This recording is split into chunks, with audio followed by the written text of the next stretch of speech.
Hey guys, tonight's story starts in the kind of darkness that hums, the kind where every breath fogs and every sound feels too close. Something shifts behind you, heavy, warm, and definitely alive. A cow exhales down your neck. A rooster coughs like a dying trumpet. Somewhere, a flea with Olympic ambitions begins its nightly sprint across your ankle. Welcome to medieval bedtime, where warmth is borrowed, dignity optional, and fleas win every war. But before you get too cozy, take a second to gently tap that new hype button YouTube just added. It really does help little guys like me push through the algorithm. And take a second to like the video and subscribe, but only if you genuinely enjoy this strange little corner of quiet storytelling. And drop a comment with where you're listening from and what time it is for you.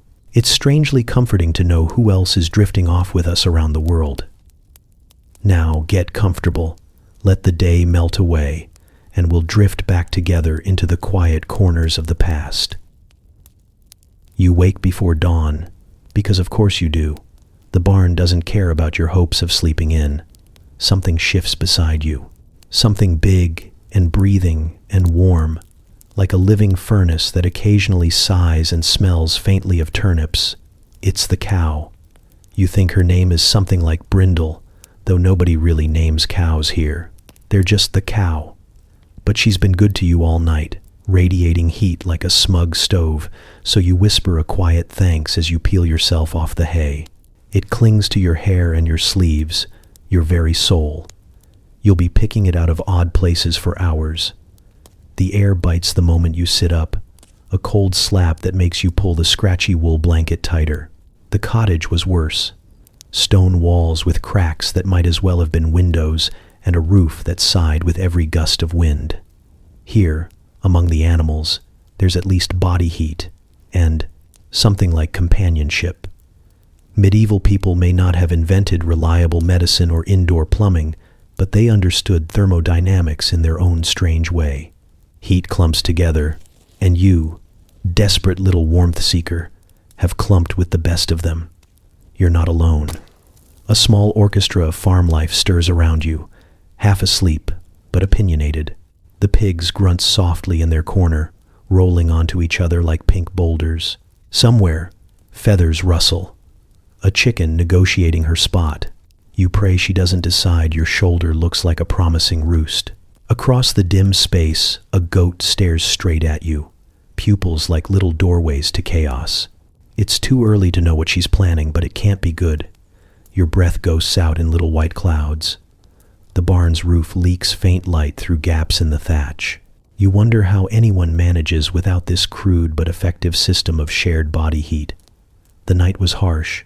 The wind howled like a living thing, slipping through wood and stone as though no barrier existed. But inside, packed with beasts and straw, you stayed warm enough to dream. Strange dreams of hooves and hearth fires and bread you don't have. There's a rhythm to this life. You went to bed when the animals did, huddling in the sweet sour scent of hay and dung, and something more primal. Survival. No shame here. Just the long, frozen dark outside and a simple choice. Pride or toes. You chose toes. You remember slipping into the barn last night, quiet as a thief, hoping the neighbors wouldn't notice. But everyone notices. Everyone does it. They just pretend they don't. One pig rolls toward you now, big and warm and impossibly comfortable looking. You've learned not to get sentimental, but pigs are surprisingly decent roommates. They snore, yes, but so do you. They're warm, generous with their heat, and unconcerned with human dignity. You scratch one behind the ear as you rise, and it gives a little grunt. That sounds like permission to go face the day. You step carefully through the straw, boots crunching softly, avoiding the suspicious wet patches that are definitely not melted snow. The goat follows you with her gaze, still untrustworthy. You pull on your cloak and think about how, once, you imagined adulthood would involve feather beds and roaring fires. Instead it's this: hay, livestock, and a faint ache in your back from curling awkwardly between a cow and a pig. You're not sure when the dream shifted, but it did, and here you are. Outside, the sky is pale and icy, the kind of cold that sinks into your bones before you can protest. But you're warmer than you would have been. That's the secret the old women knew. The reason your father finally shrugged and said, "Just go to the barn." They all talk big about independence, about sleeping like lords in their own cottages. But when winter cuts deep, everyone becomes practical. It's easy to scoff at barn sleeping until your teeth chatter so hard you fear they'll break. A chicken wanders after you, clucking softly as if sharing gossip about your night. "Yes," you whisper to her, "I slept here, like everyone else." She seems satisfied, or maybe just hungry. Animals keep no secrets, but they also don't judge. Not really. Only people do that, and half the people doing it have shared straw beds themselves. You pause before leaving, taking one last look at the dim interior, the quiet warmth still lingering. The pigs are a shifting mound of contentment. The cow settles again, sighing a big, foggy breath. Even the goat seems to be nodding off, malevolence postponed until later. For a moment you feel almost grateful, not proud, never proud, but thankful. The barn is ugly and loud and smells like something died last spring, but it kept you alive through the night. Outside, you pull your cloak tight and square your shoulders. The cold bites again, but it's manageable now, dulled by the memory of shared heat. Somewhere, a neighbor stirs their fire back to life, late and grumpy. Someone else trudges past with a pail, eyes avoiding yours in silent acknowledgement. You don't say anything. Neither do they.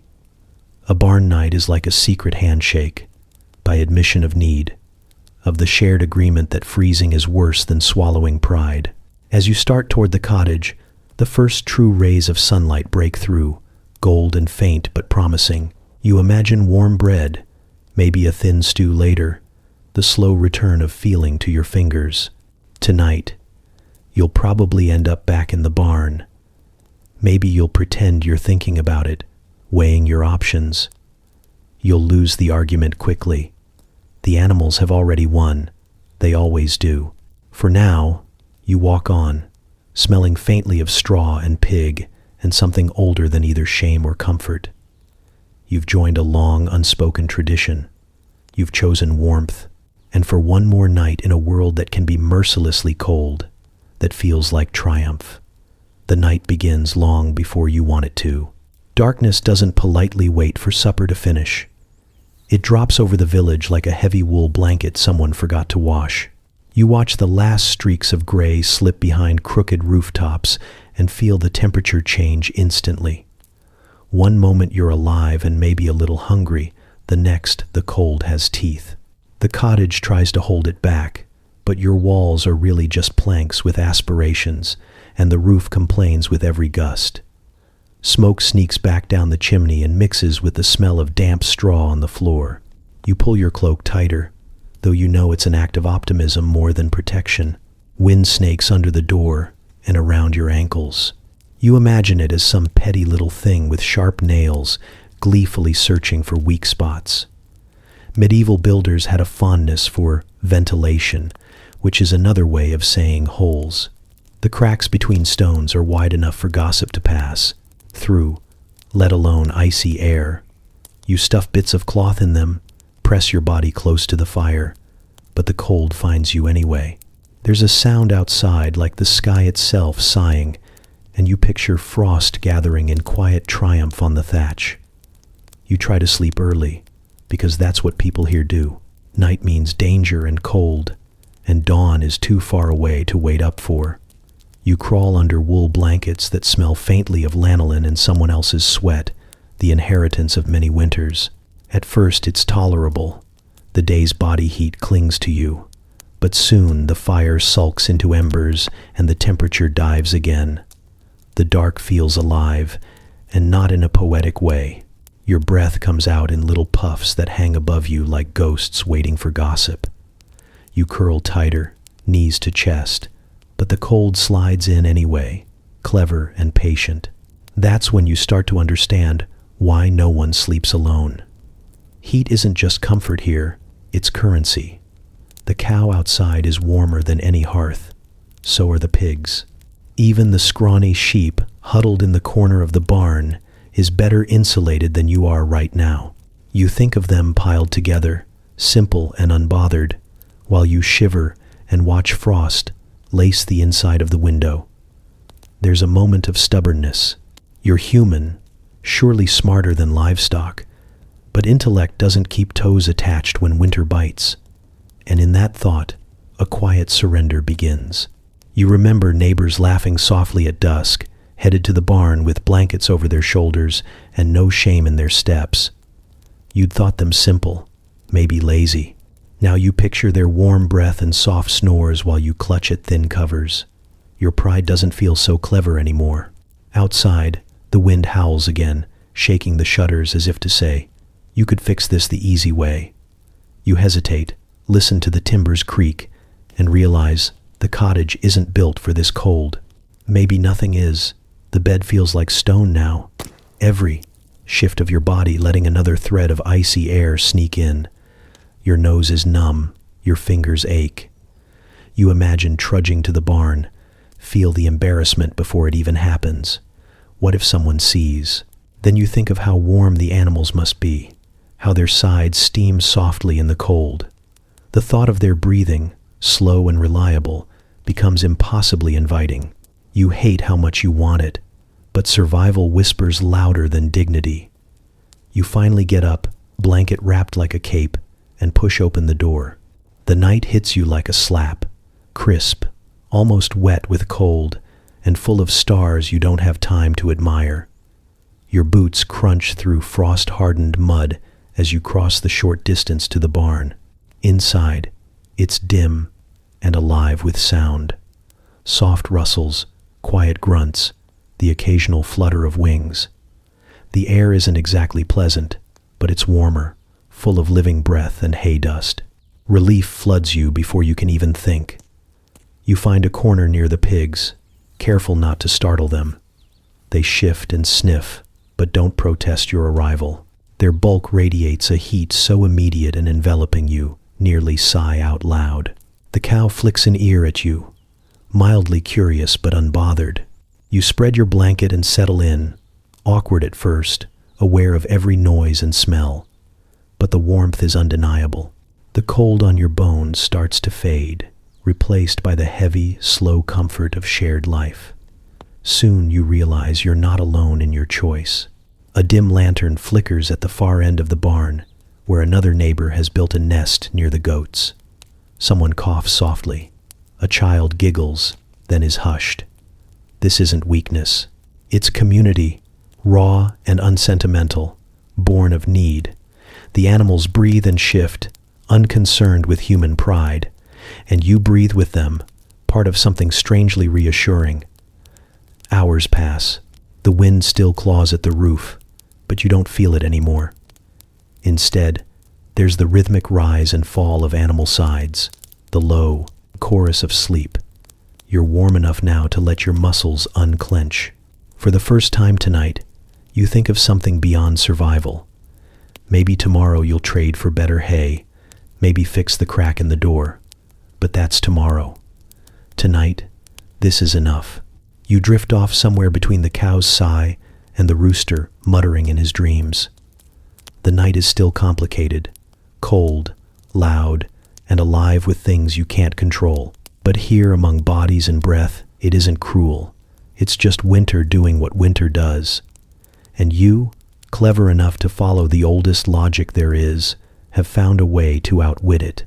You wake to a sound somewhere between a sigh and a groan, deep and unbothered. For a second, you think it's you, until you notice the sheep. They're awake before you, already judging, yellow eyes catching the faint light leaking through the slats. They stare in that ancient, slow way, like tiny woolen philosophers sizing up your life choices. You don't know what you expected. Cheerful bleats of welcome? A housewarming gift? No. They look at you as though they've seen 1,000 humans wander in shivering and desperate, and each one was equally unimpressive. You pull the blanket closer and sit up slowly, trying to pretend you belong. The barn smells stronger this morning. Earth and hay, yes, but also something sharper and animal that has decided to take permanent residence in your nose. The pigs are a restless heap across the straw, shifting and grunting with the self-importance of royalty. One lifts his head to examine you, eyes small and dark, then snuffles disapprovingly before collapsing back into the warmth of his companions. There's no malice, just the unmistakable air of someone evaluating your credit score and finding it wanting. You wonder if you should have brought a peace offering. Grain, maybe. An apple. Rent. The barn has its own society, and you, cold interloper, have entered uninvited. The cow gave you heat last night, but that doesn't mean she voted you in. A goat somewhere to your left lets out a sneeze that sounds suspiciously like laughter.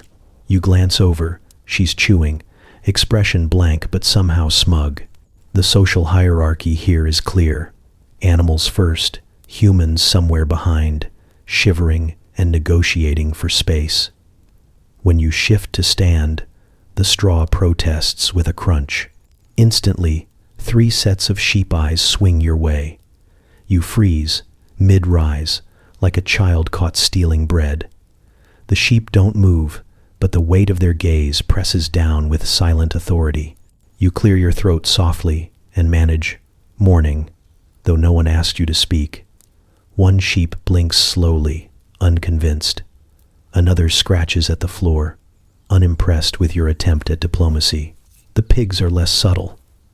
They've decided you're boring and flop over noisily, sending a small avalanche of straw your way. The largest lets out a long sigh that sounds exactly like an exasperated landlord. You brush hay from your lap and consider your position. Visitor? Tenant? Intruder? You came for heat, but heat seems to have its price. Across the way, a hen ruffles her feathers and hops closer, curious but cautious. She tilts her head, studies you, then lets out a sharp cluck, as if making an announcement. A moment later, another chicken joins her, then another. A council forms, pecking at invisible crumbs and occasionally glaring in your direction. You're not sure what verdict they're preparing, but you know it can't be good. Your attempt at normalcy falters when you stand fully, and your blanket slips, trailing behind you like a sad royal robe. A pig eyes the loose wool with interest, snout twitching as if calculating the odds of stealing it. You clutch it tighter and try to act casual, but the goat is clearly enjoying the show. She yawns, revealing teeth that promise trouble. You shuffle toward the door, unsure if you're leaving or just pretending to. The barn isn't unfriendly. Exactly, but it isn't welcoming either. It's more like a tavern where everyone knows each other's business, and you've wandered in with no coin. Yet something holds you there, the quiet heat, the thick breath of life that's heavier than the cold waiting outside. Slowly, you sink back down to your nest of hay. The sheep resume their inscrutable chewing. The pigs settle into their chorus of snores and snorts. The chickens disperse, apparently deciding you're harmless for now. Only the goat keeps an eye on you, but that's probably just her nature. As minutes stretch, a strange calm creeps in. The barn, for all its suspicion and smell, has a rhythm you start to feel. Breath and rustle, shift and sigh. The small, constant noises of beings entirely uninterested in your worries. They're alive in a way that's unpretentious, steady. You feel smaller but also safer, folded into something older than you understand. A sheep edges closer, not friendly but curious, and sniffs at your knee. You stay perfectly still, heart oddly quick. She seems to decide you're non-threatening and moves on, leaving behind the faint scent of lanolin and something faintly sweet. Another follows, then loses interest and wanders off to butt heads softly with her sister. The pigs remain indifferent but not hostile. One emits a grunt that could almost be permission. You realize you're being accepted in the barn's quiet, wordless way. not welcomed with open arms. These creatures don't do ceremony, but tolerated. You're just another warm body in the pile, another breathing thing trying to survive the winter. Somehow, that's enough. When light finally grows stronger, spilling pale gold across the hay, you stretch and feel less like a stranger. The cold isn't gone, but it's pushed back by the steady warmth surrounding you. Outside, the wind still claws, but in here you found a fragile truce. Maybe tomorrow you'll bring an apple, maybe grain, something to pay, your unofficial rent. But for now, you're part of the night's quiet alliance. Humans and beasts and breath turned against the dark. You glance at the sheep once more before standing. They blink back, unreadable, but they don't turn away. And that, somehow, feels like permission to stay. You didn't plan to befriend the pigs. They were just there, a pink, shifting pile of warmth you clung to when the night threatened to snap your bones in two. But sometime between dusk and dawn, something shifted. Maybe it was the way they tolerated your clumsy entrance last night, barely lifting their heads as you settled nearby. Or maybe it's this morning, when one of them decides to scoot closer without ceremony, pressing its bulk against your hip like a very fleshy, snorting heating stone. Either way, you realize you like their company more than you thought possible. They are warm in a way the word warm doesn't quite cover. It's a deep, humming heat, steady and alive. The pig pressed against you radiates something primal and reassuring. You can feel your frozen fingers loosening just being near it.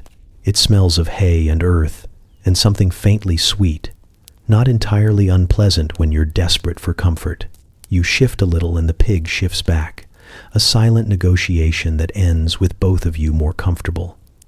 A surprising civility for an animal you've mostly heard described as greedy.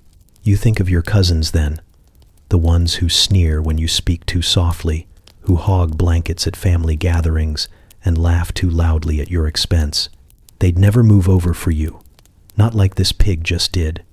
A pig, you think, would never steal the best piece of bread or pinch you under the table because they're bored. The realization comes quietly but lands heavy. This pig is better company than most humans, you know. It doesn't mean the pigs aren't opinionated. They're very opinionated. The smallest of the group sits up just enough to fix you with, a look so sharp it could slice bread. Its tiny eyes glitter with suspicion, as if calculating whether you're worthy of the heat you're borrowing. You're suddenly aware of your every movement, the rustle of your blanket, the slow stretch of your legs, the careful scratch at your arm. You've faced less judgment in church.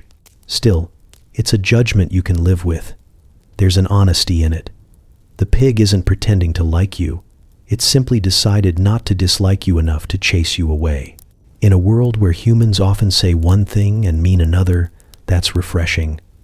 One of them snorts and rolls onto its side, hooves twitching in sleep, and the others adjust as though choreographed.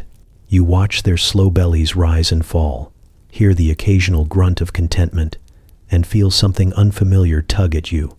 Not tenderness, not exactly, something closer to respect. These animals know who they are. They don't strive or posture. They don't tell stories about better futures or bigger houses. They just exist, warm and alive, and that's enough. A pig shifts again and ends up half on your foot. You brace for pain, but it's just heavy and solid, like being gently anchored. You should move, but you don't. Instead, you think of the stories told around the hearth about pigs being dirty, chaotic base creatures, and maybe they are. But right now, they're also lifesavers. The cold can kill. Pride won't keep you breathing. Warmth will. And pigs, it turns out, are excellent at warmth. You consider names, not proper ones. Nobody here names their food, but little titles float up anyway. Big lad, twitch, old queen snout. The one with the sharp eyes might be magistrate. You almost smile, thinking it. Magistrate grunts softly, as if aware of the promotion. If you weren't careful, you might start feeling protective, might even trade a scrap of apple for continued goodwill. But you know better than to bribe this early. Best to earn trust honestly. Morning light spills through the barn slats, thin and weak, but enough to glint on their bristly backs. Steam rises faintly from their bodies, and you're suddenly struck by the absurd poetry of it. Pigs making small clouds in the chill. Pigs transforming breath and blood into warmth you can borrow. It's survival disguised as companionship. You wonder if they feel the same, if to them you're just another breathing thing helping keep the frost at bay. Outside, someone's shouting about frozen water buckets, and you know soon the barn will fill with chores and noise. But for now, it's just you and the pigs, suspended in a quiet too intimate to name.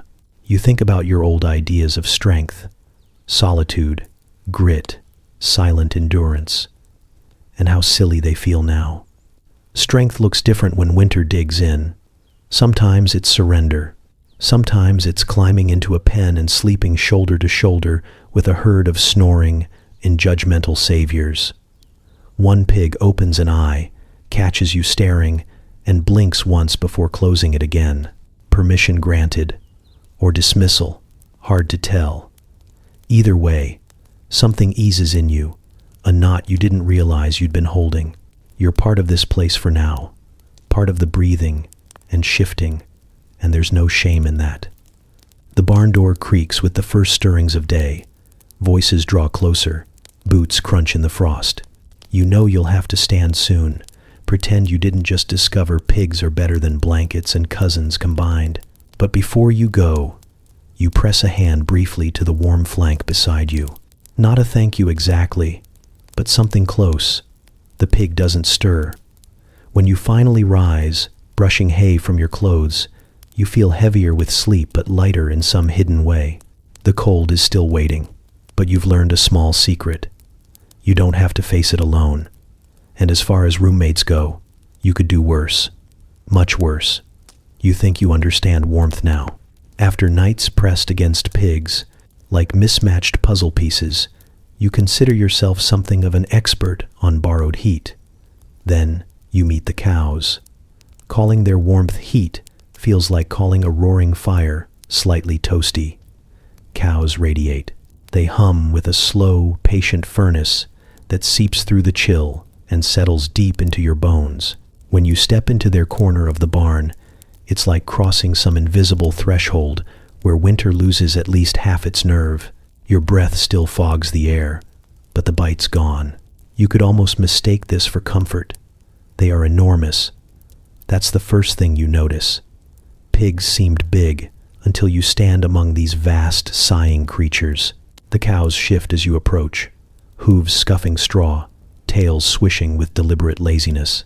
One flicks an ear in your direction but otherwise keeps chewing, slow and methodical, like she's working through a philosophical argument only she will win. Another blinks at you, a long, deliberate blink that feels equal parts welcome and warning.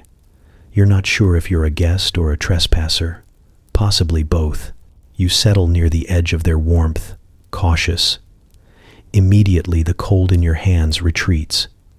It's subtle at first, a creeping thaw that spreads until your knuckles stop aching. You inch closer. One cow snorts softly, a wet sound that could mean approval or annoyance. She doesn't move though, and that's all the permission you need. Soon you're leaning back into a living wall of muscle and hide, amazed that something so solid can feel so forgiving. Her breath ruffles your hair with each exhale, damp and grassy. She smells of hay and old rain and a faint tang of milk that makes you unexpectedly hungry. Then the chewing hits you. You'd noticed it before, but now, pressed so near, it's all you can hear. Wet, steady, relentless. There's no rushing a cow's meal. They grind and sigh and chew some more, a symphony of slurps and crunches and thoughtful swallows. It's not unpleasant exactly, but it's present. You think of your own quiet, nibbling on stale crusts, and realize how self-conscious it would feel here. These animals don't care. They chew like they invented chewing. Your blanket, once your proudest possession, now looks like a sad scrap compared to the thick, glossy hide beside you. She glances at it, or maybe you imagine she does, but suddenly you feel judged. It's a fair judgment. Her built-in coat gleams with oils and age. Yours is patched wool with more holes than sense. You tuck it closer around your shoulders anyway. Defensive. She blinks again, slow and unimpressed. You have the distinct sense of losing an argument you didn't start. The cows themselves have a social structure you can't quite decipher but definitely feel. There's an older one in the back with a crooked horn who seems to hold invisible rank. When she shifts, the others subtly adjust too, as if tides just changed. You watch the ripple of movement and wonder if you're meant to bow. The younger cow nearest you huffs warm air against your cheek, and you take it as some sort of provisional acceptance. Or maybe she's just annoyed you're blocking her view of the doorway. Either way, you stay still. They are protective, these cows, but not sentimental. You sense that if you fainted in the straw, they'd stand over you a while, maybe keep you warm, but not out of affection. More because you're another breathing thing adding to the shared heat. It's honest, comfort without pretense, a quiet truce of survival. You shift and catch the big one, old, crooked horn, staring straight at you. Her gaze is steady, ancient and oddly intelligent. You feel seen in a way you're not used to, weighed and measured by something older than gossip and chores. She knows you're cold, knows you're small, knows you're here to borrow. She doesn't seem to mind, but she wants you to know she knows. You nod slightly, as if acknowledging terms. She flicks an ear and goes back to chewing. Negotiations complete. Around you, the barn breathes. Warm bodies, slow tails, the occasional shuffle of hooves. Somewhere outside, a rooster calls half-heartedly, late and probably hungover. Inside, the cows stand sentinel against the winter, massive and calm, and just dangerous enough to remind you of your place. You reach out once, carefully, to press your hand against the nearest flank. It's solid and alive, the heat pulsing through your palm in waves. She doesn't flinch. For a brief moment, you feel almost safe. Then she exhales straight into your face, hot, damp, and smelling distinctly of fermented grass. You sputter and pull back as the younger cows shuffle, a low rumble passing through them like amusement. You swear you hear a snort that sounds suspiciously like laughter. Cow politics, you think. You've been hazed. Still, when you settle back, they don't move away. The warmth returns, surrounding you, until the cold seems far away, almost imaginary. You pull your inadequate blanket tighter anyway, stubborn against their silent critique, and close your eyes for just a moment. The sound of chewing becomes oddly comforting, like rain on a roof or waves on a shore. Safe, but watchful. Tomorrow you'll wake stiff and probably damp from some errant tail flick. You'll brush straw from your hair and pretend you're tougher than you are. But tonight, here, pressed between hides and the slow, steady heartbeat of something ancient and practical, you let yourself be small. The cows allow it, and that, somehow, feels like grace. You're dreaming about warm bread when the first chicken shrieks. It's not a gentle morning coo. It's a sound like someone pulling apart rusty hinges. You lurch awake, heart hammering, and the rest of the barn erupts in low mutters. Snorts from the pigs, a startled bleat from a sheep, the single, long sigh of a cow whose patience is clearly limited. Somewhere above your head, claws scratch wood with a feverish energy that says the day is starting whether you want it to or not. The chickens have taken it upon themselves to manage time. You thought roosters were the alarm clocks, those proud feathered fools who crow at dawn. Wrong. The hens are worse. Roosters crow once or twice, all pomp and strut, then strut off feeling accomplished. Hens, on the other hand, wake up in waves, rustling, clucking, fluttering from perch to perch, like feathered gossip. Each seems personally offended by morning's arrival, and they make sure everyone else knows it. You blink through the dim light, catching sight of one particularly loud hen glaring down from a beam. She stamps her feet and ruffles her feathers dramatically before letting out another piercing squawk. You don't speak chicken, but you understand the sentiment. Rise and suffer, you pathetic mammals. Another hen joins in, clucking with the slow build of a storm, and soon the entire roost is alive with commentary. The pigs grunt irritably and bury themselves deeper in straw. The cows shift and flick their tails. The goat looks murderous. You pull the blanket over your head, but it's too late. The spell of sleep is broken. When you finally sit up, the chickens regard you with quick, jerky movements that feel vaguely judgmental. They know you're new here, soft and unfeathered and slow. One hops down, landing so close you feel the breeze of her wings.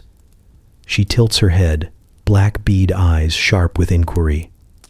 You murmur something about peace and warmth, but she's not listening. She's scanning the straw for breakfast, stabbing her beak into unseen treasures and making satisfied little trills when she finds something edible. You hope it's not your blanket. Their energy is manic and contagious. One moment they're muttering low secrets to each other, the next they're flapping and scattering for reasons no one can decipher. Maybe a mouse, maybe existential dread. One hen darts toward your corner, wings half spread, and you brace yourself. She stops short, pecks aggressively at the ground by your boot, then tosses her head as if to say you're in her way. You shuffle back, yielding space to the feathered landlord. The drama escalates when the rooster finally decides to make his entrance. He leaps from somewhere high, feathers gleaming in the thin dawn light, and lets out a crow so self-important it feels like an announcement of war. The hens react in chaos, half admiration, half complaint. It's less a morning song and more a board meeting gone wrong. You can't help but laugh softly, but stop when several heads snap your way in eerie unison. Laughter, it seems, is not encouraged. Despite the racket, there's an odd reassurance in their fussing. The cold night may have been brutal, but chickens don't care about frost or fear. They're alive, busy, too occupied with finding seeds and judging your posture to worry about death. Their chaos is proof of another day beginning. You feel it seep into you. Life goes on, loud and flapping, and slightly ridiculous. One hen, plumper than the rest, settles herself near your knee as though claiming territory. She eyes you sideways, then tucks her head under her wing for a doze. Just like that, you're upgraded from stranger to possibly useful furniture. It's an odd honor, and you take it seriously, keeping very still. Warmth radiates from her tiny, fierce body. It's surprising, the comfort a handful of feathers can give. You remember overhearing that chickens are more than food and eggs here. They're tiny alarms, pest patrol, even warmth in a pinch if you're desperate. People let them roost inside for a reason. Their constant movement keeps the air alive. Their alertness warns of danger long before you'd notice. And their eggs, well, those you've dreamed of since last night's thin porridge. The rooster crows again, shorter this time, just to make sure you're paying attention. You catch his eye and quickly look away.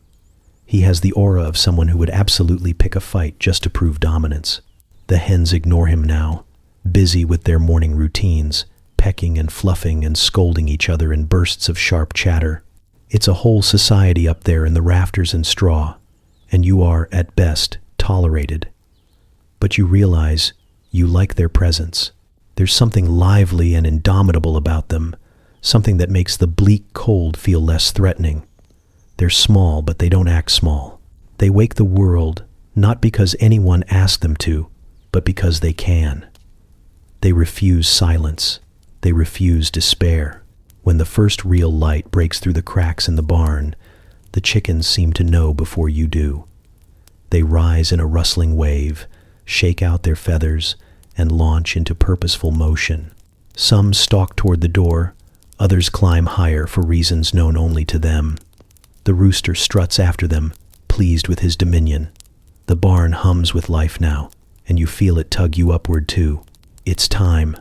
You stand, brushing hay from your clothes, and the plump hen at your knee gives you a single peck, not hard, just a punctuation mark. You nod as if to say, "Yes, yes, I'll get on with the day." She clucks once and turns away, satisfied. The cold outside still waits, but it feels different now, less empty. The chickens have declared the morning, and you, swept up in their unruly optimism, can't help but follow. It begins with a soft rustle, the kind of sound you ignore at first because the barn is always full of rustles. Then comes the unmistakable tug at your foot. You look down just in time to see a goat, small, wiry, and radiating mischief, yanking your wool socks straight off your toes with teeth far too nimble for comfort. Before you can react, she darts back, triumphant, the sock dangling from her mouth like a prize banner. You scramble upright, blanket slipping, toes freezing instantly against the cold-packed straw. The goat stares at you with a look that's equal parts defiance and curiosity. She doesn't even chew the sock, just holds it there, daring you to try reclaiming it. Around her, the other goats lift their heads to watch, silent and alert, their strange square pupils catching the thin morning light. You've walked into a tribunal, and you are losing. You step forward, hand out, speaking in what you hope is a calm, reasonable tone. The goat responds by flicking her ears and hopping sideways, a nimble bounce that makes the straw fly. Her friends shift closer, as if to form a barrier. They're smaller than the cows, leaner than the pigs, but somehow more dangerous. Maybe it's the eyes, horizontal and unreadable. Maybe it's the horns, casual but present. Maybe it's the energy, restless, electric, unpredictable. You've been warned about goats. People talk about their usefulness. Milk sweet enough to make the bleakest porridge tolerable, hides tough and warm, nimble feet for mountain grazing. But always there's the warning tucked after. Watch them. They climb. They nibble. They plot. You thought it was a joke until now, sockless and confronted by a creature half your size but twice your confidence. The goat chews once, delicately, as if tasting power. You lunge. She sidesteps with a dancer's grace and springs onto a low beam. How she got up there, you have no idea. She's suddenly a small, smug king surveying her conquest from above. You freeze, breath fogging, torn between admiration and despair. Behind you, a cow exhales an amused gust of air, and the pigs grunt like an audience at a play. Even the chickens pause, heads tilted, feathers fluffed in curiosity. You are alone. No allies here. The barn itself seems to lean in, waiting for the outcome. You try coaxing her down with hay. She sniffs, unimpressed. You wave the hay like a peace flag. She yawns, still chewing something that might be your dignity. Desperate, you take a cautious step toward the beam, but she hops higher, onto an old crate, then onto the narrow ledge of the stall. Now she's eye level, staring right into your soul. She is tiny chaos given hooves, and yet there's no malice, just an untamed intelligence that makes you hesitate. She's survived worse winters than you, scavenged warmth where she could, climbed her way to safety in storms. You feel, against your better judgment, a flicker of respect. But respect doesn't get your sock back. You edge closer, slow as prayer, until you're nearly within reach. Then, as if bored of the game, the goat drops the sock, just lets it fall at your feet, a ragged, damp trophy. Before you can snatch it, she's gone, springing past you with impossible speed, back to her companions, who scatter then regroup like soldiers after a skirmish. She blends with them instantly, one brown body among many, and when you try to pick her out again, you can't. They're all staring now, silent and inscrutable. The message is clear. You may retrieve what's yours, but only because they've allowed it. You bend down, pick up the sock. It's wet and chewed at the toe, but it's yours again. Triumph feels small and ridiculous. Still, You pull it back on with shaking hands, watching the herd. One goat lowers her head to graze on invisible hay. Another stretches to nibble the latch of the stall. They're never still. You realize this is what keeps them alive. Curiosity sharpened into cunning, nimble bodies built for mischief and survival. And warmth. You're close enough now to feel the heat they generate. Surprising in such lean frames. They huddle together, side to side, radiating a dry, quick heat, unlike the heavy furnace of pigs or the slow sauna of cows. You find yourself drawn toward it despite everything. They don't flinch when you inch nearer. Just flick ears and continue their subtle dance of chewing and shifting. The warmth reaches you, thin but alive, the heat of creatures always in motion. For a moment, you let yourself stand among them. They're strange but not unkind, wild but practical. You wonder if there's a way to earn their trust, more than the temporary truce that gave back your sock. Maybe milk and grain would help, maybe patience. But part of you knows they don't belong to anyone, not really. They're too clever for that, too free. The first pale light of day spills into the barn, catching the edges of their horns, turning them to small crowns. They look almost regal, in a rough and dangerous way. You imagine medieval kings wishing they had half this instinct, half this will to survive. You glance down at your salvaged sock, at the faint holes now letting in cold. You can't even be angry. The goat problem isn't just a nuisance, it's a lesson. Here, power doesn't look like size or force. It looks like agility and nerve, and the refusal to be tamed. When you finally step back toward your nest of hay, they watch, but don't follow. The leader, or maybe just the fastest, flicks her tail once in dismissal. You settle again among the straw, sock half dry, and pull your blanket close. The barn is awake now, buzzing with animal life, but it's the goats you feel most aware of. Bright sparks in the dim morning, unpredictable and alive. And for the first time, you think you understand why people both love and fear them. You wake to a smell so dense it's almost physical, a layered fog that sits on your tongue before you've even opened your eyes. It's hay first, sweet and dry, the perfume of fields that once saw sunlight and bees. Beneath that comes leather, old harnesses, cracked boots, the saddle someone hung too close to the animals last night. Those you can manage. They have a romance about them if you squint hard enough, a scent that whispers of open pastures and sturdy work. But under it all, faint at first and then suddenly unmistakable, is the thing you pretend is earthy. It's not.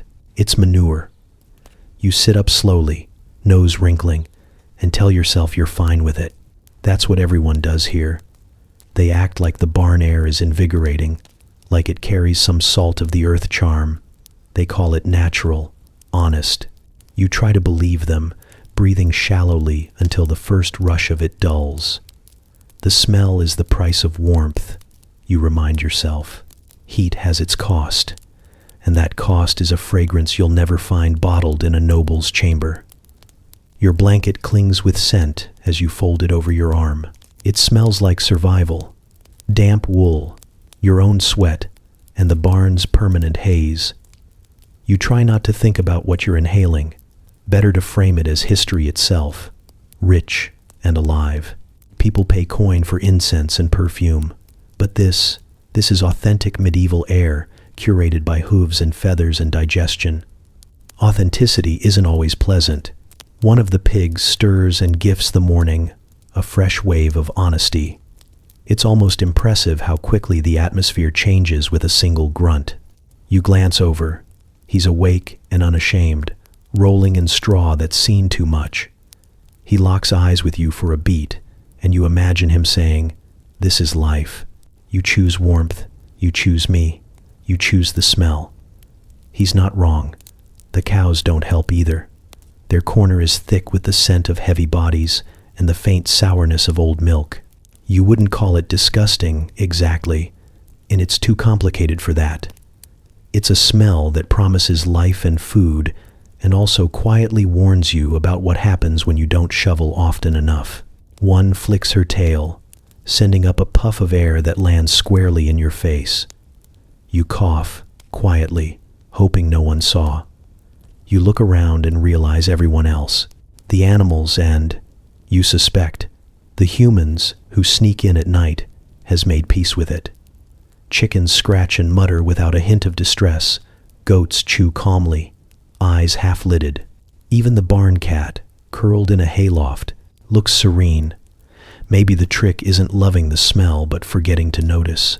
You envy that. Outside, winter air waits crisp and empty, but it carries no warmth. You've smelled that cold, clean, sharp, and lonely. Better a rich stink than frostbite. You think about the first night you stumbled in here, desperate and shivering, nose wrinkling as you found a nest of hay.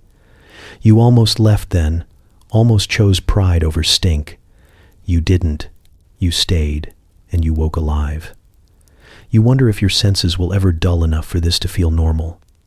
Maybe one day you'll wake and inhale deeply, sighing with contentment at the bouquet of hay and dung. People here claim it happens, that your nose learns survival faster than your brain. A strange milestone, but you suppose there are worse ones. There's a practical side to it too. Smell becomes warning. You're learning the subtleties. Sharp ammonia when the goat pen needs attention, sour rot if hay got wet, sweet and milky when the cows are healthy. Even the pigs have moods you can scent if you pay attention. It's gross, yes, but also oddly useful. Out here, your nose is another tool. You stand, stretching, and let the scent settle over you like a second skin. It clings to your clothes, your hair, your hands. When you pass neighbors later, they'll know instantly where you spent the night. They won't comment. They'll only nod, understanding the trade you've made. Warmth is worth smelling like this. The chickens scatter as you move toward the door, flapping indignantly and stirring up another wave of hay dust and barn air. You catch a mouthful before you can shield your face, cough again, and laugh despite yourself. You think of clean sheets and lavender sachets and realize how far away those luxuries are from the edge of survival. Here, comfort is measured in degrees of warmth, not fragrance. You push open the door and cold slaps you hard, sharp, and almost metallic. For a moment you breathe deep, grateful for the contrast. Then, just as quickly, you miss the heat behind you. The stink, for all its insults, was proof of life and company. Out here is empty. You linger halfway, nose caught between two worlds, and then step back in for one last inhale, a reluctant acceptance. It's never going to smell good, but it will smell like another night survived, like breath and movement and safety stitched out of nothing, and you can live with that. Dusk comes creeping in slow, soft at first and then all at once, like the sky gave up on brightness without warning. The last thin smoke of cooking fires twists above crooked rooftops, and the world tips toward cold. You know the drill by now. There's no lingering outside unless you like frozen lungs. There's no lingering inside either, not when the fire dies fast and the wind slides under doors like an uninvited cousin. So you do what everyone else does when the light dies. You gather your blanket and shuffle to the barn. The animals are already settling, each in their accustomed place. You step inside and the air hits you with its familiar thick warmth, the scent of straw and beasts and faint dampness. It's not pleasant, but it's alive. That counts for more than you'd thought. You pause just long enough for your eyes to adjust to the dim light, beams stretching across the high rafters, dust drifting like lazy stars. A low cow rumble greets you, a sound as old as patience. You answer with a quiet hum, like you're part of the ritual now. Maybe you are. You pick your way carefully through the straw because you've learned the hard way about careless steps. Chickens dart out from nowhere, wings flaring, their outraged clucks echoing like gossip. A goat stands poised on a crate, pupils flashing, already calculating trouble. You keep a wide berth. One wrong move, and you'll spend the night bleeding from an unexpected horn jab. The pigs stir as you pass, snouts twitching, but decide you're not worth waking for. You offer a small, respectful nod anyway. They're heat incarnate, and you'd like to stay on their good side. Finding your spot is an art now, one you didn't know existed before winter taught you. Too close to the cows, and you risk a casual tail swipe to the face. Too far, and you'll freeze. You aim for the space between pigs and sheep, a neutral zone of sorts, warm enough, not overly contested. You spread your blanket, pat down the straw into something vaguely mattress-shaped, and check the perimeter for hidden damp. It's not luxury, but it's yours for the night. The animals are busy with their own bedtime arrangements. The cows kneel one by one with groans that shake the boards, their enormous bodies folding like slow-moving ships. The pigs nudge and circle until they form an impenetrable mound of bristles and snores. The goats leap once or twice for reasons only they know, then settle, still watchful even in rest. Chickens clamber high, fussing for the perfect perch, pecking at each other in last-minute squabbles. The entire barn seems alive with small negotiations, the choreography of survival. You tuck yourself in, wrapping the blanket tight, and try to merge with the living warmth around you. The first breath of shared heat is immediate and sweet. Your shoulders loosen. For a moment, you just listen. The slow chew of a cow finishing her cud, the steady hum of pigs breathing in sync, the faint scritch of chickens shifting in the rafters. It's a strange lullaby, but one you've come to know. There's always a moment of danger, though, the unpredictable shuffle when someone bigger than you decides to move. Tonight it's a pig. You sense it before you see it, a subtle shift in the hay, then the unmistakable thump-thump of heavy feet. You squeeze your eyes shut and pray to every saint you've half remembered since childhood. The pig ambles closer, snout snorting, searching for a better pillow. You hold very still, heart loud enough you're sure she can hear. At it. She pauses just above your head, breathing out a long, humid gust that smells like old roots and mystery. Then, miracle of miracles, she chooses another direction, collapsing beside you, but not on you. You almost thank her aloud. When the barn finally stills, the quiet is full rather than empty. Everyone breathes. The air warms. Even the goats stop glaring for now. You think of how odd this would seem to someone untouched by cold, someone who's never had to trade pride for safety. To them, this would look desperate. To you, it's practical. It's a community of warmth stitched together out of necessity and instinct. You shift once more, testing the straw, and find a pocket of softness where your hip won't ache. The cow behind you sighs, a long, low sound that vibrates through the boards and your chest alike. The pigs murmur in their sleep, tiny grunts of contentment. Overhead, a chicken gives one last disgruntled cluck before surrendering to silence. You exhale with them, part of the rhythm now. Outside, the cold prowls. You can hear it whistle along the eaves, scratch at the door, press its ghost fingers against the boards. It's clever and mean and relentless, but it doesn't get in, not fully. Not tonight. Here, there's a small, breathing fortress, cows and pigs and sheep and you, bundled together in defiance. You close your eyes and feel the night stretch out. You'll dream strange, mixed dreams. The kind with feathers and hooves and fragments of warmth. But you'll dream alive. That's what matters. You have a place, however humble, however improvised, and for one more night, that's enough. Morning is always quieter in the barn than outside it. Inside, you wake to the easy shuffle of animals and the muted hum of breathing. But once you step into the yard, human voices take over, sharp and lively in the cold air. Buckets clang, doors creak. Someone is shouting about bread. And then, inevitably, you hear the low ripple of conversation rising from the well. It's a sound you've come to dread, the chorus of old women at their favorite stage, where news and judgment swirl faster than the water they haul. They're always there, wrapped in shawls like nesting birds, drawing water with slow, deliberate rhythm. The gossip begins before the bucket hits the surface. Their voices weave in and out, cracked but sharp, and every sentence feels like a hook waiting to catch on something or someone. You slow your steps, hoping invisibility might work if you move carefully enough. You catch a fragment as you pass behind a fence. And, of course, she went back to the cows, says it's warmer. There's a pause, then laughter like kindling catching fire. Another voice chimes in, sly and knowing. Warmer, yes, but you know what they say about sharing with cows. More laughter. You don't know what they say, but it's clear you wouldn't want it said about you. Your heart picks up as you slip past a mud patch, keeping your hood low. They know.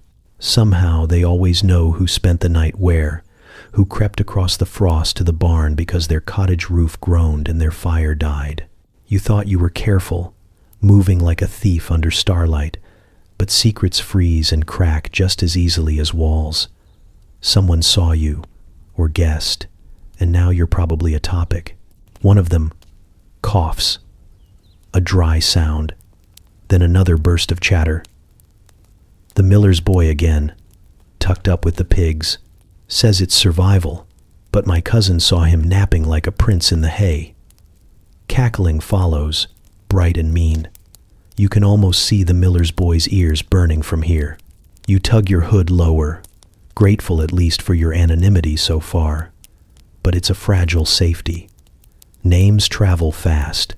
The well itself is the center of more than water. It's where all the long nights get measured and dissected. Here, warmth choices become social currency. Cow sleepers are considered practical but slightly dull. Pig sleepers, well, that's debatable. Some say clever, others say desperate. Sheep sleepers apparently earn a nod for thrift and decency. And goats? Risk takers, half mad, not to be trusted or wooed, but secretly admired. You think about the goat who stole your sock and wonder if she's part of why you're avoiding eye contact now. As you linger by the fence, pretending to adjust your cloak ties, you hear a new note enter the conversation. A low, conspiratorial tone. Heard someone, new one, slipped in by the east stall, alone. The way she says, alone, stretches out, weighted. You freeze. Surely not you. Surely there are other desperate wanderers. But the pit in your stomach knows better. Another woman gasps, delighted. Who? Tell it. A chuckle. Didn't see their face. Small, though. Carried a blanket. The chorus erupts in knowing murmurs. You pull your hood tighter and start walking faster. There's no malice in it. Not really. It's survival gossip. People have little to cling to but warmth and each other's business. Still, the idea of your night among pigs dissected by strangers is mortifying. You imagine them building stories from scraps. Why you chose pigs and not cows, what that says about your character. Perhaps you'll be nicknamed Pig Pillow by dusk. You quicken your pace. Behind you, the chatter rolls on, sharp and unstoppable. They're already on to someone else now. Something about a goat incident gone wrong and a lost mitten. But you know how long memories stretch when winter is slow and entertainment scarce. For weeks, you'll be part of someone's whispered amusement, another quiet anecdote told while buckets creak and ropes squeal. Still, as you step into the lane and breathe the thin winter sun, something softer creeps in alongside the embarrassment. This is how the village survives, not just through warmth, but through talk, weaving a net of stories strong enough to hold back the loneliness. Maybe they'll talk about you. Maybe they'll laugh, but they also know you exist now. You're woven in. A chicken darts across the path ahead, clucking furiously, as if underscoring the point. Life is noisy and nosy, and doesn't stop to spare pride. You can't help smiling, though you pull your hood lower just in case someone peeks from a doorway. You'll endure the gossip, Everyone does. By spring, someone else's misadventure will take your place, probably the miller's boy again. As you pass the last echo of their laughter, you glance back once. The women bend over the well, arms strong despite their years, faces shadowed but alert. They know everything and nothing, spinning warmth from talk the way you've spun it from straw. For all their sharp tongues, there's something reassuring in their constancy. The cold doesn't silence them, neither does fear. They endure, and so, somehow, will you. The dark comes early, sudden as a door slammed shut, and with it, the long argument about fire begins again inside your head. A little flame would change everything, chase away the damp, soften the bite of the air, push back the shadow. But a little flame also has a habit of becoming a big one. You've seen what happens when walls made of timber and roof thatch meet even a modest spark. Entire lives turn to smoke before anyone can shout for help. So you stand in the doorway, weighing warmth against catastrophe, and decide once more that your toes aren't worth the risk of waking up inside an inferno. It isn't superstition, it's memory. Everyone here remembers the baker's apprentice, though the details have been muddled over the years. Some say he nodded off by a candle while kneading dough in the back room. Others insist he was simply careless with a taper while wooing the miller's daughter. Either way, there was a spark, and then the shop and half the lane went up. They still call it Crispin's Folly, and if you pass the blackened beams that mark where the bakery once stood, you can still smell something faint and scorched under the wet wood and moss. You were young, but old enough to know fire doesn't ask questions once it's free. So tonight, as every night, you look at the dark and tell yourself it's better this way. You huddle deeper into your blanket, the air inside the barn thick with life's own heat. It isn't bright, but there's a kind of safety in this flickering half-light of breath and beast. The cows shift heavily, warm hulks against the cold. The pigs grunt and sigh like engines cooling. Even the goat, perched somewhere above you in a place she has no business reaching, radiates a small, stubborn heat. Living flames, you think. Dangerous in their own ways, but unlikely to burn the place down. Some nights you envy the glow of a hearth through a cottage window, a square of gold against endless black. But you know better than to trust it. Candles tumble, sparks leap, roofs drink fire like wine. And here, where everything is dry and brittle from months of frost, a single ember is enough to erase whole families. People whisper about miracles when something survives, but mostly they whisper about ashes. Still, there's a kind of longing when you think of light, the soft flicker on hands, the illusion of safety. You've tried it once or twice. A stub of tallow candle hidden in a clay saucer, crouched low so the animals wouldn't panic. Both times you snuffed it before the wax even pooled. The flame had looked too alive, too hungry. You remember the goats staring, motionless, their eerie eyes fixed on the dance of fire like they knew better. Perhaps they do. Animals seem to carry memory differently, old and instinctive. Instead, you've learned to see in the dimness. Night shapes sharpen after a while. Shadows become familiar. You know the curve of the cow's back, the dark rise of the pig mound, the ladder of roosts above you where the chickens sleep like feathered commas. You trust the moon when it slips, through cracks, silver and clean, enough to keep you from stepping on hooves, or worse. You know where the buckets are, where the tools lean, where the draft sneaks in under the boards. Fire is unnecessary when survival itself teaches you the map of the barn. The others feel the same. No one dares a lantern here. The barn is life. No one will gamble it for light. Instead, when stories must be told, people cluster near the animals and whisper. Faces appear pale and strange in the dark, but voices carry just fine.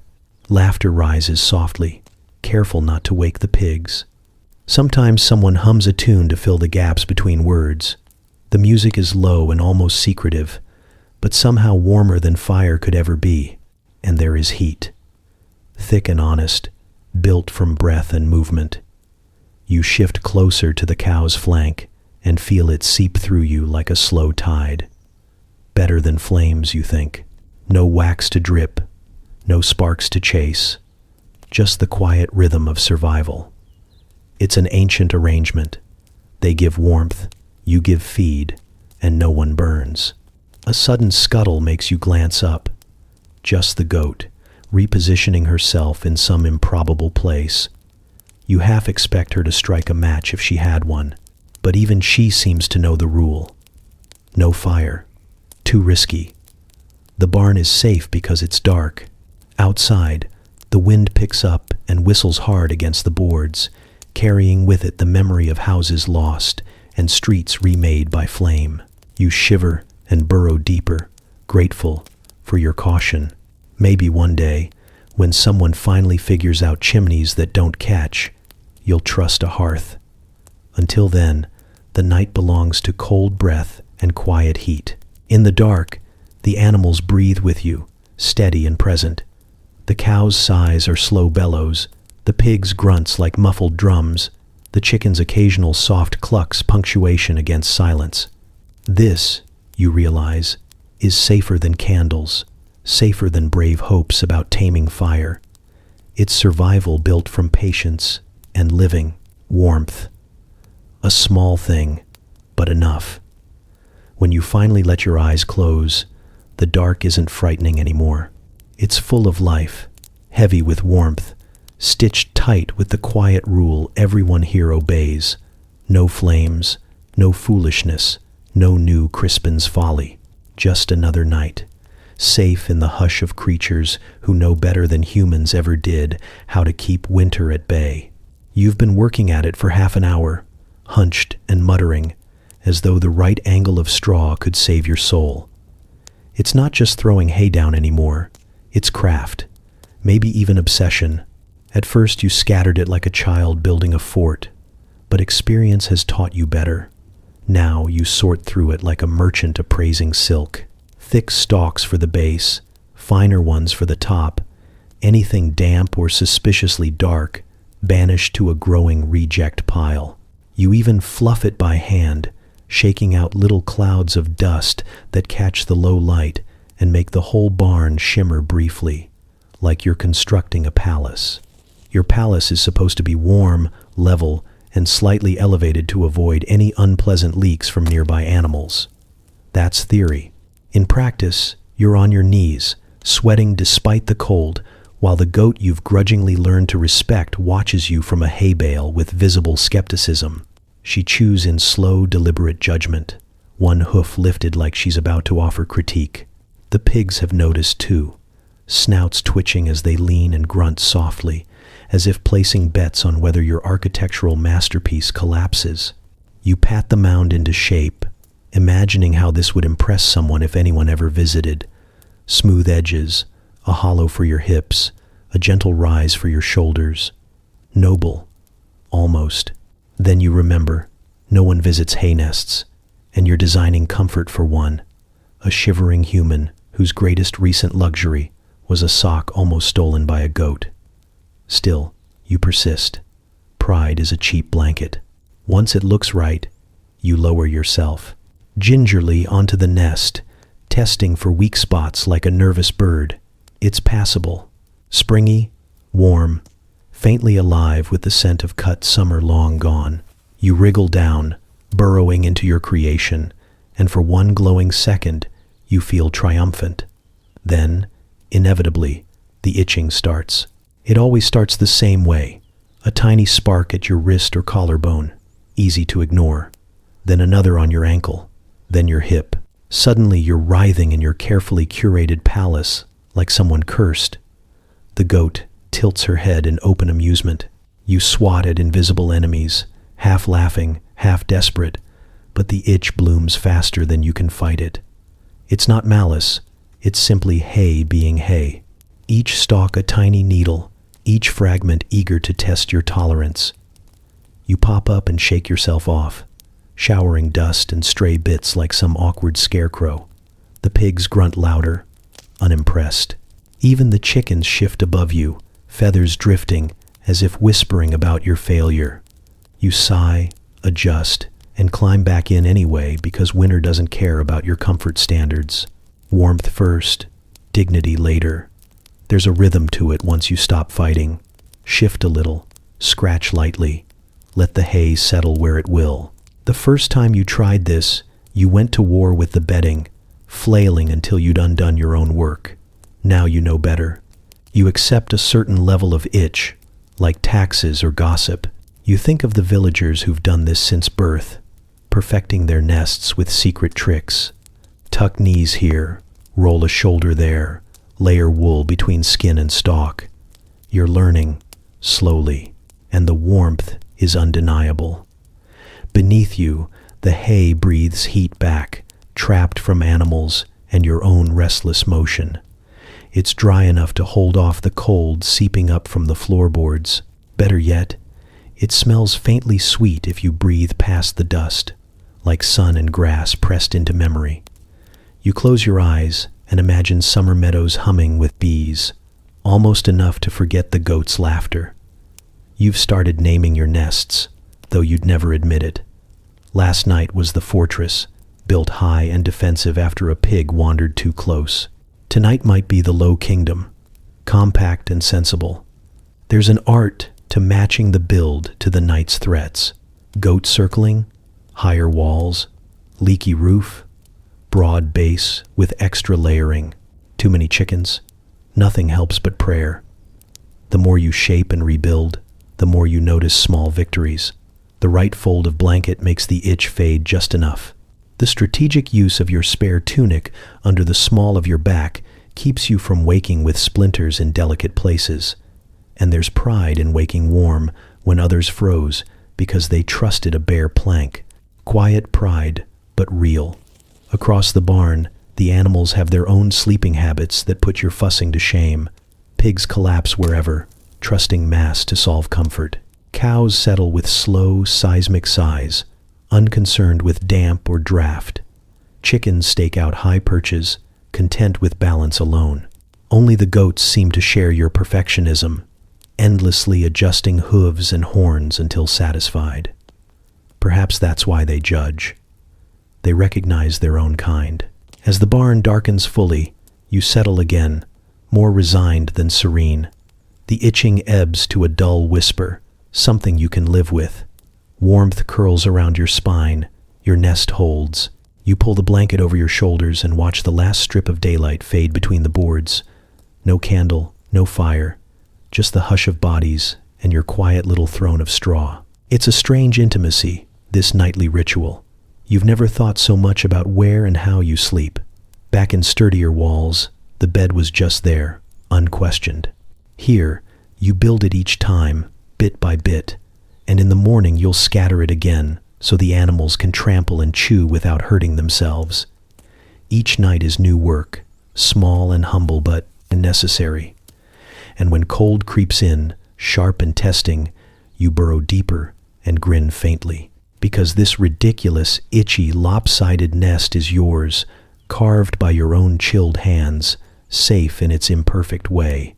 You're not just surviving, you're adapting, learning the fine art of making do. Even if you'll be scratching hay out of odd places come morning, you're half asleep when the first sound reaches you. A creak outside, faint but wrong, a whisper of boot against frozen ground. It pulls you from the soft haze of straw and animal warmth into a sharp, electric awareness. Your heart picks up. The pigs stir but don't bother waking, convinced nothing short of breakfast concerns them. The chickens cluck softly, unsettled but unsure why. Then one of the cows shifts. It's a small movement at first, a heavy shoulder adjusting in the dark. But the effect is immediate. The whole barn seems to wake. The wood groans under her weight. Hay stirs in a low hiss. The smell of warm hide and cud thickens, a living presence pushing back against the cold. The cow's head lifts slowly, and in the dim light you catch the pale gleam of her wide eye, unblinking and ancient. She has heard something too. Outside, another soft noise, a scuff, followed by silence. The cow exhales, a long, low rumble that vibrates through the straw and up your spine. It's not fear, it's a warning, a living alarm bell, slow and deep. Another cow joins her, then another, and soon a low chorus fills the barn. Not quite moos, but something older, closer to thunder rolling over fields. The pigs snort awake, startled. Chickens erupt in restless wings. The goat leaps down from whatever impossible perch she's claimed, hooves clattering like dropped pans. The cows move as one, their huge bodies rising with effort but surprising speed. You've never appreciated how enormous they are until now. Shadows loom, shifting, horns catching stray moonlight. They stand shoulder to shoulder, massive and calm but ready, and their presence fills the space until you feel small and suddenly very safe. You'd almost laugh if your heart weren't hammering. Forget guard dogs. Medieval farmers have been sleeping behind living walls of beef and bone for centuries. There's a noise at the door now, a slow testing of hinges, quiet, but not quiet enough. One of the cows lets out a sound so deep it's more vibration than voice, and the door goes still. Another cow stamps once, hard enough to send straw flying. The smell changes too, sharp, alive, a note of animal warning you've never noticed until now. You wonder what it must feel like outside, faced with the sudden weight of half a ton deciding you're a problem.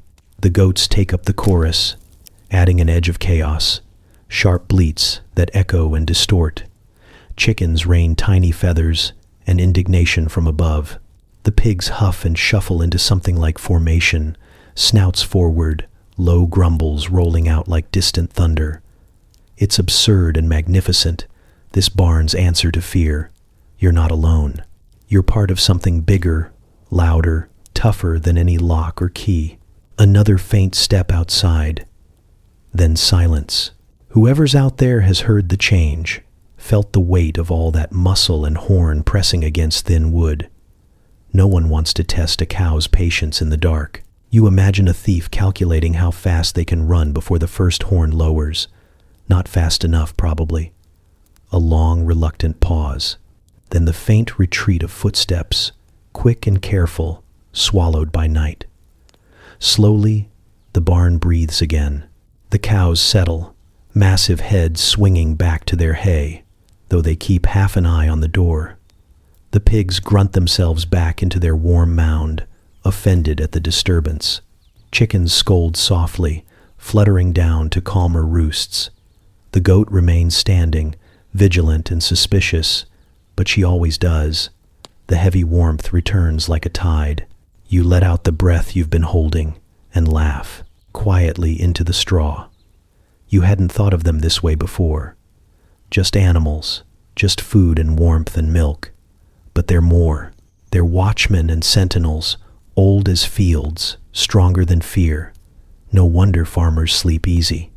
Anything bold enough to cross a yard of hooves and horns deserves what it gets. You realize now why the door latch is little more than a loop of rope. Who needs a lock when you have this? You settle back into your nest, tucking the blanket under your chin. The barn is peaceful again, but you feel a quiet hum under the surface, the kind of readiness that doesn't fade. You imagine centuries of nights like this, travelers and farmers, families huddled in hay, knowing the herd would raise its voice before danger could slip close. It's not trust you've earned. Exactly. They'd trample you as quick as a stranger if you got in their way. But you're part of their world tonight, close enough to benefit from their ancient, unspoken pact. Stay calm, stay near, and the big warm creatures will keep you safe. Somewhere outside, the wind picks up and scatters whatever threat lingered. Inside, the cows exhale in unison, heavy and slow.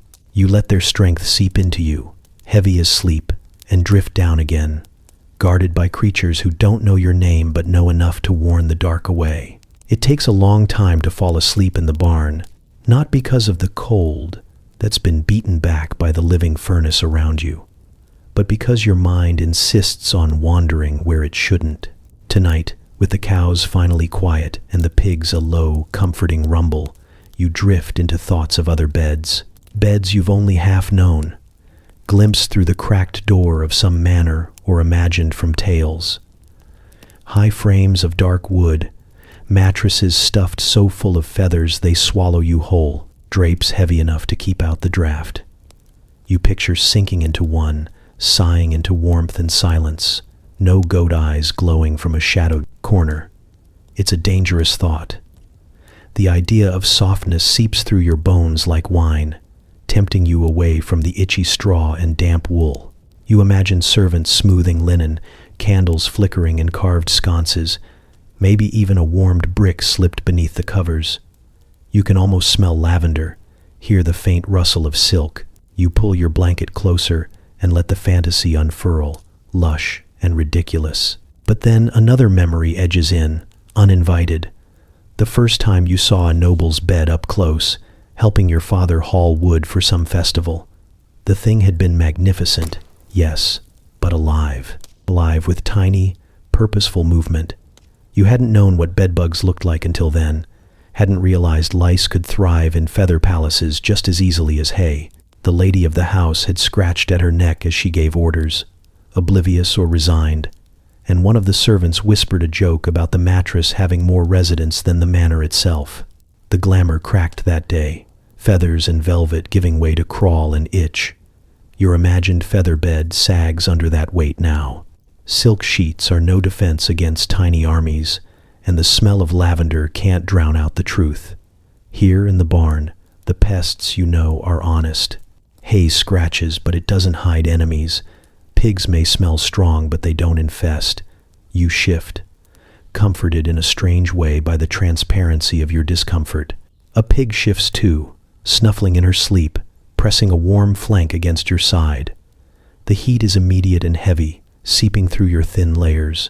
You glance down at her, round, content, breathing in deep, happy grunts, and feel a flicker of affection. She doesn't pretend to be anything she's not. She doesn't promise comfort she can't deliver. She just gives warmth, steady and uncomplicated. You find yourself patting her coarse hide softly, a silent thanks. She twitches but doesn't wake. The noble beds were beautiful, yes, but also lonely in their way. Cold stone walls around them, separate chambers, servants who came and went but didn't stay. Here you're surrounded by breathing life. It's messy and loud and smells like, well, animals, but it's alive. You're not alone in your fight against winter. You're part of a ragged, unspoken alliance of creatures determined to wake up again tomorrow. The fantasy tries to return. You can almost hear the whisper of fine sheets, but it's weaker now. The itch under your collar is nothing compared to invisible biting things you can't name. You know how long laundry takes when water freezes in buckets. Imagine tackling velvet hangings. You sigh and let the dream go. Outside, the night cracks and howls against the boards, testing for weakness. Inside, you shift deeper into your hay nest and feel the pig's warmth curl closer, uninvited but welcome. You think of all the people who once believed comfort was about featherweight and silk count, only to discover that cold and hunger make mockery of status. Comfort is survival. Comfort is heat, closeness, and not dying. The cows stir and settle again, a chorus of slow, safe sound. The goat rearranges herself above, clattering briefly before going still. The chickens whisper feathered dreams. You close your eyes, the ghost of the noble bed dissolving into the very real, very immediate security of here. It's not elegant, this barn sleep.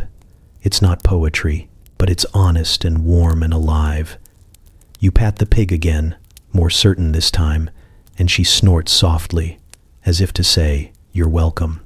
And just before you drift off, you decide that no matter how grand the imagined bed, this ragged warmth is better than beauty that crawls unseen, better than loneliness in silk. You sink into the straw with a sigh, the noble dream fading for good. Tonight, you have your strange, smelly, wonderful fortress of beasts, and somehow, that feels richer than any feather palace. It begins quietly enough, the barn dim and heavy with sleep, straw rustling as bodies settle into the long winter night. You curl deeper into your nest, knees tucked tight, blanket pulled to your chin, trying to match your breath to the slow exhale of warmth around you. For a few blessed minutes there is only stillness, a peace so deep you think you might drift off without noticing. Then the pigs start. It's not exactly snoring, not at first. More like gentle grunts, low and rhythmic, the sound of contentment turned into music. They nuzzle and shift, and the soft rumble builds as if the whole pen has decided to hum itself to sleep. You can handle that. It's soothing, even charming, like listening to a distant drumline practicing underwater. You let the sound wash over you, warm and faintly ridiculous. But pigs, you've learned, don't stop at charming. One lets out a snort so abrupt and violent it makes your heart jump. The others answer with half snores, half grumbles, a rising conversation of noise that would shame a tavern at closing time. It goes on for a minute, then collapses back into heavy silence, leaving you blinking in the dark, ears ringing. Just as you start to relax again, a second chorus erupts, this one longer and stranger, with squeaks threaded through like badly tuned bagpipes. You pull the blanket over your head and remind yourself, warmth first, peace second. The cows join in next, though their contribution is less chaotic and more monumental. They sigh. That's the only way to put it. Long, resonant exhalations that seem to carry the weight of ancient meadows and endless chewing. Each sigh shakes the boards a little and rolls through your chest like distant thunder. Sometimes one of them snores, a deep, wet rumble that sounds like the earth shifting, but mostly it's sigh after sigh, patient and melancholy, as though the herd is dreaming of summer grass. You find it almost comforting, until one sigh ends in an unexpected grunt, and you jolt upright, convinced something enormous is about to sit on you. Above you, the chickens are restless sleepers. They mutter to themselves in tiny clucks, half conversations carried on in dreams. Occasionally a wing flaps sharply, and feathers drift down, catching you across the face. You swat them away, half asleep, but you can't be annoyed for long.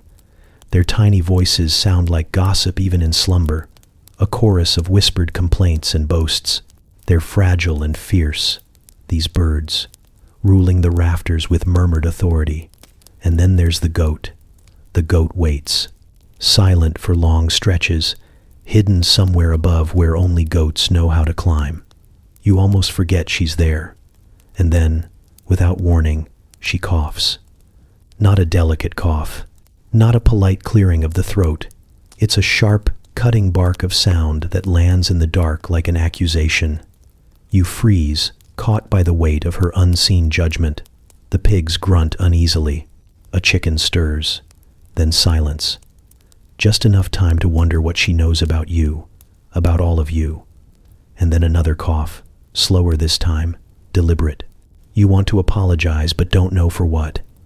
Despite the noise, sleep comes eventually, weaving itself into the symphony rather than fighting it. You learn to let the sounds blend. The pig's guttural lullaby, the cow's ocean-deep sighs, the whispering chickens, and that occasional goat proclamation that feels like some ancient verdict. It's odd but comforting once you stop expecting silence. Silence is cold and empty. This is alive, full of breath and company. You start to map the patterns. You know the moment just before the pigs reach full volume, the restless shifting that means they're about to launch into a round. You can tell which cow's sigh belongs to which body, the different timbres of their massive lungs. You even come to anticipate the goat's cough. Strange as it is, like the toll of a bell you didn't know you needed. Each sound becomes a signal. All is well. All is living. Sometimes you think of the quiet bed you once longed for, tucked behind thick stone walls, no snorts or feathers or mysterious hooves above your head. Then you remember how loneliness sounds, the hollow silence of no one near, and you cling tighter to the chaos around you. Better to share breath and warmth and ridiculous midnight noises than to sleep safe and cold and alone. Tonight the barn is a living instrument. The wind hisses faintly outside but can't find its way in. Within, The rhythm holds steady. Pigs grumble and shift. Cows hum their low songs. Chickens gossip softly. And somewhere above, the goat clears her throat with righteous certainty. You roll onto your side and smile into the straw, oddly grateful for every odd sound. It's not the peace you thought you wanted, but it's the peace you have. Messy, noisy, full of life. And in this world of freezing nights and thin walls, that's a music worth loving. Tonight the cold feels sharper, a thin blade slipping through every seam and crack. Your breath hangs silver in the dark, and the wool blanket that once seemed thick enough now feels like tissue. Even the pigs are huddled tighter than usual, snouts buried deep, bodies pressed so close they look like a single creature with many legs. You've spent enough nights here to know when the cold is serious. The animals go quiet, saving their warmth. No idle grunts or gossip from the chickens. It's the kind of night that tries to take things from you if you don't fight back. You've learned to adapt. You scan the barn with quick, hungry eyes. Not for food or water, but for heat. That's what you hunt now. Heat is everything. It's the currency of survival. And tonight you're poor. Then you see her. One of the sheep, round and thick, and radiating comfort like a small sun, drowsing near the corner. She's alone for now. A white mound in the straw. Slow breath steaming from her nose. She doesn't know it yet, but she's about to save your life. You move like a thief, slow and quiet, stepping over sleeping pigs and around the goat's perch, careful not to rouse anything with horns or attitude. The sheep's ears twitch when you're close, and for a moment you freeze. She turns her head and blinks at you, expression unreadable but not alarmed. Maybe she's seen enough humans creeping for warmth to understand. Maybe she's too sleepy to care. Either way, you take it as permission. You lower yourself into the straw beside her, keeping respectful distance at first. The heat rolling off her is immediate and shocking, dense and generous, alive in a way no blanket could be. You sigh involuntarily, and she shifts but doesn't move away. Encouraged, you edge closer, careful and slow. Her wool brushes against your arm, springy and thick. Another sigh slips out of you, half relief, half gratitude. It's awkward at first. She's not a pillow. She's a breathing, chewing creature with her own rhythms. She twitches, flicks an ear, and once turns her head to look at you with one ancient, indifferent eye. You whisper a thanks under your breath. She resumes her steady chewing, apparently unconcerned with the strange, shivering mammal at her side. You wonder if she's used to this, if countless desperate humans have sidled close on cold nights and stolen warmth from her ancestors. Slowly, you let yourself lean in, not fully, just enough to share the warmth properly. She's unbelievably hot under that coat, radiating a gentle, constant heat that seeps into your bones. Your shaking slows, your toes thaw. You press your cheek lightly against the wool, and it's softer than you expected, sweet with the scent of grass long eaten and some musky animal note that isn't unpleasant once you commit to it. You close your eyes and breathe it in. Romance dies fast out here.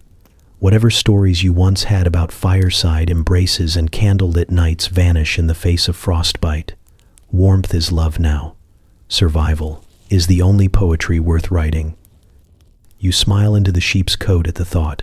In some other world, this would look ridiculous. You curled against a sheep, whispering silent thanks, wearing straw in your hair like a crown. Here it's genius, pure innovation. Warmth is worth any oddity. The goat coughs somewhere above, a sound of dry, unimpressed judgment. You don't even look up. Let her watch. Let her roll her eerie eyes. She's not the one keeping you alive tonight. The sheep stirs faintly, then settles again with a heavy, almost maternal sigh. She's accepted your presence, you think, maybe even approved it. You relax fully for the first time all evening.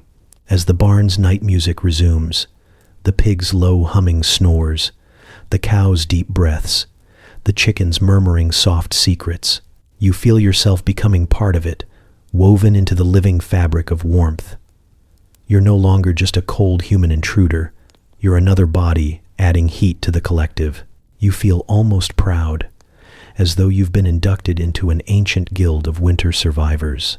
You think back to the first nights, when pride kept you shivering alone at the edge, refusing closeness because it felt wrong, unclean, desperate. Pride is a foolish blanket. Tonight you let it go and lean into the practical wisdom of the barn. Humans didn't last long alone, and deep down you've always known it. Here, with your face buried in wool and your body thawing by inches, the truth is easy to love. The cold tries once more to cut through, but it's too late. You're sealed inside the sheep's warmth, your own breath joining hers in a soft fog. She smells like earth and hay, and something faintly sweet. You drift without meaning to, lulled by her steady heartbeat and the slow chew of her jaw. The night shrinks to her warmth, the straw beneath you, the safe press of life on all sides. Somewhere before sleep fully takes you, you pat her wool in thanks, a clumsy, tender gesture. She flicks an ear and exhales, heavy and warm, and you swear it's approval. You smile in the dark, your last thought simple and fierce. Survive first. Everything else can wait for morning. Morning hasn't really arrived so much as shuffled in reluctantly, pale light leaking between warped boards and catching the slow drift of hay dust. You blink awake to the smell of animals and damp wool, and something faintly sour from the pig pen. The barn breathes around you, alive but groggy, and you know before you even stand that the day will be cold. You don't need a priest's calendar or some elaborate iron contraption to tell you. You have animals. Your first forecast comes from the chickens. They're quieter than usual, still puffed up and reluctant to move from their roosts. When chickens act like sulking children and refuse to greet the dawn with noise, it means the air outside is sharp enough to slice. They know before you do. They always know. You watch them shuffle and mutter, feathers fluffed to cartoonish size, and feel a chill just from the sight. The pigs add their vote next. Normally they'd be rooting through straw, busy with invisible projects, but today they're welded together in one enormous mound, not even pretending to be separate beings. That's a deep freeze warning if you've ever seen one. Pigs don't cuddle this hard unless the cold's about to bite ankles off. You consider diving back under the blanket, but curiosity and the thought of breakfast push you upright. It's the donkey, though, who's the real authority. He's usually standoffish, a solitary sort who claims his own corner and glares at anyone who enters it. But now he's moved closer to the barn's heart, slow and deliberate, seeking the collective warmth he normally disdains. That's not just cold. That's the herald of real frost, the kind that cracks water buckets and steals feeling from fingers before you know it. If the donkey surrenders pride, you take note. You've learned to read him like sky signs. His ears droop lower when storms are coming. He brays once, sharp and flat, when sleet's on its way. And when he stands pressed near the cows, side to side like a brother in arms, it means the temperature's dropping faster than you can pile hay. Tonight will be bitter. The knowledge lands in your chest heavier than the blanket. You glance around, confirming with other sources. The goat is unusually quiet, eyes half-lidded, as if even mischief can freeze. She's hunkered down low instead of leaping to impossible heights.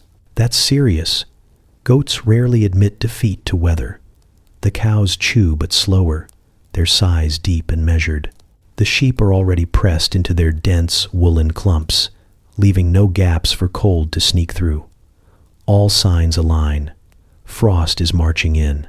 You step toward the donkey, who flicks an ear but doesn't move away. Up close he smells like dry earth and long roads, some ancient scent of endurance. You reach out and scratch gently between his shoulder blades, a silent thank you for the warning. He shifts once, slow and deliberate, accepting your presence but keeping his gaze fixed on the door like a sentry. You follow it to the thin slice of light beyond and see your own breath curling white. The frost is here already, stealthy and quick.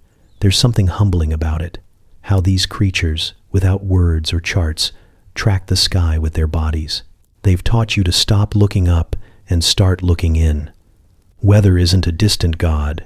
It's felt first in feathers and fur, in the angle of ears and the shape of sleep.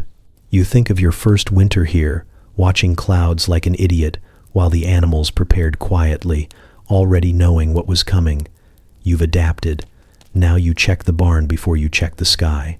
The donkey stamps once, as if to punctuate the lesson, and exhales a great cloud of steam. The goats stir, but don't rise. The pigs grunt softly and shift. One enormous warm tide. You consider climbing back into your hay nest and waiting the day out, but there's work to do.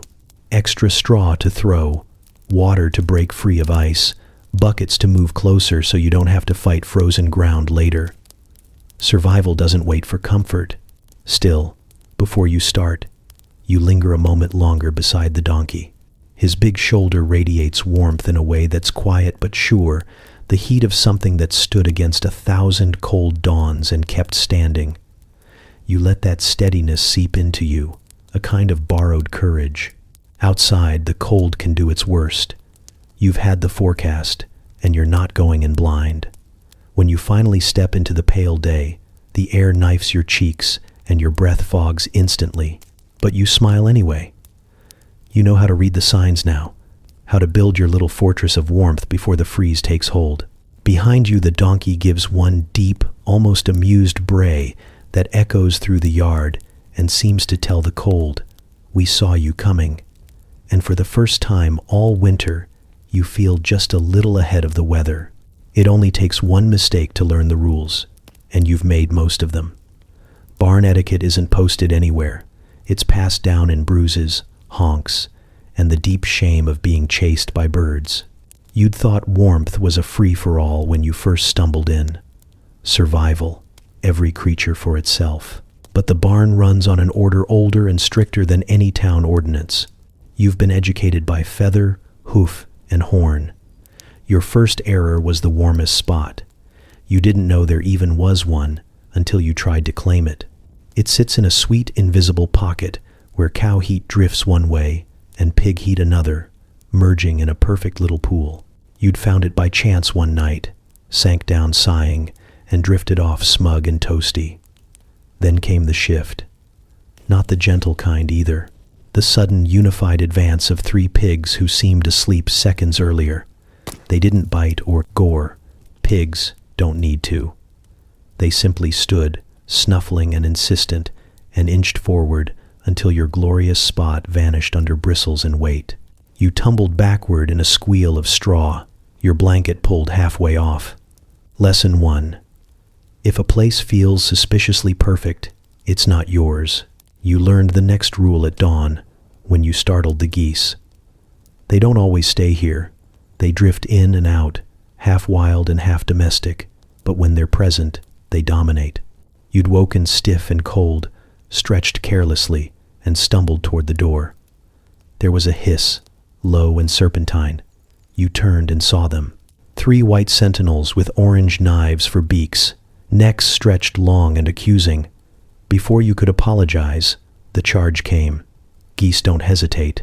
They come at you wings out, mouths open, screaming like demons. You fled, tripping over hay bales, scrambling behind a cow who watched with lazy disinterest. The geese stopped only when satisfied you'd been publicly humbled. Lesson 2. Never startle the geese. Better yet, pretend you don't see them. The rooster. That one you should have known, but curiosity killed your peace. He's small compared to the cows, but power isn't measured in weight here.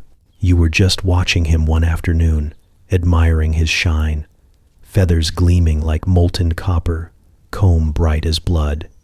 He caught your stare and turned, slowly, deliberately. You didn't look away fast enough. Something ancient passed between you. Challenge accepted. He lowered his head, let out a sound half scream, half trumpet, and lunged. You tried sidestepping. He followed. You tried ignoring him. He escalated. Wings flapped, Claws raked air dangerously close to your legs, and soon you were running laps in shame while the entire barn seemed to watch. The goat even laughed, a sharp bark of sound. Lesson 3. Never make eye contact with the rooster. Respect the crown. Now you know better. You enter the barn each night with quiet humility, offering soft greetings to the cows, a polite nod to the pigs, a careful sideways glance at the rooster's perch. You step wide around geese if they're in residence, leaving them an invisible moat of space. You build your hay nest modestly, not too near the prime heat zones, and if a pig nudges, you move without protest. It's better to lose a degree of warmth than test the collective patience. And yet, despite the rules and your missteps, something like acceptance has grown. The animals tolerate you now. The cows let you linger in their radiant aura without complaint. The pigs grunt companionably when you pass.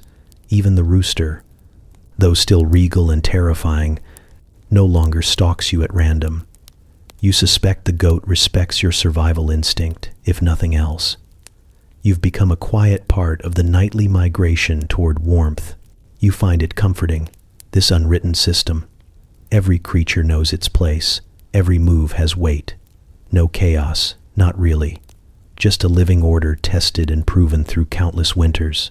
You think about how humans complicate things with talk and paper rules, while here, understanding is swift and simple. Stay respectful. Don't steal heat. Avoid provoking something with wings or horns. It's clean survival. Sometimes, before sleep takes you, you study the way the barn breathes. Pigs pile and shift, but always leave lanes for movement.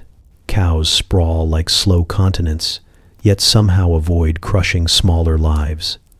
Chickens negotiate tiny truce after tiny truce for perches. Even the geese, tyrants though they are, know when to hold ground and when to glide off into night. Everyone survives because everyone reads the room. Tonight you nest quietly in a corner you've learned is neutral ground, warm enough without competition. You're close enough to a cow to catch her slow, reassuring heat, but far enough she won't swing ahead and send you flying. The pigs are snoring already, safe fortress of bristle and breath. Overhead, the rooster settles, feathers whispering, eyes half shut but aware. You nod to him, respectful but brief. He allows it. The geese aren't here tonight, and you're grateful.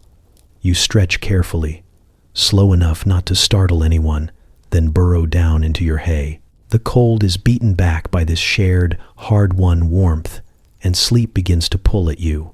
You think about how far you've come from that clueless intruder who almost lost toes and dignity in one night. You're not master of the barn. No one is, but you've been admitted to its quiet, breathing kingdom.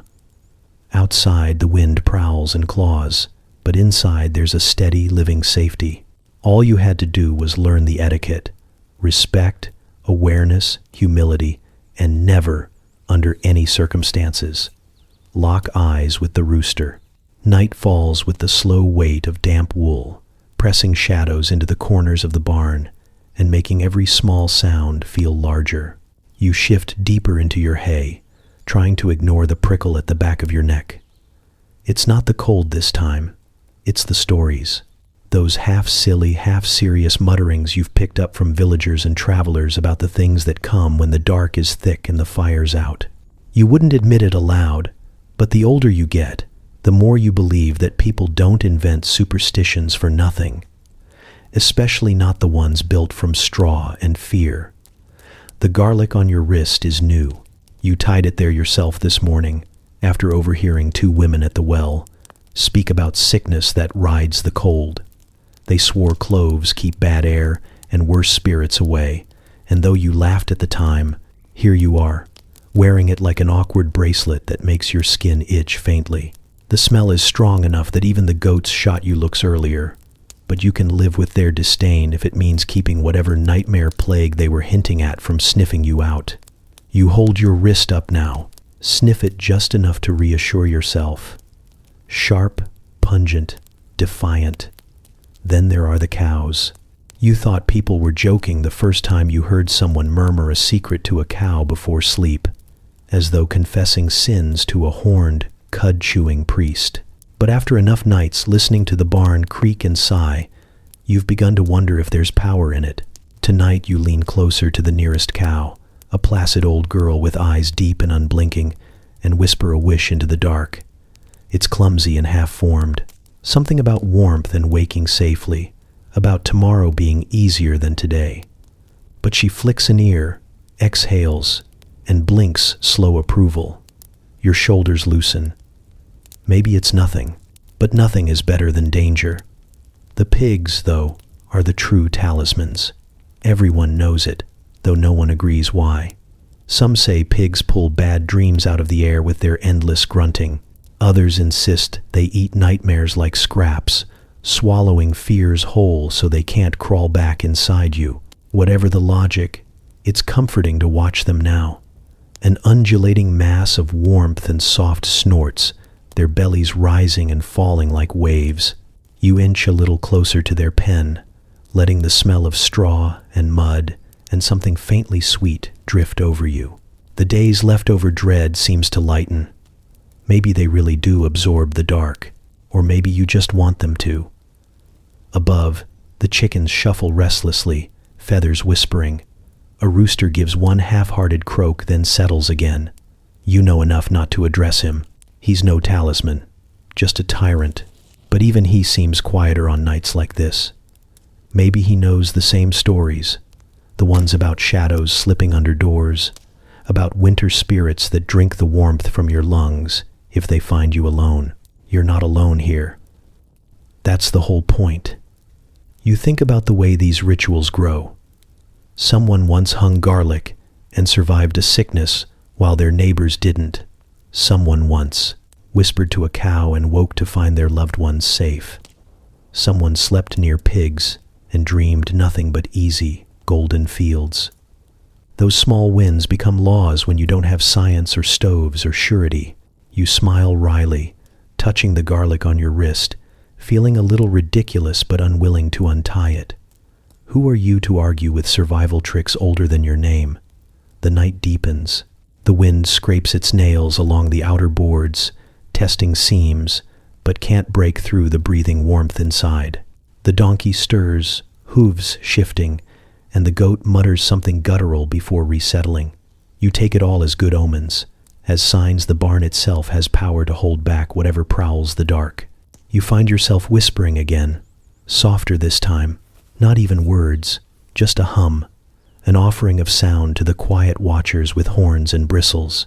Sleep sidles closer, but not the sharp, haunted kind. This sleep is heavy, barn-scented, safe. You tuck your garlic wrist under your chin, press your back to the hay, and let the pig's low rumble lull you. Each grunt feels like a ward, each exhale a spell. The cow behind you sighs, warm breath brushing your shoulder, and you whisper a thank you without opening your eyes. The old superstitions might be nonsense, or they might be something truer than reason, born from centuries of dark nights and desperate hope. Either way, you know this. The garlic smells strong, the cows listen without judgment, and the pigs are already swallowing anything sharp or cruel that dared follow you inside. You're wrapped in something older than fear, something living and layered and wise. Outside, the frost spreads and the world goes still. Inside, the barn hums with quiet protection, and you drift into dreamless dark, trusting the animals to stand guard against everything you can't name. It starts as a tickle on your forearm, small enough to ignore. You scratch without thinking and roll over in the straw, half asleep, warm, between the cows' slow breathing and the low hum of pigs. But the tickle doesn't leave. It travels. Soon it's an itch on your shoulder, then your ankle, and before you know it, you're wide awake in the dark, wriggling like a fish on a hook. This is how the night announces its lesser-known residents. Parasites are never polite about their presence. They don't knock or introduce themselves. They arrive uninvited, armed with tiny teeth and worse intentions. You'd hoped the garlic bracelet and whispered prayers to the cow might keep all darkness at bay, but apparently these creatures didn't get the message. Fleas have declared diplomatic immunity. Mites, too small to negotiate with, roam like bandits across your skin. You try to be rational. Of course, there are fleas. The pigs practically cultivate them, and the goats seem to wear them like jewelry. Chickens, too, bring their own crawling entourage. You know all this, and yet there's something about feeling the skitter of legs across your elbow that rattles your hard-won barn peace. You swat at nothing, then hiss softly when your movement wakes the goat. She glares in the dark, unamused, then goes back to chewing whatever midnight snack goats find in the void. The cow behind you exhales, warm and indifferent. You envy her. Somehow, she lives arm in arm with an entire flea metropolis and doesn't seem to mind. Maybe her hide is too thick. Maybe she's transcended itching. You, on the other hand, are merely human, soft and tender, and your skin flares like fire every time something lands. You imagine the pigs snoring in their pen, bellies full, fleas feasting like honored dinner guests, and mutter bitterly under your breath. There's an art to coexisting with these invisible companions, or so the old ones say. You've heard whispered tips while fetching water, ash rubbed into sleeves, mint leaves tucked behind ears, vinegar wiped on ankles. Tonight you'd kill for a jar of vinegar. Instead, you scratch again, frantic but quiet, not wanting to disturb the delicate balance of sleeping animals. A chicken above you rustles, feathers raining down, as if laughing at your plight. The rooster gives one sleepy grunt, but doesn't rise. Small mercies. You think back to your first night in the barn, before you understood how close quarters really meant. Back then, you imagined cozy warmth, shared breath and safety. You didn't picture fleas launching midnight raids across your limbs. But medieval life is nothing if not intimate. Warmth is never free. It comes bundled with things you don't want but can't avoid. It's a package deal. Heat, companionship, and occasional unexplained bites. And yet, something in you has shifted since that first night.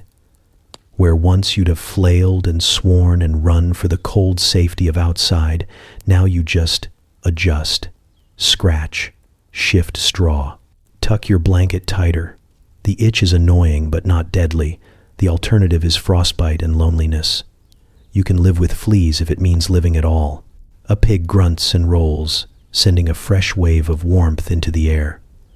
You edge closer, careful not to trespass but grateful for the radiance. The fleas will probably join you. Fine. Let them. You're building an odd sort of tolerance. You scratch, sigh, and carry on. Even the mysterious bite on your elbow feels less threatening when you remember that everything here survives by taking a little from something else. You're not so different. Stealing warmth from the sheep, learning weather from the donkey, listening for the cow's sighs to keep safe. Maybe the fleas are just another part of the barn's rough bargain. Still, you make a mental note to beg mint leaves tomorrow, or vinegar, or anything. You'll accept the terms of barn life, but you don't have to love them. You close your eyes again and focus on the sounds. The low chorus of animals breathing, snuffling, shifting, the comforting closeness of life layered on life. The itch ebbs just enough to let sleep creep back in. Before you drift off, you think about how odd it is to share so much with so many other creatures. Warmth, breath, space, and yes, even parasites. It's disgusting if you say it out loud, but in here it just is. You're part of something bigger and messier than you ever planned, bound together by survival and straw and the unspoken promise that everyone, fleas included, is fighting the same cold. Outside, the frost deepens and the night hardens like iron. Inside, you scratch once more, settle closer to the warmth, and let your small grudges go. Survival isn't clean, but it's alive, and that's enough. You drag the bundle through the door like a hero returning from conquest, though in truth you've just walked half a mile through biting wind to snag a stash of dry hay from a neighbor's loft. But in the barn, no one knows that but you. The smell hits first, Sun-cured grass, warm and sweet even in winter, a scent so rich it almost tastes like summer. Heads rise one by one. The pigs stop their lazy rooting and turn in perfect unison. A cow swivels her massive skull, ears twitching. Even the rooster, normally indifferent unless insulted, tilts his glossy head and watches with a sharp, appraising eye. For once, you hold power. The pigs are the first to move, slow but determined, waddling toward you with grunts that sound suspiciously polite. You'd swear one even tries a smile. If pigs can smile, they know what fresh, dry hay means. Bedding that doesn't reek of damp and old straw, maybe even something soft to nest in. You lay the bundle down with as much ceremony as your frozen fingers allow, and they descend like a noble court finally granted its due. Within seconds, they're burying snouts and bodies, rolling with contentment. Their usual grudging tolerance of you is replaced by something close to reverence. The cows are subtler, but no less moved. They don't rush. Cows never rush. Instead, one steps forward with the slow grace of an empress and lowers her great head toward your offering. She inhales deeply, a sound that vibrates the boards, then lets out a sigh so pleased it feels like applause. You could melt on the spot. The others follow suit, nosing the hay, chewing delicately, tails flicking approval. One nudges you once, gently but firmly, a thank you that could still break ribs if it wanted to. You hadn't expected the human prestige, but it arrives too. The barn isn't only animals. People drift in and out. Neighbors, kin, the occasional traveler who's traded warmth for gossip. They notice. A woman at the far wall glances over her shoulder, eyes flicking to the pile, then to you. She doesn't say anything, but her raised brow and half smile are louder than words. Later, someone mutters, "Nice haul," and it feels like being knighted. Dry hay isn't just hay, it's currency. In a world where everything is damp and cold and rough, softness is wealth. You take a moment to savor it. All winter you've been the outsider, tolerated but low in rank, stealing warmth where you could. Now you're the bringer of bounty, the one with foresight enough to trade favors and find something better than the barn's endless damp scraps. Even the goat, queen of disdain, ambles over and inspects your prize. She sniffs, sneezes, then decides to lounge nearby, close enough to claim association but not surrender status. Still, that's approval in goat terms. You build your own nest from the prize, careful not to seem greedy but unwilling to give up all your treasure. The hay crackles dry and fragrant under your hands, a small miracle compared to the usual musty bedding. You sink into it, and the comfort is immediate. A layer of summer stolen back from winter. Warmth seeps upward faster, dryness insulating where damp straw never could. For once, you're not fighting your bed. You're winning. It's a quiet power, but it changes how the night feels. The animals settle faster, lulled by comfort. The air hums with satisfied noises, pigs snuffling into sleep, cows chewing slowly, the goats stretching with an audible sigh. Even the geese, when they drift in late, take one look, murmur among themselves, and behave. Dry hay humbles everyone. You think about how status works out here, how it isn't gold or fine clothes but the small, vital things. Warmth, dryness, enough food to last the dark months. You brought a piece of summer into the cold, and that matters more than all the imagined riches you used to dream about. It's practical nobility, stripped of frill, but heavy with meaning. As you curl deeper into your new bedding, you catch the cow's slow gaze again. She blinks at you, unhurried, regal, but softer now. You whisper something like "good night," unsure why, and she flicks an ear in response. The pigs are already asleep, little snores rising from their hay fortress. The goat chews one last thoughtful bite of your offering, then curls up nearby, closer than usual. That alone feels like a medal pinned to your chest. You smile into the straw. All day the cold gnawed at you, but tonight you're not just surviving. You've earned a place, however small, in this strange parliament of beasts. Dry hay did that. Resourcefulness did that. It's a kind of triumph. Quiet, scratchy, smelling faintly of grass and sweat, but triumph nonetheless. The wind rattles outside, but inside the barn is a kingdom you've finally contributed to. You burrow into your fragrant throne, warmed by more than just the animals now, warmed by your own small, clever victory. You've been awake for exactly 3 minutes when you realize privacy doesn't exist. It's not just absent, it's a concept no one here even pretends to value. You stretch under your blanket, hoping for a quiet yawn and a moment to arrange your thoughts. But the goat is already staring at you from an absurdly high perch, chewing something that looks like half your sleeve. She meets your gaze, unblinking, and you know you've been seen. Not just seen, evaluated, judged. You roll over and attempt what you think of as medieval self-care, a deep sigh, slow and mournful, the kind that's supposed to signal to any decent creature that you want solitude. The pig next to you stirs anyway, making a sound halfway between a snore and a sneeze, spraying a fine mist of whatever pigs keep in their sinuses across your blanket. A chicken hops down nearby, landing so close her wing brushes your face. Personal space, you discover, is not part of the barn's shared language. You try sitting up, hoping height might earn respect, but this only seems to announce breakfast to the room. The pigs grunt louder, hopeful. The chickens shuffle and mutter. A cow swings her vast head your way and exhales a breath so heavy you taste hay and cow on the air. Even the donkey, normally indifferent until the day begins properly, flicks an ear and angles toward you. You are not a person to them. You're a moving part of the warmth machine, a resource, a possible hand that might scatter extra straw or grain. Alone doesn't happen here. You pull your blanket around your shoulders like a cape and shuffle toward the door, desperate for even a sliver of crisp morning air. But the goat follows, hooves clattering on wood, eyes bright with mischief. She's laughing. Of course she's laughing. You feel it in the bounce of her step, the occasional sharp bleat that seems perfectly timed to your longing sighs. She's seen this before, you suspect.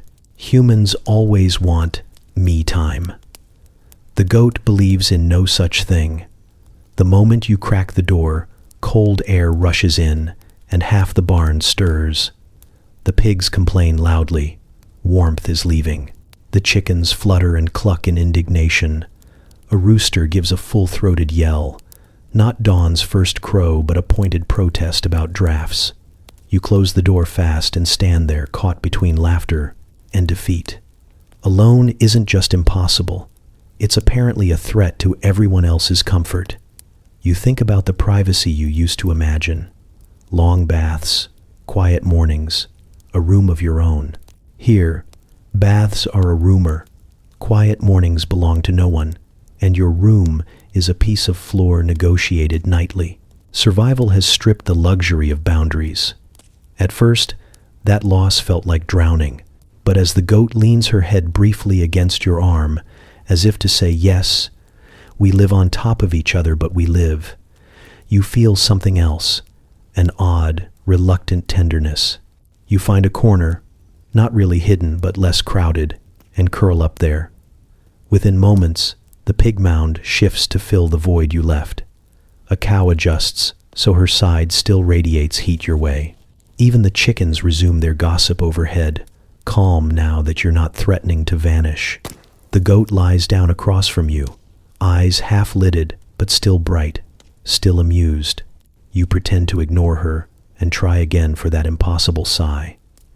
This time it sounds less dramatic, more like surrender, because you know the truth. Privacy is a luxury for warmer ages. Out here, closeness is survival.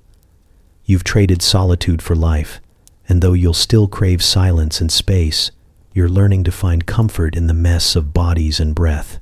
You glance at the goat, who snorts softly, and you almost smile. When you finally drift back towards sleep, you're aware of every sound: the pig's gentle snoring, the steady heartbeat of cows chewing, the chickens rustling above. None of it is private. All of it is alive. And somewhere in the warm dark, you realize the opposite of alone isn't crowded. It's safe.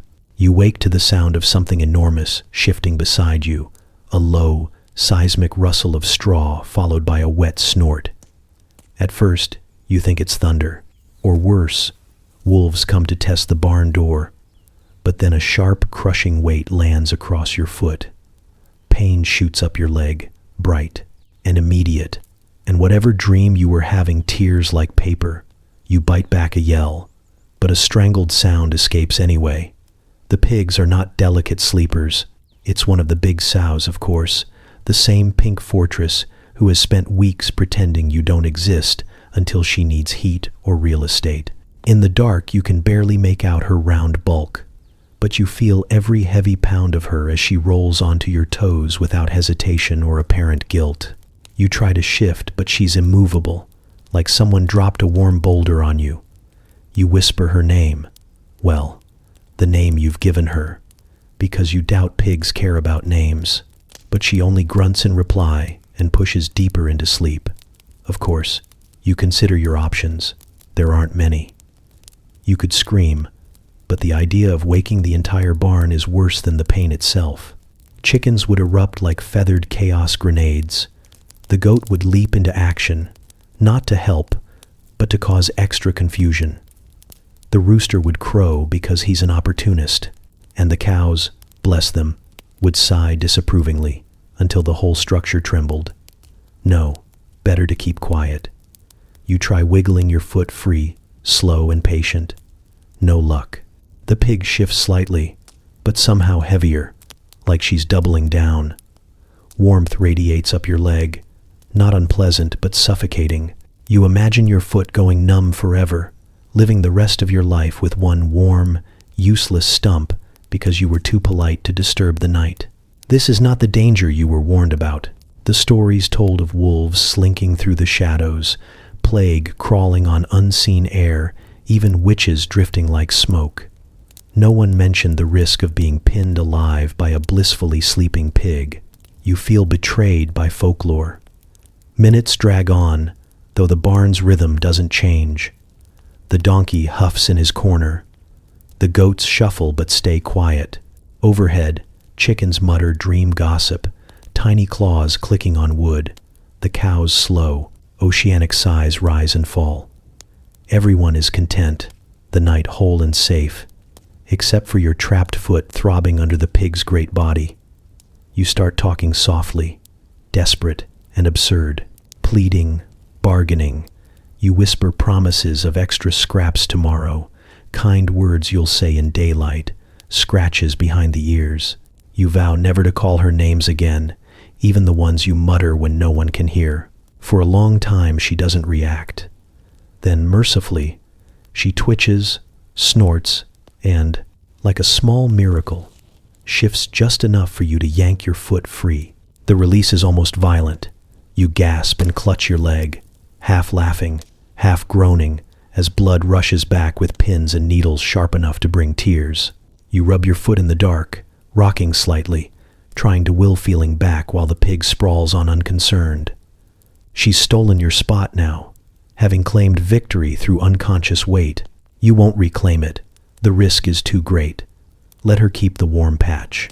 Survival sometimes means surrender. Still, once the ache fades, you can't help a reluctant smile. The danger felt real in the moment. Being crushed, trapped, alone in the dark. But now it's ridiculous. Death by pig is not noble, but it's at least warm. And there's something comforting about it, too. The worst threat tonight wasn't wolves or sickness, but over-eager snuggling. You'll take that over teeth and plague any day. You shift to a new space, rebuilding your nest with quiet efficiency. The hay is scratchier here, cooler, but you'll live.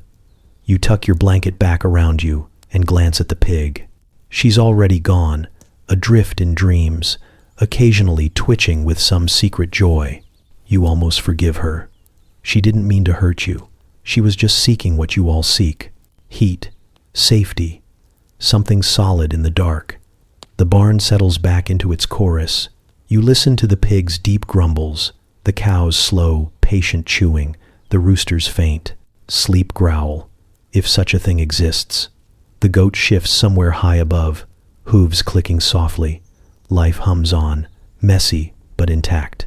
Your foot still throbs, but the panic has burned away into a strange gratitude. You've been reminded, once again, of how close you all live here. How easily a dream can become a shared accident. How survival ties everyone together in ways you'd never expect. Even pain feels communal somehow, part of the night's breathing whole. You close your eyes again and let the warmth, stolen and returned, carry you off. Outside, the cold prowls and frost spreads like glass, but in here, the only monsters are clumsy and soft and dreaming. You can live with that. You have lived with worse. Tonight's nightmare was just a pig who wanted company, and maybe, in her way, to keep you safe. The first thing you feel isn't the cold. It's damp heat on your face, a slow, wet breeze that smells unmistakably of grass long gone and stomachs that have been busy all night. You open one reluctant eye and find yourself nose to enormous nose with a cow. She's staring at you with serene indifference, breath rolling out in thick white plumes that hang between you like fog. It's intimate in the wrong way, but also somehow better than waking up alone and frozen solid. You pull back a little, just enough to escape the full force of her exhale, and promptly hit a pig, warm, round, and sound asleep. The pig doesn't notice or care. You're wedged, human sandwich filling, between heat sources that don't ask permission. The smell is layered. Cow breath up front, earthy and sweet, but with an undertone of something that's definitely been chewed twice. Pig funk coming in low and rich, with notes of damp hay and ambition. A whisper of goat somewhere behind you, sharp and grassy, like someone spilled bitter herbs. It's pungent, but it's life. And you're still alive, which is more than you expected when you came to the barn your first night. You shift, carefully, trying not to wake anyone important. The cows ignore you. Cows almost always ignore you. But the goat's watching. She's perched nearby on some improbable beam, chewing and regarding you with what might be smugness. She knows you're trapped, and she's pleased about it. The chickens above stir and mutter as if to join the judgment. You sigh and bury your nose in the blanket, but the smells have already settled into your clothes, your hair, your everything. Medieval perfume, unwillingly applied. You think about the luxury of fresh air, how once you imagined morning walks alone, crisp and silent, maybe dew sparkling in some poetic field. Instead, here you lie, breathing the recycled warmth of a dozen creatures and feeling absurdly grateful for it.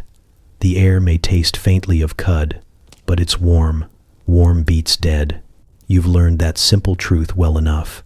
There's movement to your left. One of the pigs waking, stretching in slow waves like dough rising. She snorts once and shoves against you until you yield space.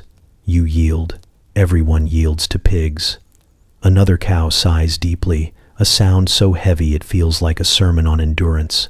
The rooster above lets out a single warning cough, the prelude to his infernal crow, but mercifully decides against it for now. Morning here doesn't burst open. It unrolls, sluggish and noisy, thick with smells and body heat. You try to sit, but the straw clings, and the cold air waiting above is sharp enough to cut. Still, you force yourself upright. There's work to do. Water to break free of ice, animals to check, hay to rearrange. But for a moment you just sit, blanket around your shoulders, staring into the steam of cow breath drifting like a living fog. It's ridiculous and profound all at once. These creatures kept you alive while you slept. Their heat, their nearness, the very smells you once recoiled from. This is the only reason you woke up. You remember your first winter, how you gagged at the scent, how you longed for crisp, empty air, how you believed dignity required distance. Now you know distance is for people with walls and chimneys. You have none of those, but you have this, bodies and breath and survival. And somehow, in the long nights and slow dawns, you've grown used to it, maybe even attached. The goat coughs softly, the sound sharp but not unfriendly, and hops down with impossible grace. She nibbles at your blanket, a small reminder that the day won't wait for you to philosophize. You shoo her half-heartedly, but she lingers, watching as you gather yourself. One of the cows shifts to make room. A pig noses closer, still half asleep but wanting warmth. You're part of their morning now, just another breathing thing to shuffle into the day. You push to your feet, wincing at the stiffness in your back and legs. The cold rushes in at once, biting your cheeks, and you're suddenly grateful again for the animal cocoon you left. You glance back once before stepping toward the door. The cows steaming in the pale light, pigs burrowed and content, chickens blinking awake, the goat already climbing to some new ridiculous perch. The door creaks, the outside world spills in, bright and icy and sharp. You take a deep breath of cold that feels almost painful after hours of barn air. For a second, you think you'll cough, but then it clears you, and you laugh under your breath. You smell like a dozen species, and you're sure you look half feral, but you're alive. Warmth bought with smells and proximity is still warmth. Behind you, a cow low moos softly, almost like a goodbye. You grin at the absurdity of it all and step into the day, pulling the barn door closed behind you. It's not elegant, this life, but it's beating back the cold one shared breath at a time. And for now, that's enough. You wake to chaos. Not the sharp, dangerous kind, but the steady, domestic kind that sounds like survival with bad manners. A cow shifts behind you, hooves, thudding like muffled drums, and somewhere close a bucket clanks against wood followed by a hissed curse. You blink into the dusty half-light and realize morning has started without you again. That's the thing about barn life. No one waits for you to feel awake. You sit up slowly, brushing straw from your hair, and immediately discover breakfast, if you can call it that. An egg, warm and miraculous, rests against your shoulder where your head must have been. You have questions, but none worth asking. A chicken perched above gives a smug cluck and fluffs her feathers like a queen. You hold the egg up and she blinks, satisfied, before closing her eyes to nap again. You thank her anyway. Gratitude feels appropriate when food literally appears beneath you. Nearby, someone is milking. You don't look right away because milking is intimate in a way you're still not used to, but curiosity wins and you glance over. A neighbor's boy, skin chapped, eyes half closed with sleep, works methodically at the cow's side, hands practiced and sure. The cow munches hay and flicks her tail lazily, unconcerned with the indignity of sharing breakfast. The boy doesn't speak, only hums under his breath, some tune too old to name. Steam curls from the pail in soft white ribbons. You can smell the milk from here, warm and sweet, and your stomach clenches. Across the barn, someone else swears again, louder this time. You crane your neck and see an older man wrestling with a stubborn goat who's decided breakfast is theft. She's got her horns hooked on a bucket and refuses to let go. He tugs, she plants her legs and glares, and the sound they make together is part opera, part brawl. You can't help but grin, though you do it quietly because mocking goats invites retribution. Eventually, the man gives up and leaves the goat with her prize. You admire his wisdom, your own hunger sharpens. The egg in your palm is cool now, but still good, and you slip it into your pocket like treasure. You'll find a way to cook it later, maybe bury it near the coals if you can charm someone into sharing fire. For now, it's enough to know you have something. Survival tastes better when it's stolen from the ordinary morning chaos. The milking ends with a soft grunt of satisfaction, and the boy moves away, leaving the pail half covered. You hesitate, watching the white froth tremble in the cold air. No one would notice a sip, but you know better than to test barn politics so soon after waking. You'll trade later, help with water, toss hay, something. The barn runs on quiet exchange. Everyone brings something to the table. even if the table is just dirt and straw. You think about breakfasts before this life, if you can call them breakfasts at all. Dry bread sometimes, when the oven wasn't empty, whatever could be begged or found. The idea of food being alive around you, warm and immediate, still feels like magic. Chickens literally making eggs while you sleep. Cows pouring life into a bucket before the frost even lifts. Even the goats, chaotic and selfish, bring milk if you're brave enough to fight them. There's something about it that feels bigger than hunger. You're surrounded by what keeps you going. The rooster finally crows, late but deafening, and the whole barn stirs. Pigs grunt and shuffle, cows low softly. The donkey adds a single bray like punctuation. The boy with the milk laughs for the first time, shaking his head. You stretch your sore limbs and stand, shaky but functional, and join the slow river of motion. Hay gets tossed, buckets moved, water checked. Breakfast isn't a meal here. It's a sequence of small victories, finding something warm, keeping it, eating before someone else claims it. You slip the egg back out and admire it one more time before tucking it safely away again. It's fragile but yours, and the small thrill of that is enough to keep you smiling through the chores. The goat eyes you from her stolen bucket but doesn't bother you. Perhaps she respects the audacity of sleeping on top of a future meal. The cow who exhaled in your face earlier flicks an ear and allows a brief pat. You take it as thanks. By the time the chores wind down, the barn hums with contentment and quiet chewing. The smell of fresh milk lingers in the air. Your stomach growls, but it's not despairing. It's just part of the rhythm. You'll find heat. Maybe share with the boy if you're lucky. Maybe just swallow the egg raw and pretend you like it. Either way, you'll eat. The barn provides, if you're patient and a little shameless. As you lean against the doorway and look out at the brittle morning, you think how strange it is to build breakfast out of chaos and crumbs and kindness. Not like the stories told of grand tables and polished silver, but enough. More than enough. You glance back at the tangle of animals and people and steam, at the life you found in this cold, and your smile deepens. You didn't wake to silence and hunger. You woke to warmth, noise, and an egg, and that, here, is a feast.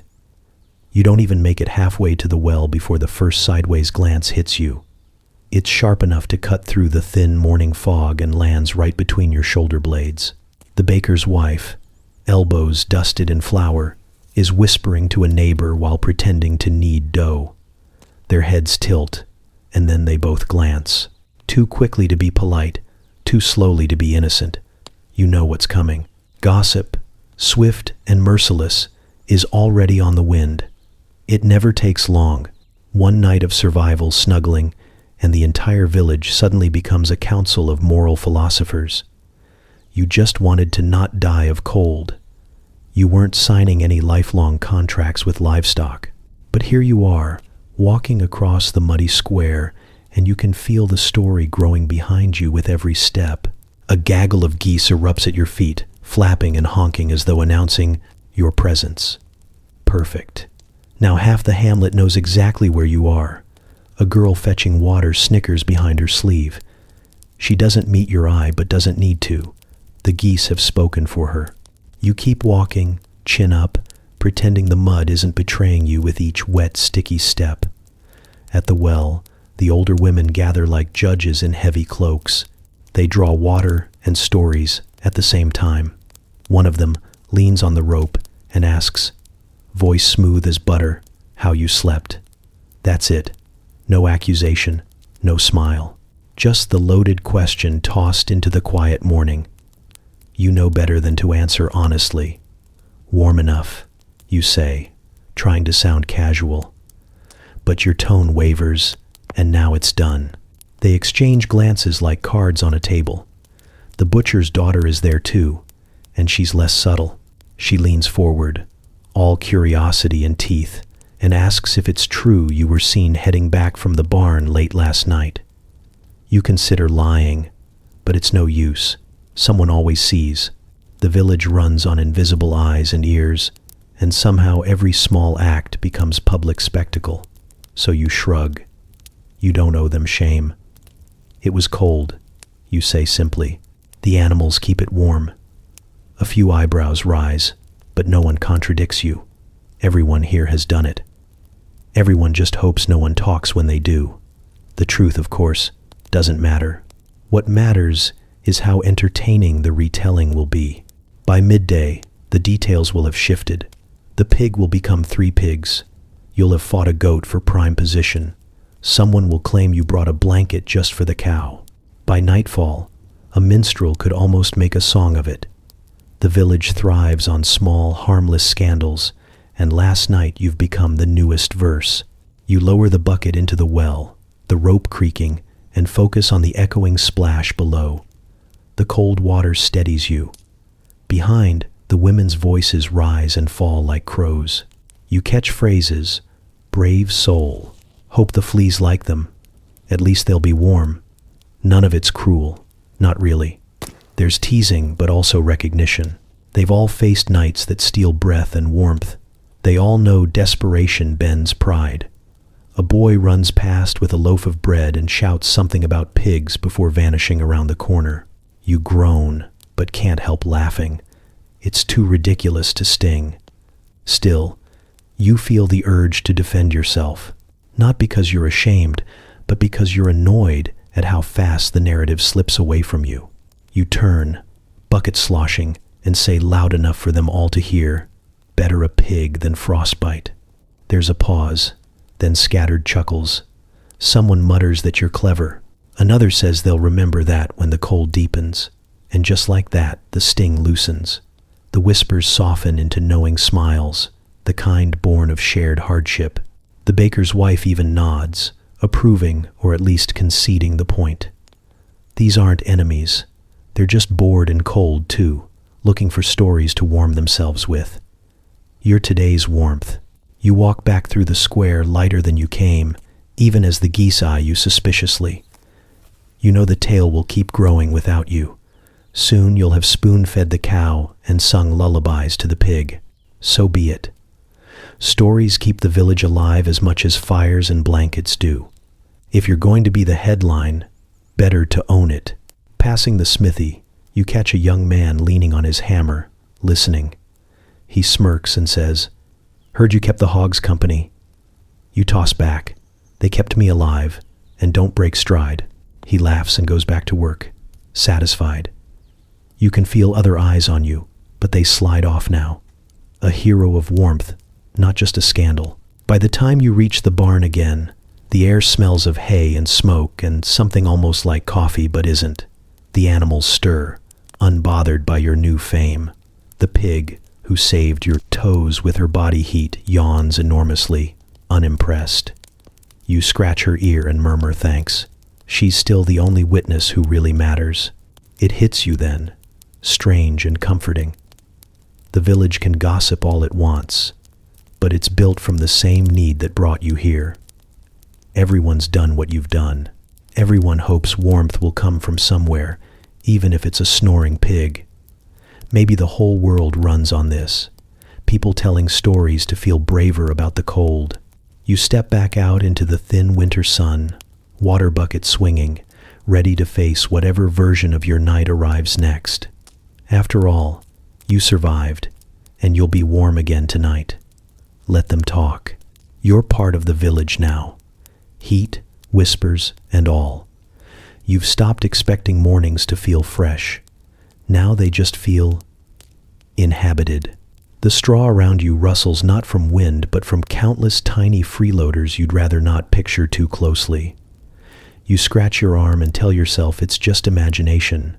It's not, of course. The barn is a kingdom of life, and you are a mattress with legs, so you fight back with what little you know. A handful of ash sprinkled across your bedding last night. Some superstition you picked up from a grandmother type who swore fleas hate it. She also swore on onions for colds and whispered to the moon about her knees, so you're unsure about the science, but you'll take any ally in this war. The ash looks pitiful now, just gray smudges where you tossed it. You don't feel less itchy, but at least you feel proactive. Near your head, a small bundle of mint lies crushed and fragrant. You placed it there carefully before sleep, like a saint with relics.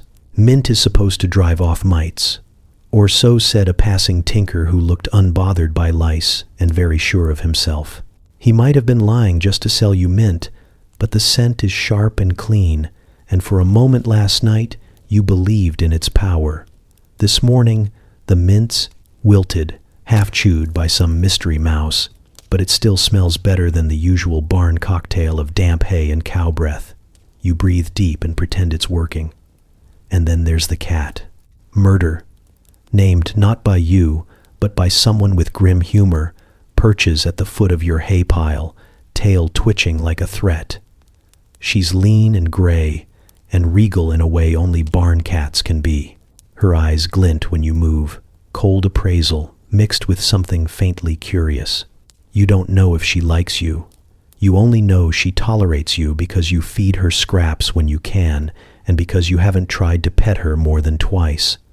Twice was enough to understand the limits. Last night, you felt her curl near your feet just as sleep came creeping in. It startled you at first. Tiny weight, sudden and warm.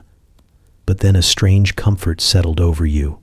Murder is a killer of things you cannot see until they're crawling on you. If she chose your hay heap as base camp, perhaps you're less appealing to the other inhabitants of the straw. That thought soothed you until her claws flexed, just slightly, and you remembered she's not your ally so much as an apex predator with shifting loyalties.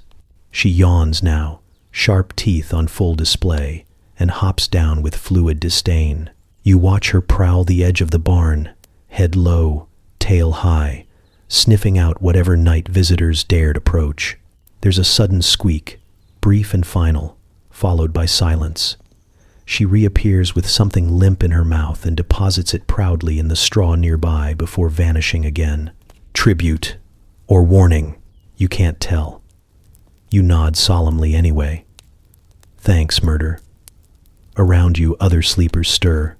Someone else sits up scratching, muttering curses at unseen foes. The goats shake themselves violently, scattering dust and tiny jumpers into the air. You huddle under your blanket, trying to remember if mint was also supposed to work on goats, and decide probably not. The cows rise slow and patient, unbothered by pests. Their sheer size seems to ward off most indignities, a luxury you envy. A woman across the barn is shaking out her bedding like a warrior before battle, raising clouds of dust and who knows what.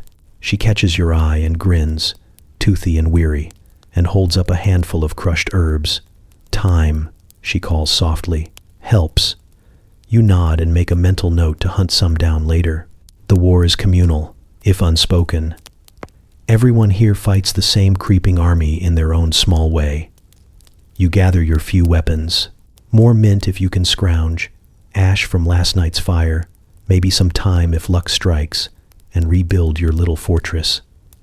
The process feels almost noble. You sprinkle, tuck, smooth, like some medieval chemist with a personal vendetta. Murder returns mid-ritual, eyes half-lidded with satisfaction. She flops down close enough that you feel chosen, though probably it's just warm here. Still, the presence of a hunter at your feet is no small comfort. You think about the strange intimacy of this life. You've shared breath with cows and body heat with pigs, yes, but this is a different closeness. The slow truce you make with smaller things. You'll never banish them entirely.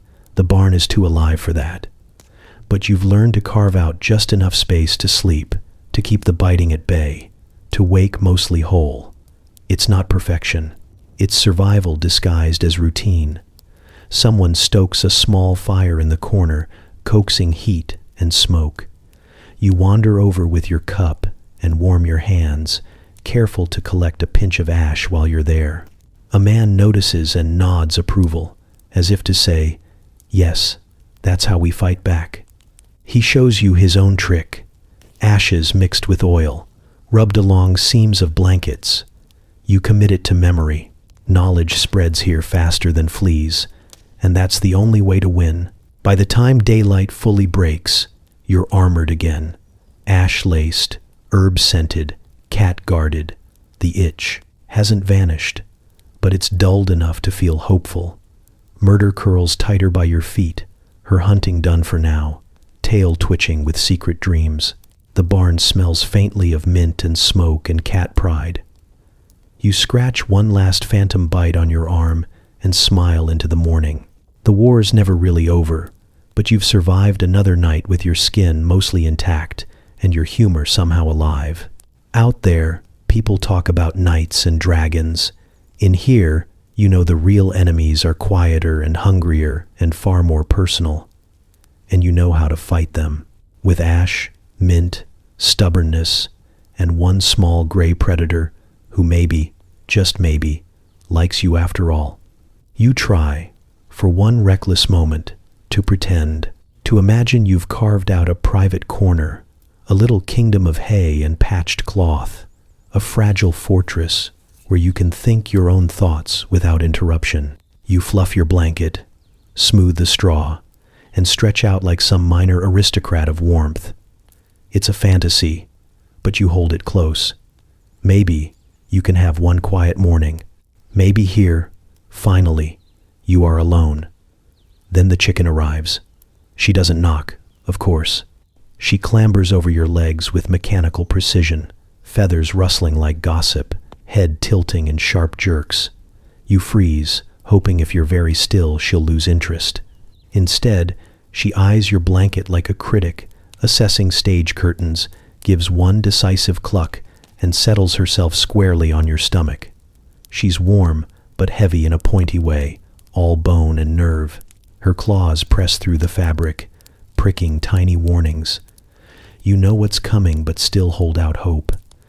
Maybe she's just here to say hello, to borrow heat, to share the fragile peace you were building. Then there's that unmistakable sound. A soft grunt, a flutter, a shift of feathers. Something warm and oval rolls against your ribs. She stands, shakes herself once, and hops away without ceremony, leaving behind an egg like a calling card. You stare at it for a long time, equal parts bewildered and impressed. Privacy, it seems, is not on the menu. You sit up slowly, holding the egg in your palm. It's fresh, smooth, almost glowing in the thin winter light. A gift, technically, though it doesn't feel entirely voluntary. You glance around for witnesses, but no one's paying attention. The barn has its own slow rhythm and small dramas. Still, you feel oddly exposed, as though the act itself was intimate. An egg laid on your blanket is a message. What the message says, you're not sure. You think again about privacy, about what that word used to mean. Rooms, walls, doors that shut. Here, privacy is as rare as silk. The animals live in a constant tide of closeness, and by choosing warmth, you joined their parliament. Your body is just one more surface to be claimed, for sleeping, leaning, breathing, now egg-laying. You want to be indignant, but there's something absurdly tender about it too. A chicken felt safe enough to make breakfast on you. Across the barn, someone laughs softly, though you're not sure if it's about you or their own misadventure. The sound isn't cruel, more like shared understanding. Everyone here has learned the same truth. You can't live pressed against life and expect solitude. You sigh, not unhappily, and set the egg carefully aside. Another morning offering, another reminder that you're woven into the place whether you ask to be or not. The fantasy of romance, though, that one still flickers sometimes. You picture some imagined you, wrapped in quilts, candle flicker gentle on stone walls, maybe a partner to share whispered secrets with. Instead, you have a goat glaring from the rafters, a pig stirring and snuffling, a cow sighing warm breath across the room, and a chicken who's just made your blanket into a nest. It's hard to conjure poetry with straw in your hair and feathers drifting across your lap. But then, the reality is its own strange. A poetry. You came here for survival, not storybook charm, and yet there's a kind of rough affection in how the barn keeps you. It offers no illusion of distance. It gives you breath and heat and eggs, sometimes literally from the source. It's not romantic, but it's profoundly alive. And you, once desperate and cold, now wake to gifts you didn't know you needed. The chicken returns briefly, pecking near your feet, then wanders off with regal indifference. You watch her go, amused despite yourself. You wonder if she'll come back tonight, if you're officially part of her rotation now. You can't decide if that's flattering or a curse. Around you, the day begins its slow, noisy climb. Someone pours grain, pigs grunt approval. Cows shift and chew, eyes half-lidded in their endless patience. The air fills with smell and warmth and work. You tuck the egg into your pocket like a secret and stand, brushing hay from your clothes. Privacy is gone, but you have breakfast. Fair trade. Outside, the sky is pale and wide, clouds pulled thin like wool. You step into the cold and feel the shock of it hit your skin after the barn's closeness. But it's not cruel anymore, just sharp and clear. Behind you, life continues without pause. You can hear the rooster announcing nothing new and everything important. You walk toward the well, egg knocking gently against your hip, and you think how strange it is to live this way. Messy, public, shared to the bone. You used to think survival meant isolation. Now you know it's the opposite. It's eggs on your blanket and cats named murder, geese announcing your shame, neighbors who know more about your night than you do. It's annoying, loud, and inconvenient. And it's also the reason you'll make it to spring. You glance back once more at the barn, at the drifting feathers and faint threads of steam, and you smile despite yourself. Privacy can wait for summer. For now, you'll take warmth, food, and the odd, undeniable, the fact that a chicken trusted you enough to lay an egg in your bed. You wake to silence. Not the cozy, sighing kind of silence that comes when the barn is still half asleep, but a hollow quiet that feels wrong. You blink into gray dawn, waiting for the usual chorus. Pig grumbles, cow breath, rustle of straw, murder's claws clicking somewhere in the shadows. Nothing, just cold air and the echo of your own heartbeat. For a brief, foolish moment, you think everyone's abandoned you, that some silent migration happened in the night and you, the slowest and warmest, got left behind. The barn smells the same, but emptier somehow, like bread after it's been eaten. Then you notice the door. It's not closed. It's not even sort of closed. It's hanging open with a jagged bite in the bottom corner. Boards splintered like an overeager woodpecker came through. You sit bolt upright, heart thudding, and then you know, goat. Because of course it's the goat. Only she has the audacity, the teeth, the need to turn a door into an appetizer. You stand slowly, hay sticking to your clothes, scanning the empty space.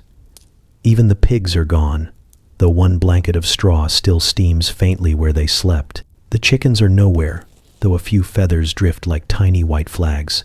The cows, gone too, leaving only heavy prints in the dirt. You step outside and immediately wish you hadn't. The yard is a battlefield of tracks and chaos.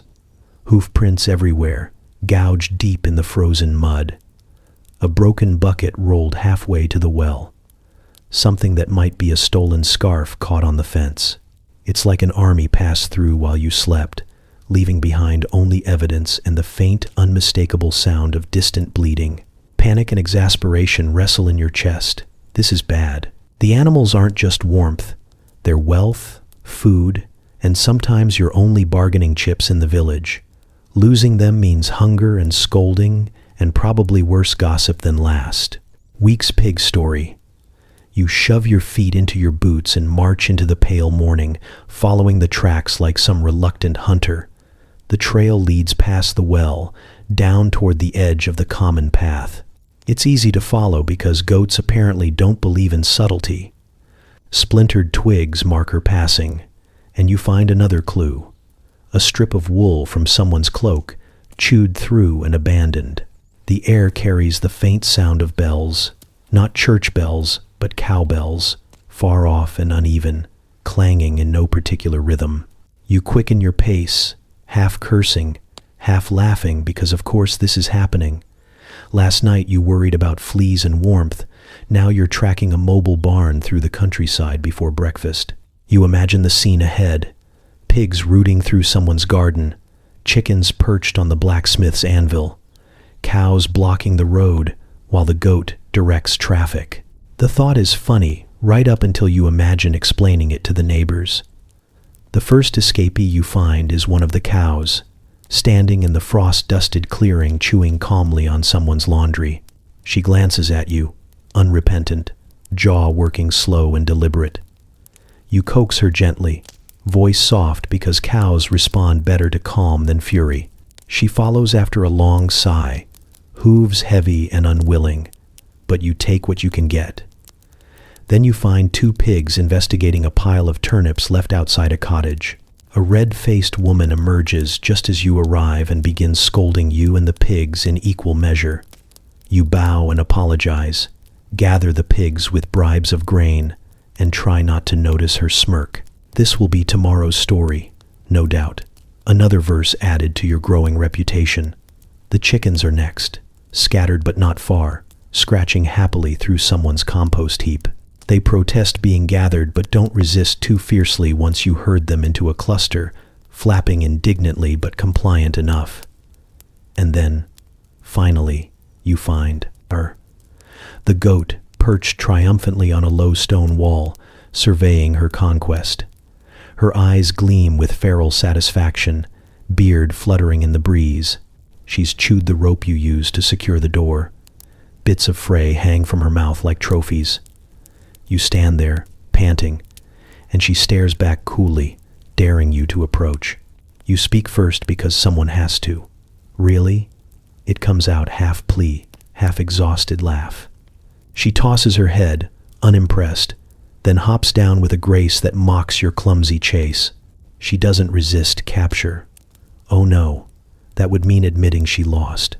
Instead, she saunters ahead of you, queen returning home after a morning of conquest, as if this whole expedition was your idea. By the time you get back to the barn, the animals shuffle in like students late to class. Cows resigned, pigs snorting softly, chickens muttering complaints. The goat, naturally, climbs to her rafter and surveys the scene with smug serenity. You check the door. It's a mess of splintered wood and teeth marks. Fixing it will be today's chore, maybe tomorrow's too. Exhausted, you drop onto your hay pile, still clutching the egg from yesterday because you're not letting that break after all this. Around you, the animals settle in as though nothing happened. The pigs flop down, the cow resumes her patient breathing, and the goat licks her lips like she's tasting victory. You breathe deep, part sigh, part relief. Terror at waking alone has melted into something rough but funny. You're not safe here. Not really. Safety is a word for people with locks and thick doors, but you're not alone either. Even in their rebellion, the animals came back, or maybe they let you bring them back. Either way, the barn fills again with warmth and noise, and you know the cold can't win yet. Tomorrow you'll rebuild the door, thicker and stronger. Tonight you'll sleep with one eye open and a hand ready for the goat's next brilliant idea. But for now, you let the exhaustion settle, and you laugh quietly into the straw. You've lived through another morning in this strange, alive world. And despite everything, the bites, the gossip, the jailbreak, you wouldn't trade it for silence. You're starting to notice patterns, not just in the nightly shuffle of limbs and straw, but in how people carry themselves come morning. Warmth is currency, and everyone knows who spent the night rich and who barely scraped by. It starts with the cow owners. They emerge from the barn like royalty, slow and smug, smelling faintly of hay but otherwise untouched by suffering. There's a certain drape to their shoulders, a languid calm that says they woke to a steady furnace pressed against their spine. Cow heat is the gold standard, broad, generous, reliable. You can hear it in their laughter, see it in the way they lean on the well without shivering. Someone even hums a tune while drawing water, and you know instantly they slept under a cow's warm breath all night. Next are the pig people. You're among them more often than not, and you know the look. Rumpled but content, straw in your hair, smelling faintly of something earthy and unglamorous. Pig heat is intense, if slightly suffocating, and it shows in the way you carry yourself. There's a camaraderie in your nods, a silent acknowledgement that you survived the night with honest, sweaty comfort. Not elegant, but effective. Pig people don't brag. They don't have to. Everyone knows they slept warm, just maybe with a bit too much snorting. Then come the chicken sleepers. They're easy to spot. Awake but twitchy, smelling of feathers and hope that didn't quite pan out. Chicken warmth is theoretical at best. It's mostly noise and a few random hot spots. These poor souls pull their cloaks tighter and smile too brightly, trying to hide the fact that their toes are still numb. They shrug when asked how they slept, the universal sign of, I lived, but don't ask for details. There's also a shadowy group no one talks about but everyone sees, the unlucky ones who failed entirely. They're stiff, pale, teeth chattering behind forced grins. They either misjudged their hay nest or lost their spot when a more determined sleeper shoved them aside. They won't admit defeat, but you can spot them a mile off. Wide-eyed, slightly feral, desperate for a second chance tonight. As you move through the yard this morning, you watch the subtle dance. The cow owners cluster together, laughing too loudly, basking in their thermal superiority. Pig sleepers exchange knowing smirks, but keep to themselves, secure in the practical warmth of their choice. Chicken sleepers hover on the edges, wishing they'd been braver last night or luckier, and the cold ones just drift, waiting for some chance to steal better placement when darkness comes again. You feel your own place in this ecosystem.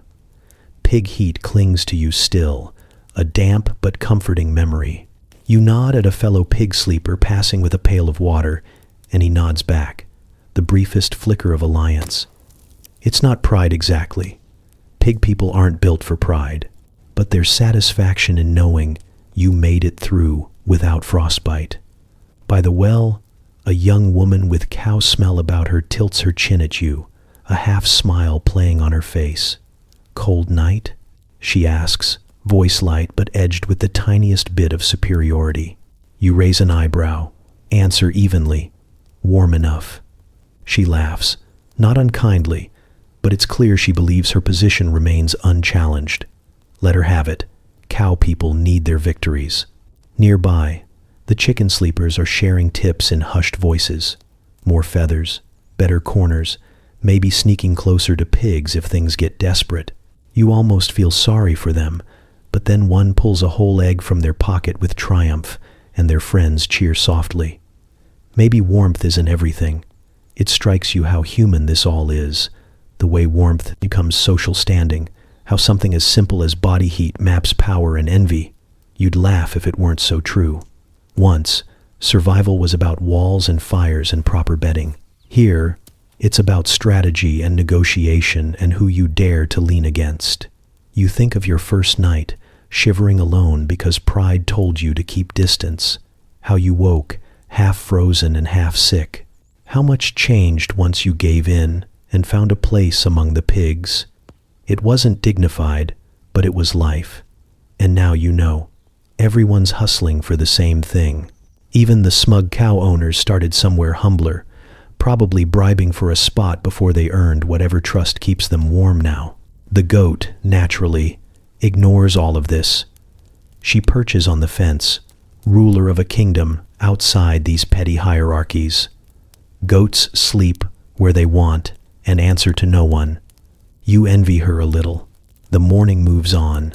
People scatter to their work, warmth status tucked away until tonight's negotiations begin again. You shoulder your bucket and head back to the barn, already thinking about placement. The cow people will guard their prize spots.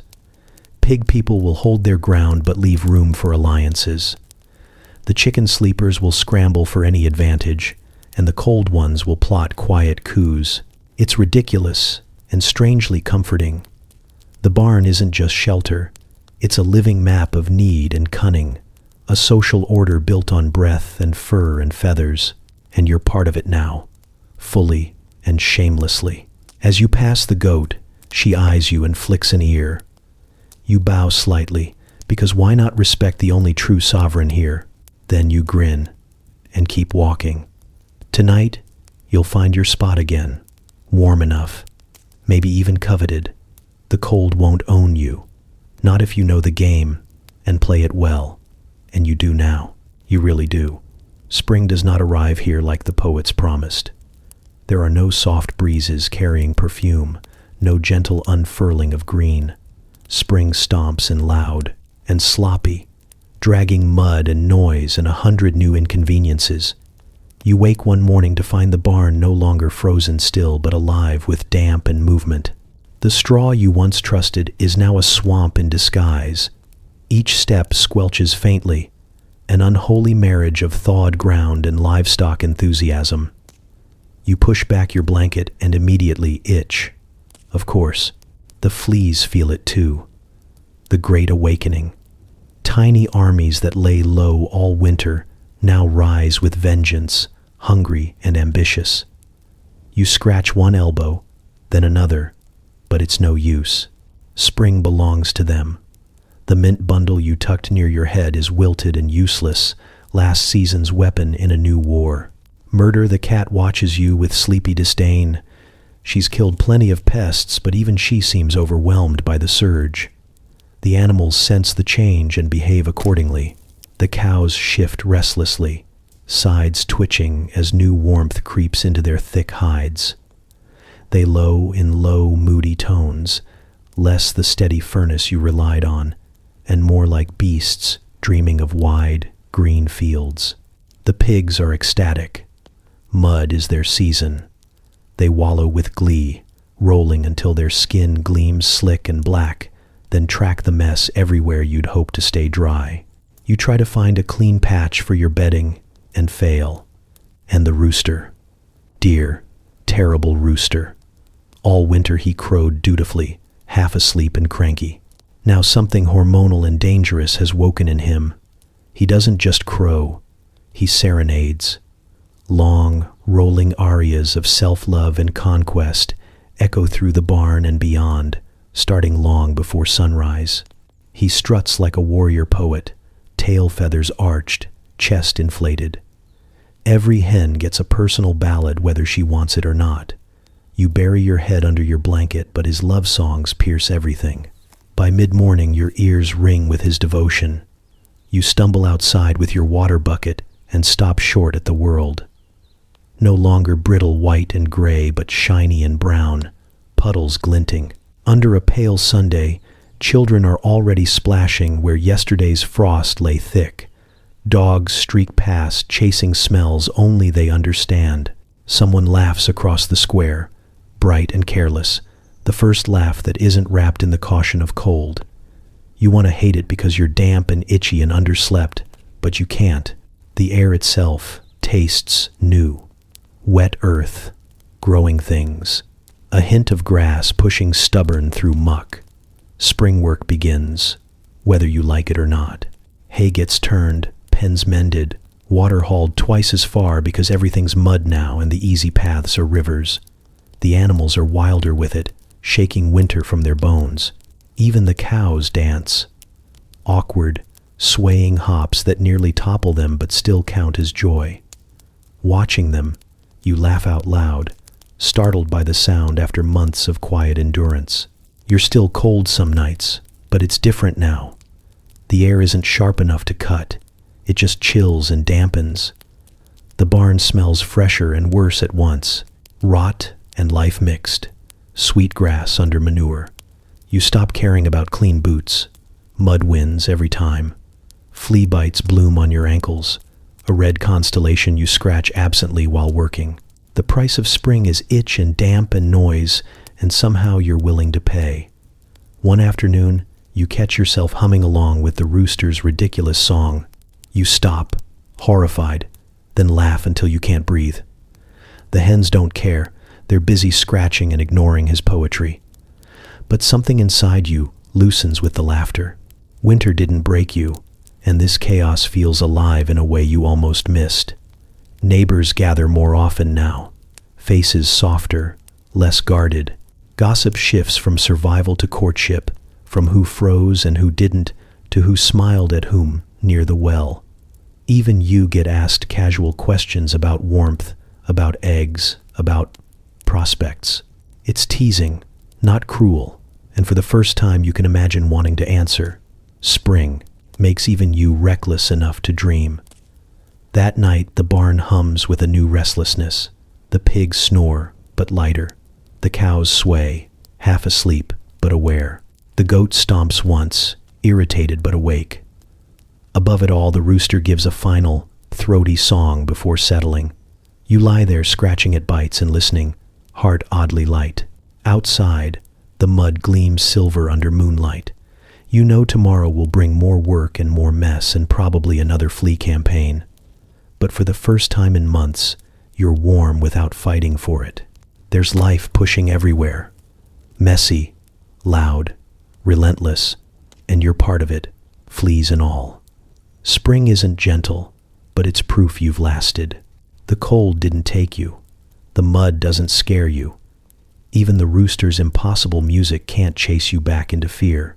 You pull the blanket close, smile into the straw, and let the night fill with new sounds. Somewhere nearby, murder catches something with a decisive snap. The rooster dreams of love. And you, itchy, muddy, alive, dream too. You wake before dawn to the sound of muttering, not the usual half-asleep barn choir of snorts and clucks, but human voices, low and anxious, drifting in through cracks in the boards. Something's wrong. You can feel it before you understand it. The air tastes sharper, like fear left overnight. The goat is already awake, standing sentinel on a beam, ears flicking at every whisper. The pigs shuffle uneasily, and even the rooster seems to have lost his will to boast. By the time you push open the barn door, the village is stirring in a way that has nothing to do with chores. People gather in clumps, faces pale and pinched, speaking fast, looking everywhere and nowhere at once. You catch pieces of words: sickness, coughing, fever. Someone says plague, and the sound lands like a dropped stone. The older women make signs against evil, their fingers trembling. The baker's boy runs past with eyes wide as if chased by invisible wolves. You freeze in the doorway, mud sucking at your boots, trying to make sense of it. You've heard of plague, everyone has, but it's always somewhere else. A story, a fear reserved for other unlucky souls. Now it's here, or close enough that no one's pretending otherwise. And suddenly every breath feels dangerous, every cough suspicious. You retreat to the warm stink of the barn without thinking, pulling the door shut behind you like that could keep death out. Inside, the animals sense the shift. The cows stamp and snort softly, restless. The chickens are clustered, feathers puffed, and eyes darting.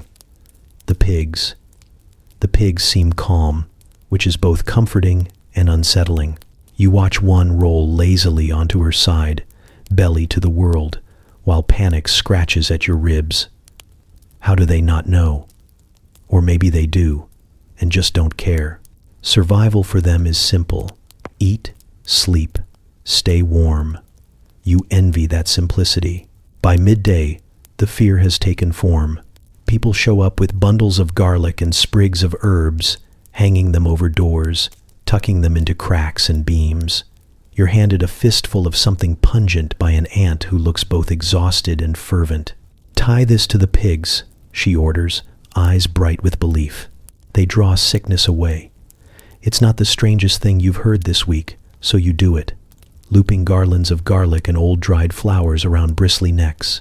The pigs tolerate it with surprising grace, perhaps aware that no one dares offend them right now. Soon the barn looks like some rough temple. Herbs dangle from rafters. Garlic sways with every draft. Someone has drawn chalk marks near the door, protection symbols you half remember from overheard prayers. The goats try to eat the charms, of course, but you shoo them off, and they glare, thwarted and offended.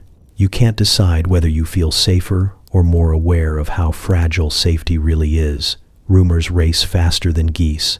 The miller's wife swears the plague starts in cold houses, so the barn suddenly feels wise instead of desperate. The blacksmith says cats can smell death and will sleep only where it's safe. Murder has taken up a smug position on your straw pile, so everyone gives you an approving nod. There's talk of smoke cleansing, of burning dried juniper to drive out sickness, but no one wants to risk open flame among so much hay. Fire is still a bigger terror than plague, at least for now. By evening, fear has made the village quieter. No one lingers outdoors. You huddle with the animals, strangely grateful for their breathing presence. The cows rumble low, almost soothing, while the pigs, draped in their absurd protective necklaces, grunt and shift, but stay close. You run your hand along one warm, solid side and feel steadier, anchored by a creature that neither knows nor cares about human dread. Yet the dread still creeps in. When a chicken coughs, yes, chickens can cough, apparently, you jolt like you've been struck. When a neighbor's lantern bobbles past outside, you tense, waiting for news, for death announced. The night stretches long and uneasy, but you survive it. Morning comes gray and cold, and so far, no new wails, no funerals, just work, as always. Work is a mercy. Milking, feeding, mending fences, these things tether you to the now. Each task done means another breath, another hour claimed from panic. You hang fresh herbs, scratch the pigs' ears until they grunt in pleasure, scatter grain for chickens who still eye you with suspicion. Life insists on itself, even when fear gnaws close. In quieter moments, you notice something strange. The barn feels tighter, smaller, but also kinder. People visit more often, dropping off charms or extra hay, checking on each other under the guise of checking on animals. Someone brings you bread, hard and plain but warm from an oven that might soon be silent if sickness wins.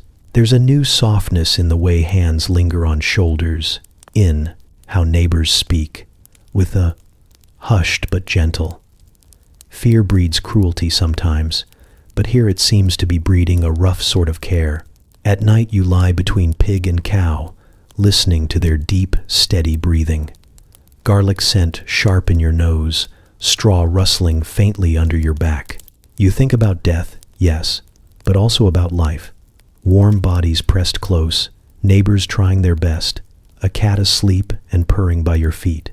Plague might come, it might take everything, but for now you're here, alive, wrapped in an odd patchwork of superstition, survival, and shared warmth. And if garlands on pigs and chalk on doors keep terror at bay, even just a little, you'll take it.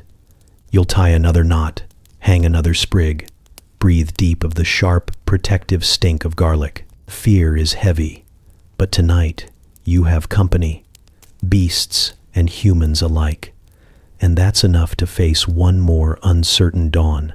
You've stopped pretending there's such a thing as clean.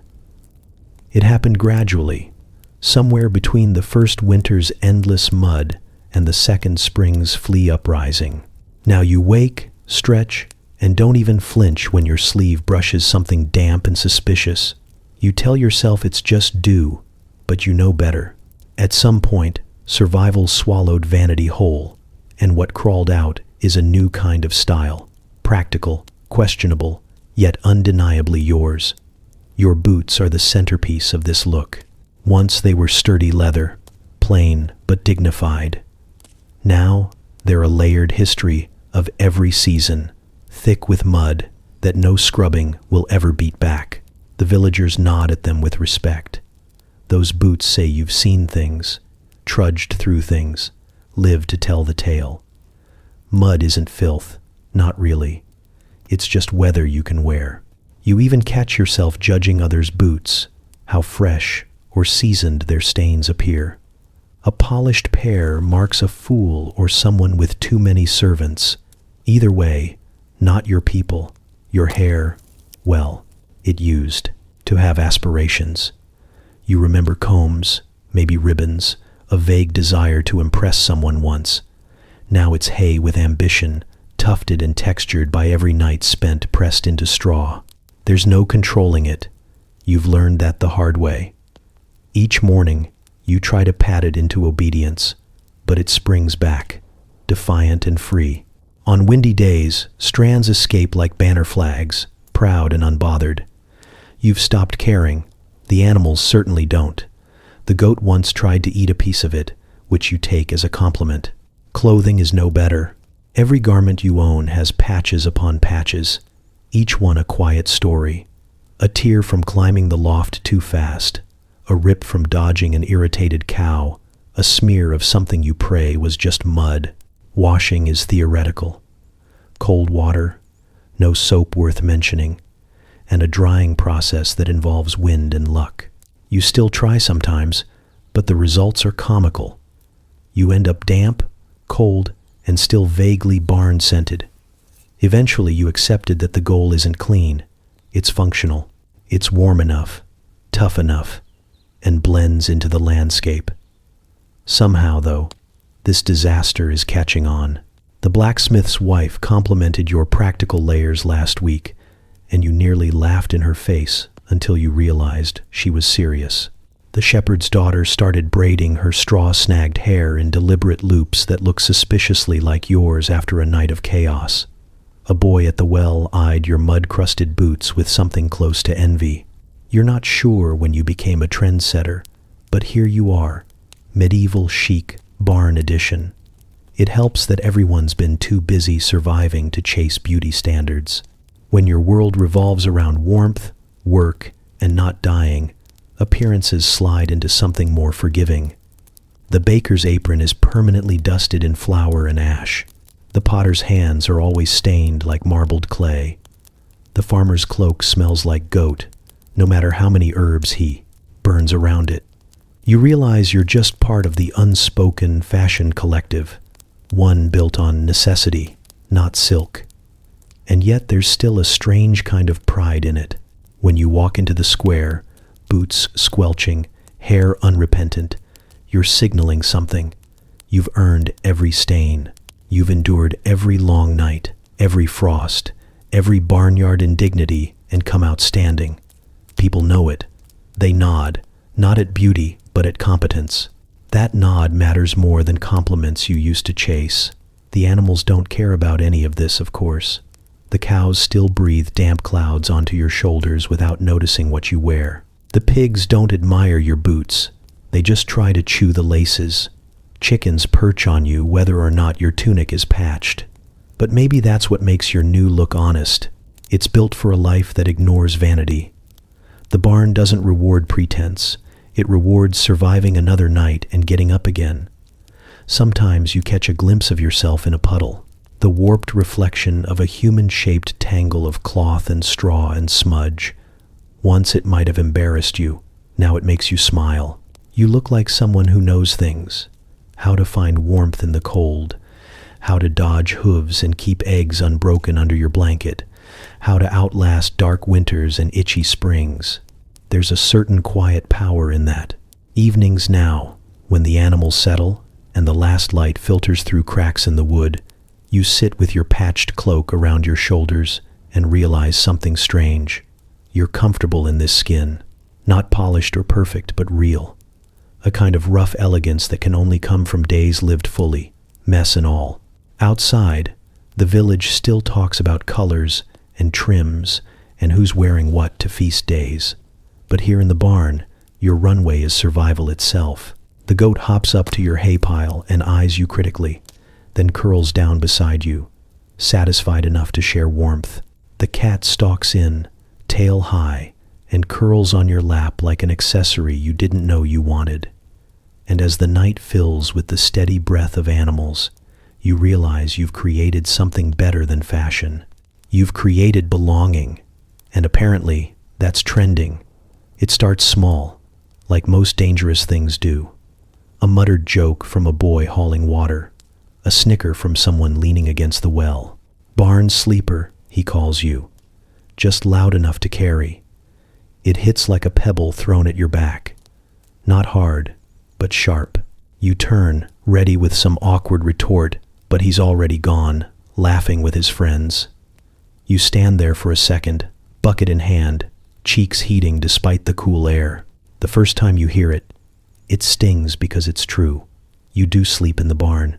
You gave up on the cold stone cottage weeks ago, traded thin walls and shivering for the warm huff of cows and the indignant company of pigs. But somehow hearing it said out loud, thrown like an insult, too, makes you feel exposed, lesser. Barn sleeper. Not quite human, not quite respectable. At first you pretend it doesn't matter. You go about chores, keep your eyes down, let the words roll off. But gossip is fast here, faster than the geese that once chased you across the square. Soon, it's on every tongue. A pair of boys shout it as you pass with firewood. Girls giggle behind their hands when you brush hay from your hair. Even the old blacksmith smirks when you walk by. Barn sleeper, as if you didn't already know. But here's the strange thing. The people laughing the loudest don't look very warm. They stomp their feet at the well, wrapped in cloaks but still shivering. They cough and sniffle and smell faintly of damp stone and mildew. Meanwhile you, mud-slick and hay-haired, feel fine, better than fine. You're healthy, warm, strong from hauling and mucking and sleeping wedged between pig and cow.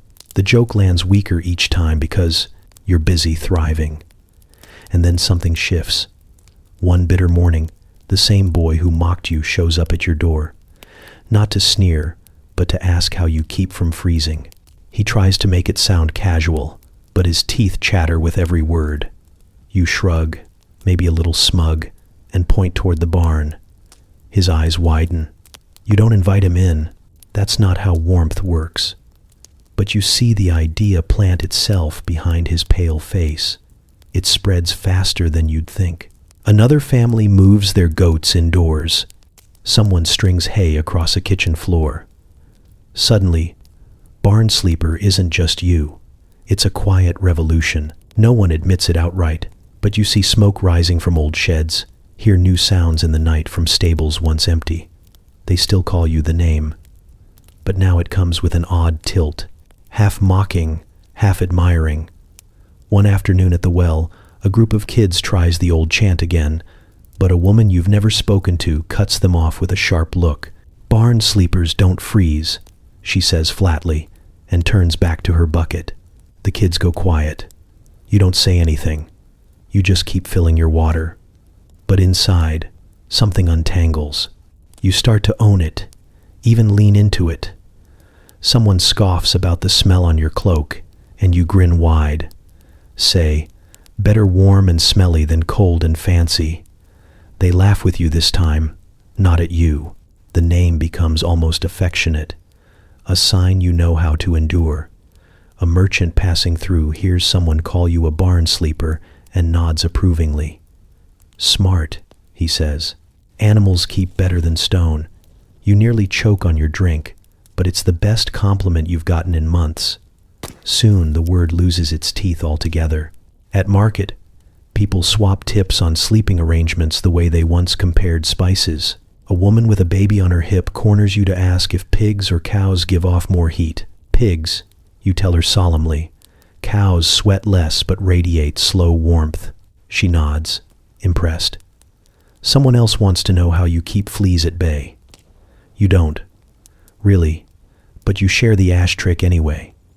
There's still teasing, of course. The baker's boy will always be a nuisance, and the tailor will forever wrinkle his nose at your aesthetic. But now it's playful, almost proud. Barn sleeper. Someone calls as you stride by, and another adds, lucky devil. You wave without looking back. And maybe the biggest change is in you.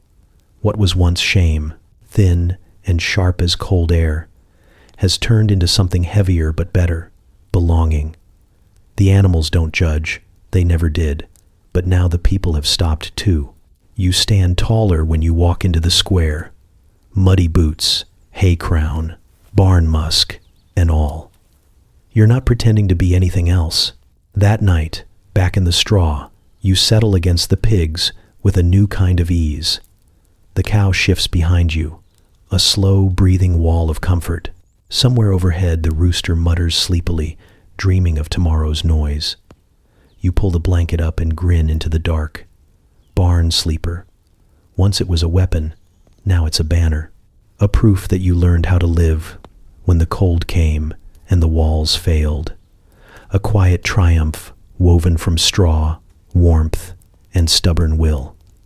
You close your eyes and let the steady animal breath lull you. Outside, gossip runs on without you, but it's different now. You've turned insult into survival, and survival into a story people want to borrow. And somewhere in the square tomorrow, someone new will whisper it. Barn sleeper, but not as a curse, as advice. It begins on market day, the first real one after the frost lifts and the mud half dries enough that carts can roll without sinking. You go because you have to. Eggs to trade, extra cheese, a half-cured hide you're hoping to swap for something that doesn't smell like goat. The square is alive with shouting vendors, squealing children, and the clang of metal. Then you hear it. Music. Not the usual drunken humming, but proper strings and a voice carrying over the crowd. The minstrel stands on an overturned barrel, cloak ragged but theatrical, lute polished just enough to catch the light. He's singing some grand tale about knights and dragons, which makes you roll your eyes but also listen. It's been a long winter without stories. The crowd swells. Everyone loves a tune that's not about taxes or mud. Then he shifts, quick and sly, and the melody lightens. His eyes scan faces until they land, uncomfortably, on you. He sings of cold nights, of clever peasants shunning pride for warmth, of stone houses bitter and cruel, of barns that breathe like living fortresses. The chorus rises. Better the cow's sigh than the reaper's cry. People laugh, but it's not cruel. Heads turn toward you. Of course they do, because everyone knows who taught the village to follow animal heat when the winter nearly swallowed it. You freeze, cheeks burning, unsure if you're being mocked or celebrated. The minstrel doesn't stop.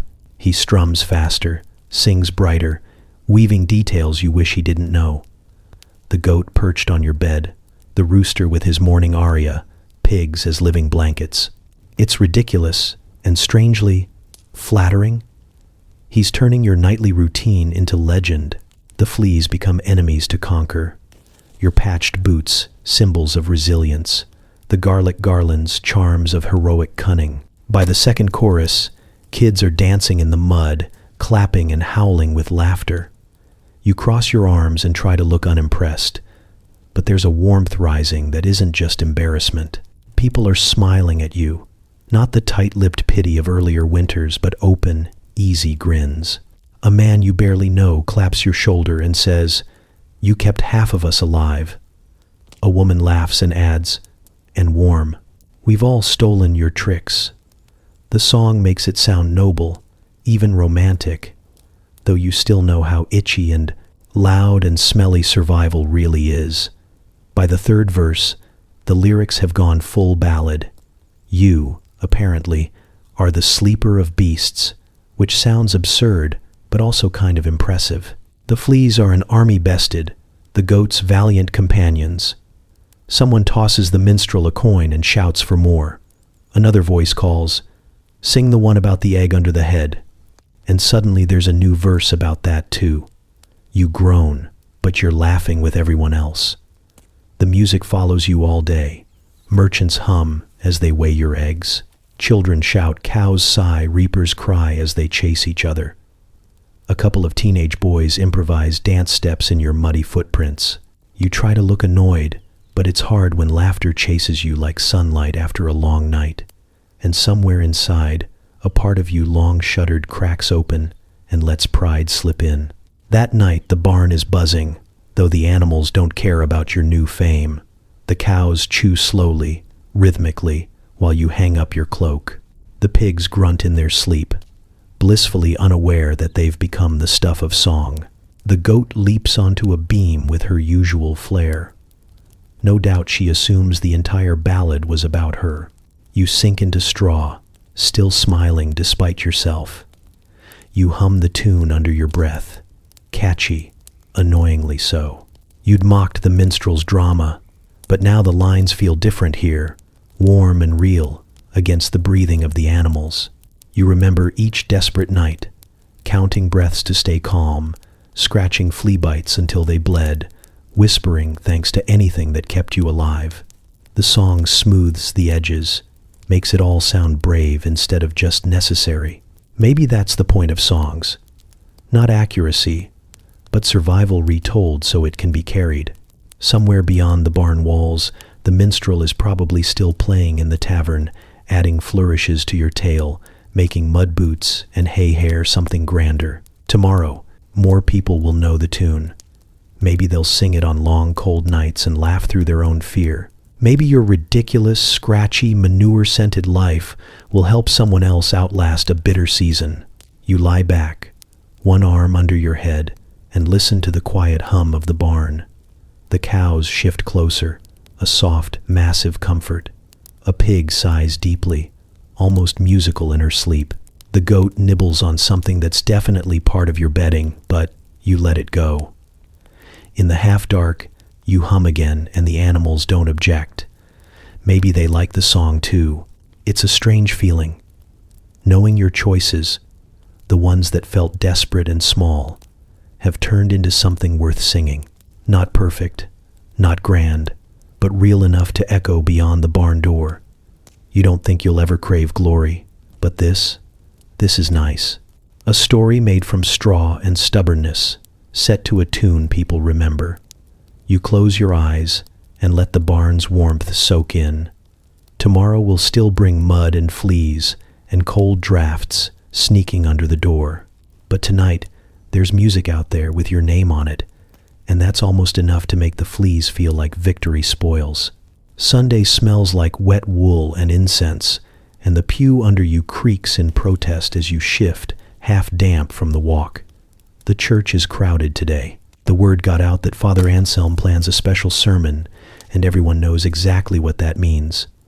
When the priest addresses troubling habits, it's rarely about swearing or missing prayers. It's about gossip, and everyone is starving for it. You watch the smoke curl from the censer and try to ignore the whispering all around. The baker's wife leans to the brewer's son and murmurs something that makes them both smother grins. A pair of shepherd boys exchange knowing glances. Even the blacksmith looks unusually alert, like a man waiting for his favorite play to begin. At the front, Father Anselm clears his throat with the deliberate gravity of someone who has been waiting all week to wield judgment. "My flock," he begins, his voice booming despite the cracked rafters and draft that sneaks under the door. "We gather to speak not only of salvation but of choices." A murmur sweeps through the benches. He lets it hang for a beat, eyes scanning the crowd until you're sure he lands on you, and then, just as suddenly, on the miller. The miller's ears turn crimson. "Winter was cruel," the priest continues. "We endured. We survived. But some of us," and here his tone sharpens like a knife, "sought comfort where they ought not." His gaze slides again, this time deliberately to the left side of the room where the miller slouches next to his wife, trying and failing to become invisible. There's a barely contained giggle from the row of older women. Father Anselm narrows his eyes until it dies. "Let it be known," he says, pacing now, robes swishing dramatically, "that sharing a roof with animals may keep the cold away, but sharing one's affections crosses lines our Lord surely did not intend." Everyone knows what he's hinting at. A late-night story about the miller and his goat that's been circling like smoke. The details change with each telling, but the gist is always the same. He and the goat got too close. The miller glares at the floor while his wife sits stiff as carved wood, lips pressed thin. You can feel laughter buzzing behind ribs all around you. It would be funny. It is funny. Except you're aware the sermon is brushing dangerously near your own life. Barn sleep is one thing, barn affection another, at least to Father Anselm. You pull your cloak tighter and try to look pious, or at least less hay-covered than you are. The sermon rolls on, swelling like a storm. The priest rails against unnatural companionship, confusion of roles, and temptations of warmth. Every phrase is aimed, not quite subtly, at the miller but splashes over everyone else who's dragged bedding into stalls this winter. Heads nod solemnly, but there's a wink in it.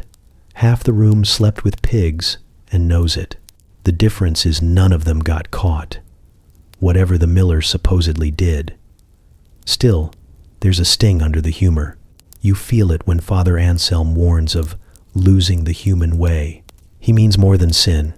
He means pride, dignity, the slippery slope from surviving to becoming something less. You think of your nights curled against beasts, your clothes crusted with the proof of that life. Are you less? You glance at your boots and wonder if God minds mud, but then you glance around. Nearly every head here carries the marks of the barn. Hay stray in hair, cuffs stained dark, boots warped by wet. These people lived, same as you. They might pretend shock at the goat story, but they know what survival cost, and they don't look ashamed. Just tired, alive, and unwilling to freeze to death for pride. The sermon peaks when Father Anselm raises his hands high and bellows, "Man must be master of beast." A chicken, yes, someone brought a chicken, squawks from the back, and the whole church breaks into a ripple of laughter they can't suppress. Even you grin despite yourself. The priest glares, then sighs like a man who knows his flock too well to stay angry. He ends with prayer, but it's lighter than expected, a plea for safety and warmth, for human hearts to stay steady in cold times. No one misses the dig, but no one seems wounded by it either. When the final amen echoes, the pews shift with quiet relief, and a hum of conversation sparks up instantly. Outside, sunlight slices through clouds, and the gossip resumes in earnest. People cluster in little knots, whispering about the sermon, about the miller, about who looked guilty. Someone slaps your shoulder and chuckles. "Glad he didn't name you, barn sleeper." You snort and toss back, "Maybe next week." It gets a good laugh, and some of the tension you didn't know you were holding leaks out. On the path back to the barn, you walk with neighbors who've made the same choices you have. They joke about ordering pews with built-in hay racks and what exactly counts as unnatural warmth. There's teasing, but also camaraderie. No one's judging anyone who survived. Back in the barn, the animals greet you with their usual indifference. The goat eyes you curiously, then goes back to chewing. You sit down in your straw and let the day drain off. Father Anselm's words still echo somewhere behind your ribs, but fainter now, drowned out by the steady heartbeat of hooves shifting, pigs sighing, the rooster muttering sleepily. You stroke the flank of the nearest cow and think about sin and survival, and how sometimes they blur in sermons, but stay simple here. Warmth is warmth. Life is life. And gossip is just noise compared to the living breath all around you. Outside, bells toll faintly as evening settles. You pull your blanket over your shoulders, half smiling in the dark. Tomorrow, they'll still whisper, still sing their songs and make their jokes. But you'll still wake warm and alive, and that feels like the holiest thing of all. The barn holds warmth, but it also holds stories, and not all of them are cozy. You learn that soon enough, the first time danger comes not as frost or hunger, but from the very beasts that keep you alive. It happens one heavy night when the wind howls so loud the rafters tremble. You're half asleep, buried between straw and snoring pigs, when a sudden crash jolts you upright. At first you think the roof's gone, but then comes a squeal, high, panicked, and wrong. You scramble up, heart hammering. In the dark you can just make out one of the younger pigs thrashing, pinned beneath a rolling mass of its bigger, blissfully unconscious siblings. They'd shifted in sleep, a living landslide of meat and bristle. You shout and push and shove, but they're massive and deeply committed to not caring. The little one squeals again, weaker this time. Panic floods you cold. Somehow adrenaline gives you strength you didn't know you had. You wedge your shoulder under one heaving flank, push with everything until the great mound shifts enough for the small pig to wriggle free and bolt. It disappears into the gloom, squealing indignantly but alive. You collapse back onto the straw, shaking and half laughing at the absurdity of almost dying by pig pile. Or worse, watching someone else die that way. Morning brings gossip before the sun is fully up. Someone saw the commotion. Now the whole village knows about the great pig crush. At the well, people reenact your heroic push, adding embellishments until you're described wrestling a boar twice your size. You protest, but secretly, you don't hate the new reputation. Still, when you return to the barn that night, you eye every snoring mound with suspicion and sleep a little further from the pig's center of gravity. But tragedy doesn't limit itself to pigs. There's the goat kicking contest, for example, a cautionary tale born out of boredom and poor judgment. It starts with two shepherd boys, a long afternoon, and a bet. Who can dodge old Bristle's legendary back legs? The goat, naturally, was not consulted. The first boy does well. Nimble sidesteps, laughter ringing across the yard. The second isn't so lucky. One quick blur of hooves and he's on the ground, clutching his stomach and gasping while the goat stands triumphant, chewing smugly. He's fine, just bruised and humiliated, but the story grows teeth as it travels. By evening, the goat has become a monster capable of launching boys clear over fences. By week's end, old Bristle is a villain in ballads the children make up, and the boy is learning to live with being the cautionary verse. You can't help laughing at those tales, though you keep an eye on the goat all the same. She definitely remembers her victory and seems to strut a bit more now. Sometimes she sidles behind you while you work, and you flinch, earning yourself her low, amused bleat. Respect, you decide, is the safest policy. Not all barn disasters end in laughter, though. Some stories carry a quieter weight. You hear about a family down the road that lost a cow to the river thaw. The ice broke early. The cow stepped wrong. And just like that, she was gone, dragged under cold and quick. The family stood helpless, watching warmth vanish. They spoke of her like kin afterward, and you understand. Animals here aren't just animals. They're lifelines. When one is lost, it's like a room going dark. Those stories get retold too, but softer, around low fires when the night feels longer than usual. They're warnings and memorials in one, reminders that the survival you've built is fragile, dependent on more than clever hay piles and warm bodies. Each beast is both comfort and risk, and loving them doesn't change that. Still, the retellings shape the village in surprising ways. The pig crush becomes a running joke, but also a lesson in sleeping arrangements. You'll never see another person wedged in the middle of a pig pile after that. The goat-kicking saga turns into a rule. No contests with creatures who know their power. Even the sadder tales knit people closer. When a family loses an animal, neighbors bring hay, bread, help. You've watched grief ripple into kindness more than once. One evening after chores, you sit with a few others on overturned buckets while twilight paints the barn door gold. The talk drifts, as it always does, from work to memory. Someone tells the pig crush story again, bigger than ever now.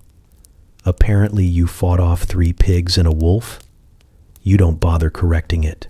Another man adds the goat duel tale, acting out the infamous kick to roaring laughter. Then someone speaks quietly about the cow and the river, voice steady but eyes damp. The laughter hushes. A hand rests on a shoulder, a silent offering of comfort. The moment hangs, heavy and human. You realize then that these tragedies, big and small, weave the village together just as surely as warmth and gossip do. Surviving isn't just about you and your little nest in the barn.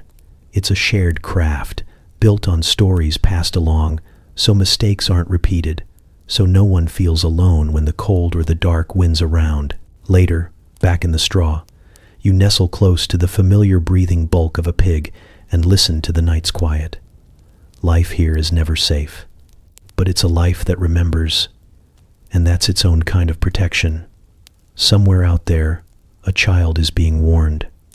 Don't stand behind the goat, don't sleep under the big pig, and you smile, knowing that means someone else might make it to morning. The barn creaks softly as the wind picks up, but you're steady. Fear and laughter, danger and warmth. It's all part of the same story now, and you're living proof it can be survived. It's amazing how quickly survival can turn into ambition. One day you're just glad your toes haven't frozen off. The next you're standing outside your drafty cottage, squinting at it like an architect with opinions. The roof leaks, the door barely closes, and the single window rattles so violently in the wind you're certain it's plotting to escape. You've learned to live with it, but lately something stirs every time you watch smoke curl from the blacksmith's real chimney. You start to imagine heat that doesn't come with bristly company. It begins with small, guilty thoughts. What if, you wonder, there were a second floor, a loft at least, just high enough that goats couldn't reach you and pigs couldn't roll onto your head, a place where you could sleep above the chaos and wake without straw permanently embedded in your hair. You picture yourself climbing a little ladder to peace. Then, reality snickers because ladders are expensive, and you'd probably fall off yours half asleep. Still, dreams keep growing. A chimney, that's the one everyone whispers about. No more smoky fire pits that choke you awake. No more frozen mornings where you consider hugging a cow rather than face the icy hearth. A real chimney means warmth and safety, and a home that doesn't smell like last night's manure. You ask quietly how much such a wonder costs and almost choke on the answer. It's more than you'll see in 3 winters of eggs and hides. But the thought sticks anyway, glowing ember bright. Neighbors feel it too. You hear it in the way they talk. Once we've survived a few more seasons, says the potter, I'll add a proper floor. The shepherd mutters about shutters that actually shut. The baker's wife dreams of a tiled stove that doesn't belch smoke like a dying dragon. These fantasies live in quiet corners, half jokes traded while hauling water or fixing fences. But there's a hunger underneath, to move from merely alive to something like comfortable. Even the barn animals seem aware of your scheming. The goat eyes you critically when you measure the cottage wall with a stick, muttering about beam length. The pigs snuffle disdain when you discuss indoor hearths. Pigs know when they're about to lose prime winter real estate. The cows, blessedly indifferent, just chew and blink, as if to say warmth is warmth. Silly human. You scavenge small changes first. You patch holes better, weave straw thicker, hang an old wool cloak over the worst draft. Someone trades you scrap wood for cheese, and suddenly you have the makings of an almost door. You find broken shutters by the roadside and patch them until they sort of fit. Each tiny improvement feels like rebellion against endless cold and damp. Your neighbors join in. A quiet, contagious movement. One builds a sleeping loft and promptly falls through it, but survives laughing. The second attempt holds. Another discovers moss makes excellent insulation, and soon everyone is jamming green tufts into cracks like determined birds. A clever boy figures out how to angle stones to catch more sun by day. None of it's elegant, but it's something. Houses stop being just thin boxes and start to feel like they're fighting back. Some upgrades come with complications. The new door you build swells with the first rain and traps you inside until the goat butts it open. The patched window fogs and leaks anyway. The moss turns out to smell alive. But still, you persist.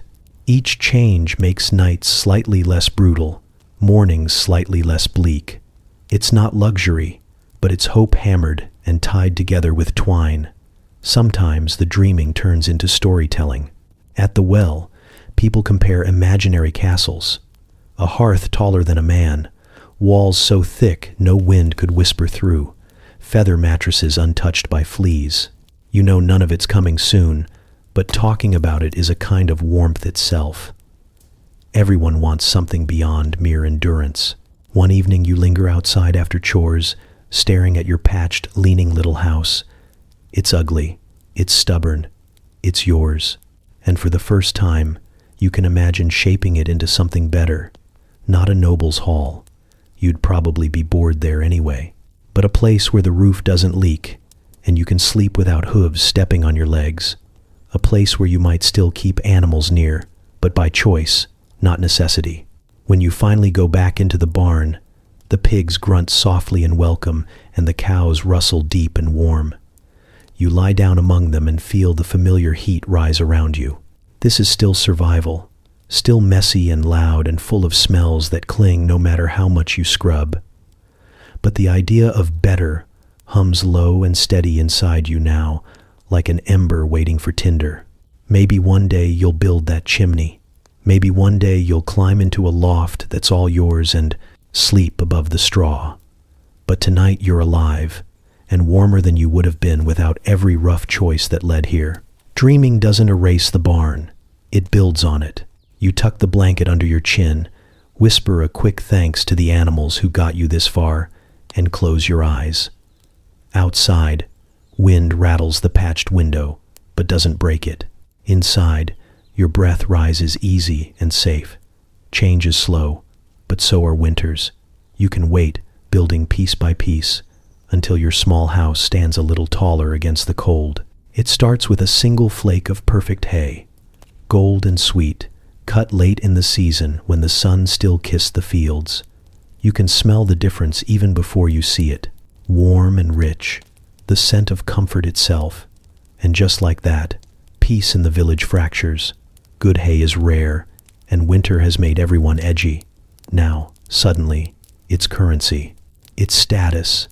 It's the thin line between a tolerable night and one spent freezing with damp straw and shame. You first hear the whispers at the well. Someone spotted the miller's wife carrying an armload of suspiciously fine hay.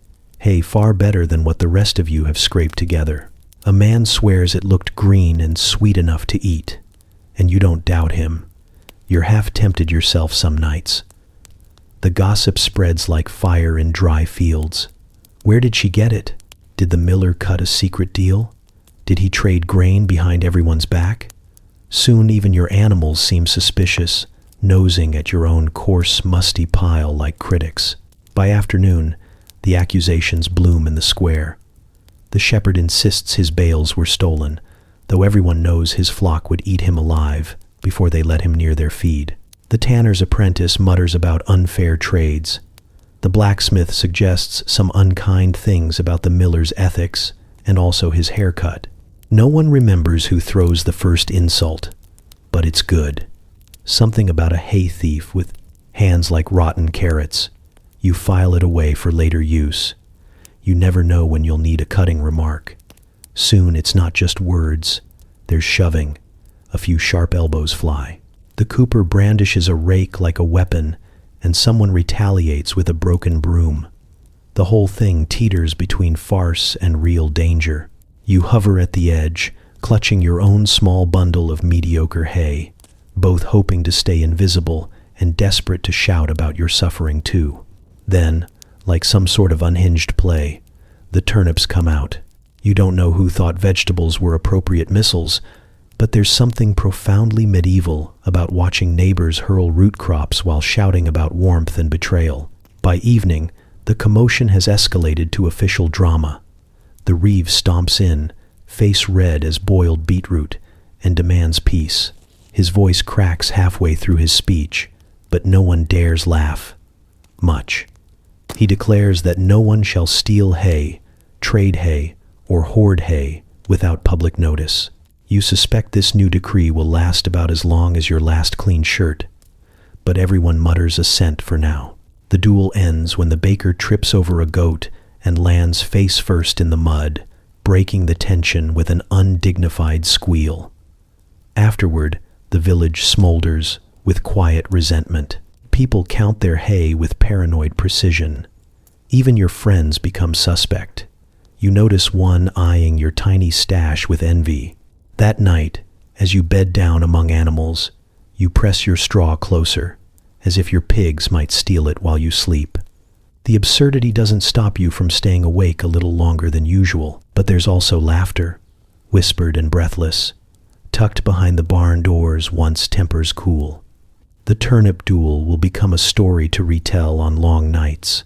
How the miller's wife dodged like a knight, how the blacksmith fell over his own boots, how you yourself somehow ended up with a prize turnip wedged in your hood.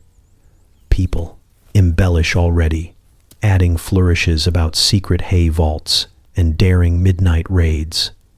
Anger morphs into entertainment, as it so often does when you're cold and bored and forced to live elbow to elbow. Practical lessons emerge too. You tie your hay tighter, guard it better. Some clever soul invents a small lock for the hayloft door, a loop of rope and bone that would barely stop a determined chicken, but makes everyone feel important. Barter gets sharper. If someone wants to trade, they better bring something impressive. Smoked fish, maybe, or a well-mended cloak. You become shrewd overnight, which feels both empowering and faintly exhausting. The animals, meanwhile, remain above it all. The pigs care only that there's bedding, not pedigree. The cows chew with serene disdain, warmed by whatever you offer. Goats, of course, try to eat the locks off haylofts because goats are chaos in physical form. The chickens sleep unbothered, the true aristocrats of the barn, dreaming their feathery dreams. Days later, the miller himself appears in the square, sheepish but proud, to announce he's acquired another load of fine hay and will sell at a fair price. It's less fair than he claims, but still cheaper than freezing. People line up anyway, muttering but grateful. Even you hand over a few precious coins, heart aching but practical. Warmth wins. That night, you lie back in the glow of your spoils, the air rich with the scent of real hay. The animals seem to sense the upgrade. The pigs sigh contentedly. The goat curls closer, contrite or merely opportunistic. You feel oddly triumphant, though you know peace won't last. Someone will brag, someone will cheat, someone will claim their hay is superior, and it will all flare up again. But for now, the barn is quiet and warm, and you can almost imagine you're winning at this strange, stubborn life. You think of the ridiculous duel, of mud-slicked neighbors and airborne turnips, and chuckle into the straw. Cold will make fools of you all, but it also binds you, by hay, by gossip, by survival. Tomorrow's grudges might fade into tomorrow's jokes. For now, though, you close your eyes and breathe deep. The fight is done, the warmth is yours, and outside, the wind can howl all it wants. Inside, you've earned a patch of peace. The first time it happens, you think it's the wind. A long, low creak against the cottage door, a brush of straw outside, the faint sound of boots, hesitating. You hold still in the dark, heart ticking faster, while pigs snore and a chicken murmurs in its sleep. Then a voice, whispered, apologetic, and unmistakably human. You awake? Before you can decide whether to answer, the latch lifts and cold air rushes in with a neighbor's hunched shadow. It's Tomas from 3 houses down, cheeks red and hands shaking. Fire went out, he says, sheepish, already stepping inside like he's been invited. He's clutching a thin blanket and the look of a man who's chosen humiliation over frostbite. You shift aside without thinking. Survival is an unspoken language here, and the rule is simple. If someone's freezing, you don't let them die just to save face. Still, you feel your personal space. Already a fiction in a room shared with 4 animals. Shrink further. Thomas slides in beside the pigs with the smooth shame of a man who's done this before. They're warm, he mutters, defensive, as if anyone is judging. The pigs grunt but don't object. They've long accepted that humans are needy creatures. You roll over, pull your thin blanket tighter, and try to ignore the fact that your home just became a community hostel. It doesn't stop with Tomas. Word travels quietly but fast. The kind of cold that kills has no patience for pride. A week later, there's knocking after midnight. 2 figures this time, the baker's apprentices, pale and desperate. They look like they tried to tough it out and lost. You groan but open the door, usher them toward the cow, who blinks in sleepy indifference as new bodies settle close. The air fills with awkward whispers, rustling blankets, and the squeak of someone stepping on a chicken by mistake. Soon it's just a fact of winter. The barn becomes the village's backup hearth. If your fire dies or your roof leaks snow, you find your way through the dark to wherever heat might be. Sometimes you get warning, a tap on the shutter, a hissed name. Sometimes people just appear, breathing fog and apologies, until you have more bodies than bedding. Privacy, once a thin hope, is now fully extinct. You adapt. You clear a corner where newcomers can nest without waking the goat, who hates being startled and has horns to prove it. You keep an extra pot of water near the hearth in case someone arrives shaking so hard their teeth clack. There's a strange, grudging generosity in it. No one plans these sleepovers, but everyone knows they might need one. The unspoken contract binds you tighter than any sermon about neighborly love ever could. It's not all noble, of course. Sometimes you resent it. The night you're woken by a hammering knock and find Merritt and her 3 squalling children on your threshold, you bite back a curse. The kids cry, the goat panics, and soon the whole barn is chaos. You spend an hour calming everyone, bribing pigs to stay put and whispering nonsense until the littlest finally sleeps, thumb in mouth and tear tracks drying. In the morning, Merritt thanks you with the kind of fierce gratitude that's almost embarrassing. She leaves behind half a loaf of bread and a string of dried apples, more than she can spare, and you feel your irritation soften into something warmer. Then there are nights that feel almost festive. A cluster of cold souls huddled around the cow, trading stories to distract from their shivering. Someone smuggles in weak ale and suddenly there's laughter, soft singing, the clink of clay mugs. You lie there, listening, half amused and half comforted, realizing that while no one wants this, it's not the worst thing either. Warmth shared tastes better than any solitary comfort. Sometimes the visitors bring news. A calf born early, a wedding promised, rumors about bandits on the northern road. The barn becomes a midnight parliament, equal parts gossip hub and crisis center. Decisions get made in the straw. Who'll mend whose roof? Who's seen smoke where no smoke should be? Whether to hold a feast when spring finally breaks. You marvel at how quickly necessity shapes community. But there's also risk. Fires that die unexpectedly often mean sickness or danger. One night, a boy comes running with his father half-conscious in tow. Smoke inhalation. They whisper, eyes wide. You and Tomas scramble, hauling the man into the warmest spot, rubbing life back into his arms, shoving warm mash at him until his color returns. It's terrifying and intimate, and afterwards, when the man wakes enough to croak his thanks, you realize this ragtag safety net might be the only reason anyone survives. By late winter, you stop flinching at the sound of footsteps outside. You still mutter under your breath, but you rise anyway, open the door, wave people in. The animals hardly notice anymore. Even the goat has learned not to charge guests. You keep a few dried herbs handy to sweeten the rank air when bodies pile up. You've become something between an innkeeper and a reluctant hero. When the thaw finally begins and nights grow kinder, the visits taper, fires hold longer, roofs drip but don't collapse. One by one, neighbors stop appearing after dark. The barn grows quiet again. Part of you celebrates. Space returns, and the pigs smell more like pigs and less like unwashed humanity. But another part misses the strange fellowship, the whispered talks, the shared breath in the coldest hours. On the first warm evening of spring, you step outside and see lights flickering from other homes, fires steady and sure.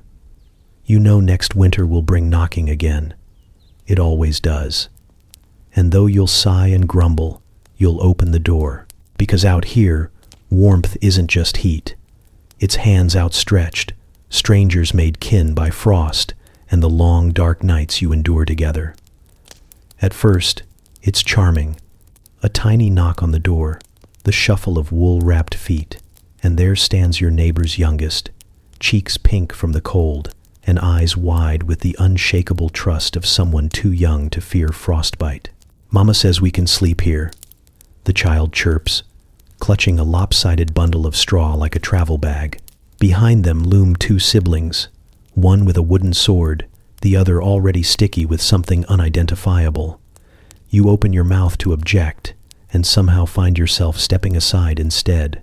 Within minutes, your quiet barn transforms into a festival of small chaos. The pigs lift their heads, confused and vaguely offended, while the cow exhales her long-suffering sigh. The goat stares with predatory calculation. It knows children bring trouble. You clear a patch of floor, hand out ragged blankets, and think maybe this won't be so bad. Then the first shriek splits the air. Apparently, goats do not appreciate being mistaken for furniture. The smallest child, eager and fearless, climbs aboard the goat with the confidence of a born conqueror. The goat erupts upward, hooves clattering, eyes wild. The child launches like a poorly planned acrobat, landing in a squeal and a puff of straw. For a heartbeat, you're frozen, certain there's been mortal harm. But the kid pops up laughing, hair sticking out like a broom, shouting, "Again!" The goat narrows its eyes and plots vengeance. From there, bedlam reigns. One child races laps, chased by the goat in full fury, while the other two explore every forbidden corner. They find your carefully stashed emergency apples and devour them with sticky joy. They poke the pigs, who grunt and shuffle deeper into their nest, unimpressed but not above retaliatory snorting. The cow shifts uncomfortably, tail swishing, clearly contemplating escape. You try to intervene, but children move faster than reason. One moment they're hurling straw into the air like snow. The next they're using your boots as hats. Eventually, other parents drift in, lured by noise or their own exhausted surrender. They deposit more offspring, some barely walking, others buzzing with enough energy to heat the barn themselves. It's like a small, unruly army, one that doesn't follow commands and lives entirely on mischief. Someone decides the chickens should have names, and soon there's a spirited argument over whether Sir Peck-a-Lot is dignified enough. A brave girl tries to hug a pig and gets an indignant squeal and a mud bath for her trouble. You consider retreating, but there's nowhere to go. Yet somehow, the animals endure. The pigs, after initial annoyance, resign themselves to the company, curling into enormous warm cushions that children eventually collapse upon. The cow proves unexpectedly patient, letting small hands trace her ears and braid bits of straw into her tail. Even the goat, after one more glorious headbutt that sends the wooden sword flying, seems to settle into a wary truce. Only the rooster remains furious, crowing incessantly about this invasion.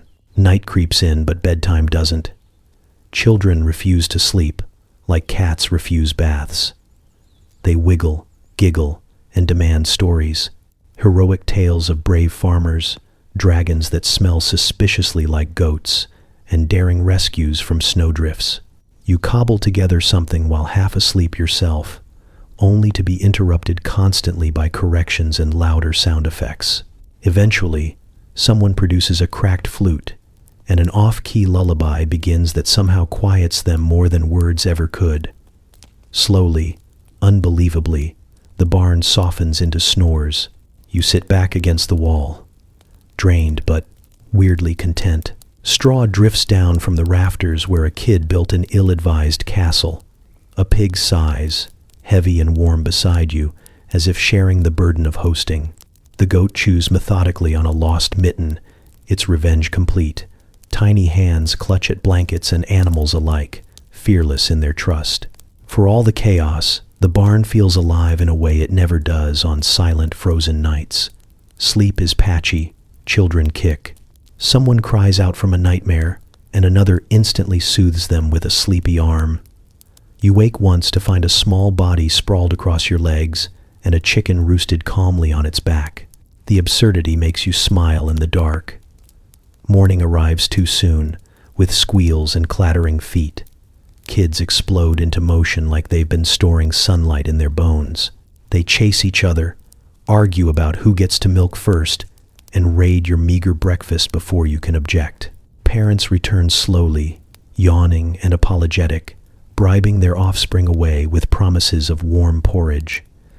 In their wake, they leave gifts: a bundle of wood, a jar of honey, a half-wheel of cheese, payment for shelter, or maybe for surviving the night with your sanity mostly intact. As quiet returns, you slump into the straw, exhausted and smiling despite yourself. The barn smells of spilled milk and apple cores, but also of laughter clinging like smoke. The animals resettle with relieved sighs. Even the goat seems faintly pleased, though it would never admit it. You realize something strange: the noise, the warmth, the shared wildness. It made the long, cold night feel shorter. Later, when you tell the story at the well, everyone laughs until their sides hurt. The goat is hailed as a hero. The brave first rider earns a new nickname that will probably last until adulthood. You're teased for running the barn creche, but there's a quiet gratitude in their eyes too. Winter's long teeth felt duller last night because the children came and filled the dark with noise and light. And though you won't say it out loud, when the next knock comes on a bitter night, you know you'll open the door again. Even if it means letting chaos ride the goat one more time. It wakes you like a hand to the shoulder, deep and rolling, the kind of sound that slides through your bones and won't let go. One long, low moo, shaped by something ancient and unsettled. You jolt upright in the dark, heart hammering. The pigs grunt in protest, chickens flutter like thrown pillows, and somewhere near the door the goat lifts its head sharply, ears twisting to listen. At first you think it's just a normal cow noise. You've grown used to them. The sighing, the chewing, the lazy groans of a creature too content to worry. But this sound isn't lazy. It's deliberate, drawn out like a warning or a lament. The cow shifts in her corner, massive shape moving in the faint starlight leaking through cracks in the wall. She's awake, and she's seen something. You hold still, barely breathing, scanning the gloom for whatever spooked her. The wind slides its icy fingers across the boards, and the shadows sway, but nothing moves that shouldn't. The goats are tense, though. They always know. One stamps a hoof softly, as if to say, "Yes, something is wrong, but no, we won't tell you what."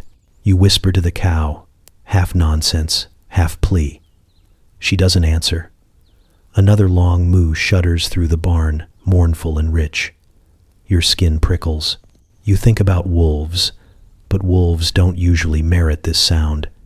They bring panic, frantic stamping, not this eerie note of recognition. This is different, older. The other animals seem to sense it too. The pigs have gone utterly still, their usual snuffling replaced by held breath. The rooster is awake but silent, which might be the most unsettling part of all. Even the goat isn't chewing, just glaring toward the cracks where faint moonlight slips in.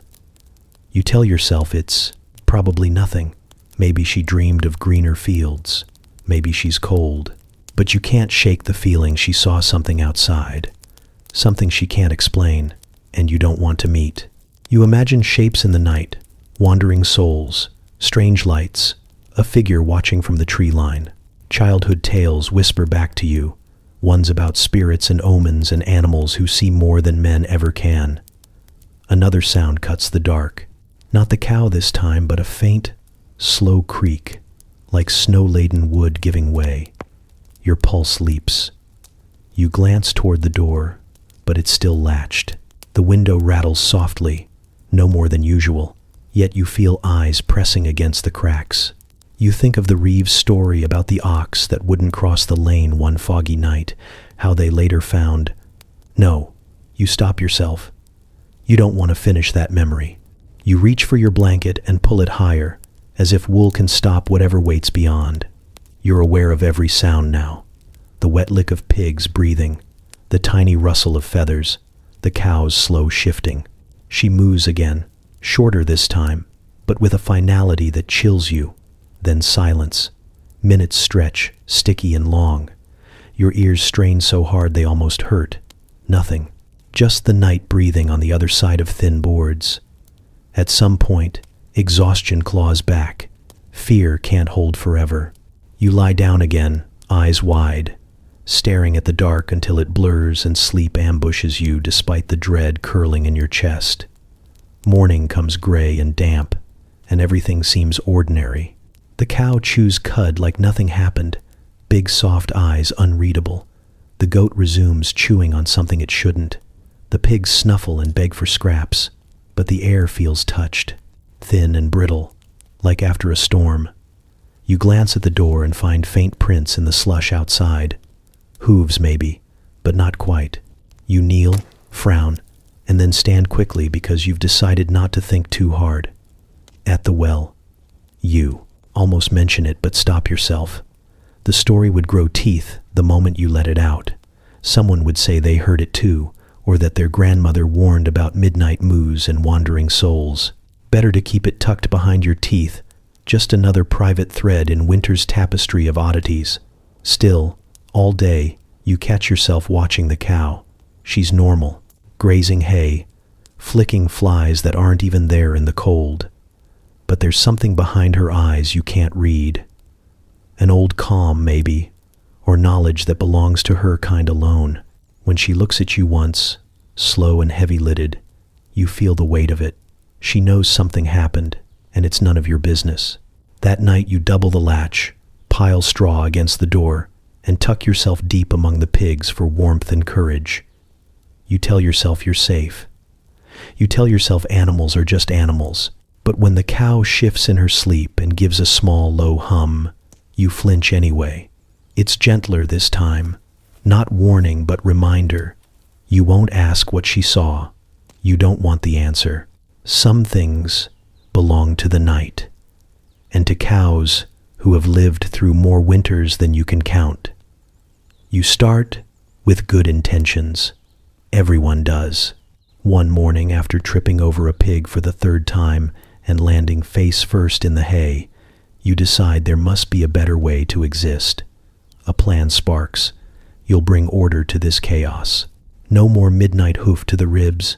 No more goat climbing your bedding like a personal hill. You'll engineer a barn that's civilized, or at least slightly less feral. It begins with rope. You've scavenged enough over the seasons to tie down half the village, and now you imagine neat partitions. Pigs on one side, humans on the other, chickens in their own wing, where they can cluck themselves to sleep without bothering anyone. The concept feels brilliant until you're ankle-deep in straw, twisting knots that won't hold while a goat watches with smug fascination. The moment you step back to admire your work, the goat simply leans, chews through a rope end, and strolls across the new barrier. The pig follows because pigs love a good breach. The chickens flap overhead like chaotic angels. Your great innovation lasts 7 minutes. Fine, you think. We adapt. You reinforce the rope with wood planks salvaged from a broken cart. This time the structure looks impressive and sturdy enough to impress a carpenter, if any carpenters were foolish enough to visit. You prop it up, stand back proudly, and immediately watch the cow scratch her side against it until the entire thing groans, tips, and collapses with a sigh of defeat. The pigs cheer with delighted grunts. The goat hops onto the wreckage like a conquering general. Not to be discouraged, you move on to hammocks. If you can't keep the animals contained, perhaps you can simply rise above them. You weave and knot until you have a sagging sling strong enough to hold a moderately ambitious child. You climb in gingerly, swinging high enough to avoid the worst of the mud and hooves. For a few glorious minutes, you feel triumphant. Then, the goat gets curious. It stands on hind legs, tugs the lowest rope with its teeth, and sends you spinning like a lopsided windmill before you crash unceremoniously into the hay. Everyone enjoys that show, pigs included. You try walls of hay bales next, reasoning that if it's good enough for castles, it's good enough for you. Stacked high, they make a passable fort. You carve a cozy nook, smug as any lord surveying new defenses. But hay bales have a way of settling, slumping, and then outright betraying you. By midnight, your fortress has shifted enough to allow an entire parade of animals to waddle in. You wake with a chicken perched on your stomach, a pig snoring at your feet, and your proud barrier leaning drunkenly like a ruined tower. Each failure teaches something, though not always what you hoped. You learn goats are patient saboteurs, pigs are surprisingly nimble when motivated, and chickens hold secret grudges against being excluded. You also discover that once neighbors catch wind of your improvements, they stop by to laugh and offer unhelpful advice. Tomas suggests digging a moat. Keeps geese out, he swears, while the miller's wife thinks adding bells to the animals might work, apparently forgetting that sleep and clanging do not mix. You smile through gritted teeth and go back to wrestling with rope. Still, something changes. The more you tinker, the more the barn shifts from mere shelter to something almost clever. Not perfect, never perfect, but better. You add hooks in the rafters to hang your boots out of goat reach. You tie small bells not to animals but to doors, so you at least hear trouble coming. You learn the art of double knots, ones even the goat struggles to undo. It's not elegance, it's survival disguised as invention. Some of your creations stick. The makeshift drying rack you rig above the hearth actually works, keeping blankets warmer and mice less interested. A crude trough divider saves you from morning pig squabbles. One night you string a line of herbs overhead to ward off bugs and bad dreams, and whether through scent or superstition, you sleep easier. The animals seem to tolerate your interventions as long as you don't overreach. They know who's boss, and it's not you. There are mishaps worth remembering too. The great hammock disaster becomes village lore, recounted with more theatrics each time. The haywall collapse inspires a ballad from a bored minstrel who once stayed the night and woke buried alive. You endure the teasing, because laughter, even at your expense, helps warm long nights. And secretly, you're proud. At least you tried. By late winter, your barn looks a little different. Bits of rope, odd planks, bundles of herbs, and clever hooks make it a patchwork of small triumphs. It's not what you pictured when you dreamed of improvements, but it's yours. Living proof that refusing to freeze quietly counts for something. When the wind rattles and snow piles high, your little systems hold just enough. Animals and humans alike stay where they should, mostly, and you manage to sleep without a hoof in your face. You lie there sometimes, watching smoke curl upward from the tiny hearth, and smile. This isn't order in any noble sense, but it's survival with style, or at least personality. In the dark, you reach up, fingers brushing the rope above, and feel a flicker of stubborn pride. The goat eyes you from across the room, plotting its next move, and you grin back. Let it try. Tonight, the walls, however crooked, might just hold. It happens slowly, so slowly you don't notice until it's too late. One moment you're grumbling about the smell, the noise, the constant threat of being stepped on in your sleep. The next, you're standing in the barn at dawn, hand buried in warm hide, humming some tuneless little thing, while the cow blinks at you with deep, ancient eyes. You stop mid-pat, startled by your own tenderness. When did this happen? At first you told yourself it was just survival. You learned to lean against the cow because she's warm and steady, a breathing stove with hooves. You brushed the straw from her flank so she wouldn't shed it on you later. But somewhere in those small acts of self-interest, a shift took root. She stopped being the cow and became something closer to an ally. And now, apparently, family. You try to be cool about it. Pretend you're not emotionally entangled with livestock. But she's so calm, and in a world where half your neighbors start fights over hay, calm is gold. She doesn't judge when your boots leak or when you sing badly while mending a torn cloak. She just stands there, chewing like the universe is simpler than you think. There's comfort in that, the kind that sneaks up on you. It's not just the cow. The pigs, ridiculous and muddy, have become part of your mental landscape too. You know their personalities now. The bold one who always noses first, the shy one who prefers corners, the surprisingly clever one who once figured out how to open the grain sack. They grunt when you come in, a sound you've started to interpret as greeting. You grunt back sometimes before catching yourself, horrified at how fluent you've become. Even the goat, your eternal nemesis, has earned a twisted affection. Yes, it eats everything not nailed down and once tried to chew your hair while you slept. But it's also brave, funny in its chaos, and somehow makes the long nights less lonely. When it curls near your feet on the coldest evenings, pretending not to, you feel a reluctant fondness bloom. You'd never admit it out loud, but it's there. The chickens, too, those clucking gossipers, have wormed into your heart. They're absurd little machines of drama and eggs, and yet you find yourself saving scraps for them, checking on their roosts, worrying if one seems quiet. You've started to tell them things, small muttered complaints about the weather or neighbors, because they listen with tilted heads and no advice, which is exactly the right amount of help. You suspect this is how loneliness tricks you, slowly, in straw and shared warmth, until one day you're confiding in animals. You sigh and lean your forehead against the cow's neck, inhaling the sweet sour scent of hay and hide. The barn used to be just necessity. Now it's alive in a way that feels less like burden and more like odd fellowship. The change shows in other ways. When someone jokes about eating pork at the well, you bristle before remembering pigs are usually food. When the children play too rough with the goat, you scold like a protective parent. The other day, a trader offered a decent coin for one of your hens, and you hesitated far longer than was rational. The hen in question pecked your foot at that exact moment, sealing the matter. It's dangerous, you know. Attachment complicates survival. These animals were meant to be resources, not companions.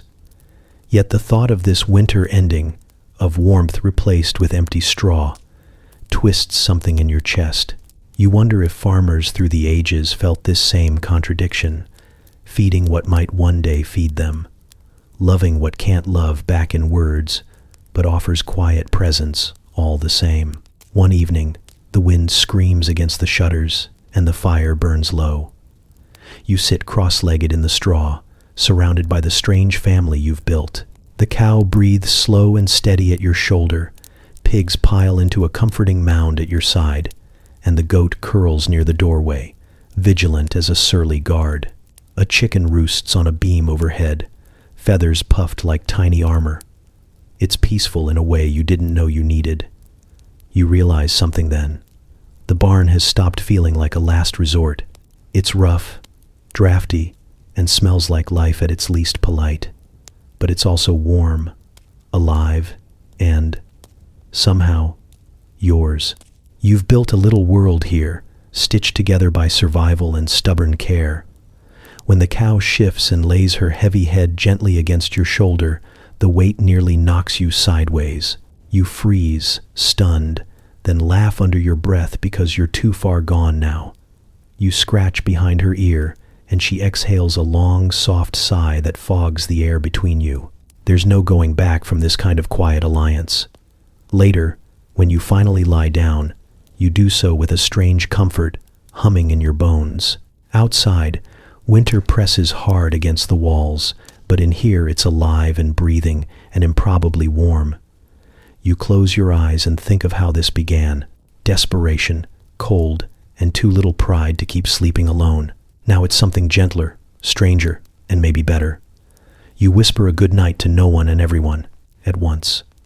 A pig snuffles, the goat shifts, and somewhere above, a chicken gives a sleepy cluck as if to answer. You're not alone. Not anymore. And you find you don't want to be. Summer doesn't arrive in one glorious sweep. It creeps, sly and quiet, until one night you wake and realize you're sweating under the same heap of animals that once saved you. The air is no longer sharp. It's soft and damp, humming with crickets. The straw smells sweeter, less like survival, and more like some kind of sleepy celebration. You push yourself up and blink into the dim barn light, taking in the scene that's been your life for months. The pigs are sprawled like royalty, their sides rising and falling in slow, comfortable rhythm. The goat snores faintly by the door, jaw twitching in some devious dream. Even the chickens, usually half feral, seem loose and languid. And you, strangely, feel the tiniest ache. You tell yourself it's relief. No more winter nights waking to frozen breath or huddling in whatever warm spot you could steal. No more creeping to the water trough in the dark, praying it hasn't iced over. But beneath that relief, something quieter hums, something dangerously like fondness. You've made a life here among hooves and feathers, and now summer is making you soft about it. During the day, the sun drapes itself over everything. The animals wander outside more, leaving the barn airy and too big. You catch yourself missing the packed closeness, the living quilt of fur and feathers pressed against you in the dark. There's space now, enough to stretch, but somehow it feels empty. You wander out with them sometimes, trailing behind the goat as it prances with new, obnoxious energy. The pigs roll in the mud under the apple tree, snorting contentment. They don't need you for warmth anymore. The realization stings more than it should. People in the village notice the change too. They're pulling out cots, hammocks, anything to sleep under stars or breezes. Some grin when they see you outside at dusk, rubbing your neck like someone disoriented by freedom. They know the look. Barn sleepers have a way of getting attached. There's no shame in it, at least not publicly. Privately, you're already bracing for how odd it'll feel when you don't hear the low rumble of cow breath beside you. One evening, you linger at the barn door, pretending you're just checking the latch. The cow ambles over, brushing her wide head against your chest like she's testing whether you're still part of this strange herd. You scratch her jaw without thinking, falling back into old patterns. The goat butts your knee once, more gently than usual, and then trots off like it didn't mean it. A chicken hops onto the threshold, head cocked, watching you with the same critical eye that's been judging you since January. You grin and shake your head. "Don't miss me too much," you murmur, and immediately feel ridiculous. The truth you don't admit, even to yourself, is that you're the one who might miss them. You've shared cold and dark, and the slow, stubborn victory of surviving. These animals, these strange companions, have been warmth and alarm clocks, shields, and sometimes family. You think back to the first miserable night you stumbled in here, shaking and half frozen. Sure, you'd made the lowest choice possible. That version of you wouldn't believe you're standing here now, reluctant to leave. There's an odd tenderness to the chores now. When you scatter feed, you linger to watch them eat, memorizing the sound of pigs rooting and chickens scratching. You brush the cow longer, smoothing her coat while she chews with slow satisfaction. The goat tries to steal your shirt hem, same as always, but this time you don't shove it away so quickly. You let it tug and tug until you're laughing out loud, alone in the summer twilight. Nights are easier now. You can sleep in the loft without every muscle clenched against cold. Sometimes you even dare the cottage again, test out the bed that once felt like a death trap of icy drafts. But when you wake before dawn, you find yourself wandering back to the barn anyway. It's instinct now. Check the animals, count heads, listen for the rhythms that lulled you through the worst months. They're fine without you, but you still look. One night, the air warm enough to make your shirt stick to your back. You sprawl in the straw one last time. No need for extra blankets, no fear of freezing. The pig closest to you opens one lazy eye, snorts, and flops back down with the trust of a creature that knows you're safe now. That trust hits you harder than expected. You reach out and run your fingers over its bristly side. "You're good company," you whisper, voice catching just a little. You know you'll go back to your own space soon. The cottage will feel less hostile now that the world isn't trying to kill you with frost. But part of you wants to hold on to this rough, humble warmth you built out of desperation and turned into something like belonging. Summer doesn't need you huddled close anymore. Still, it doesn't erase what winter taught you.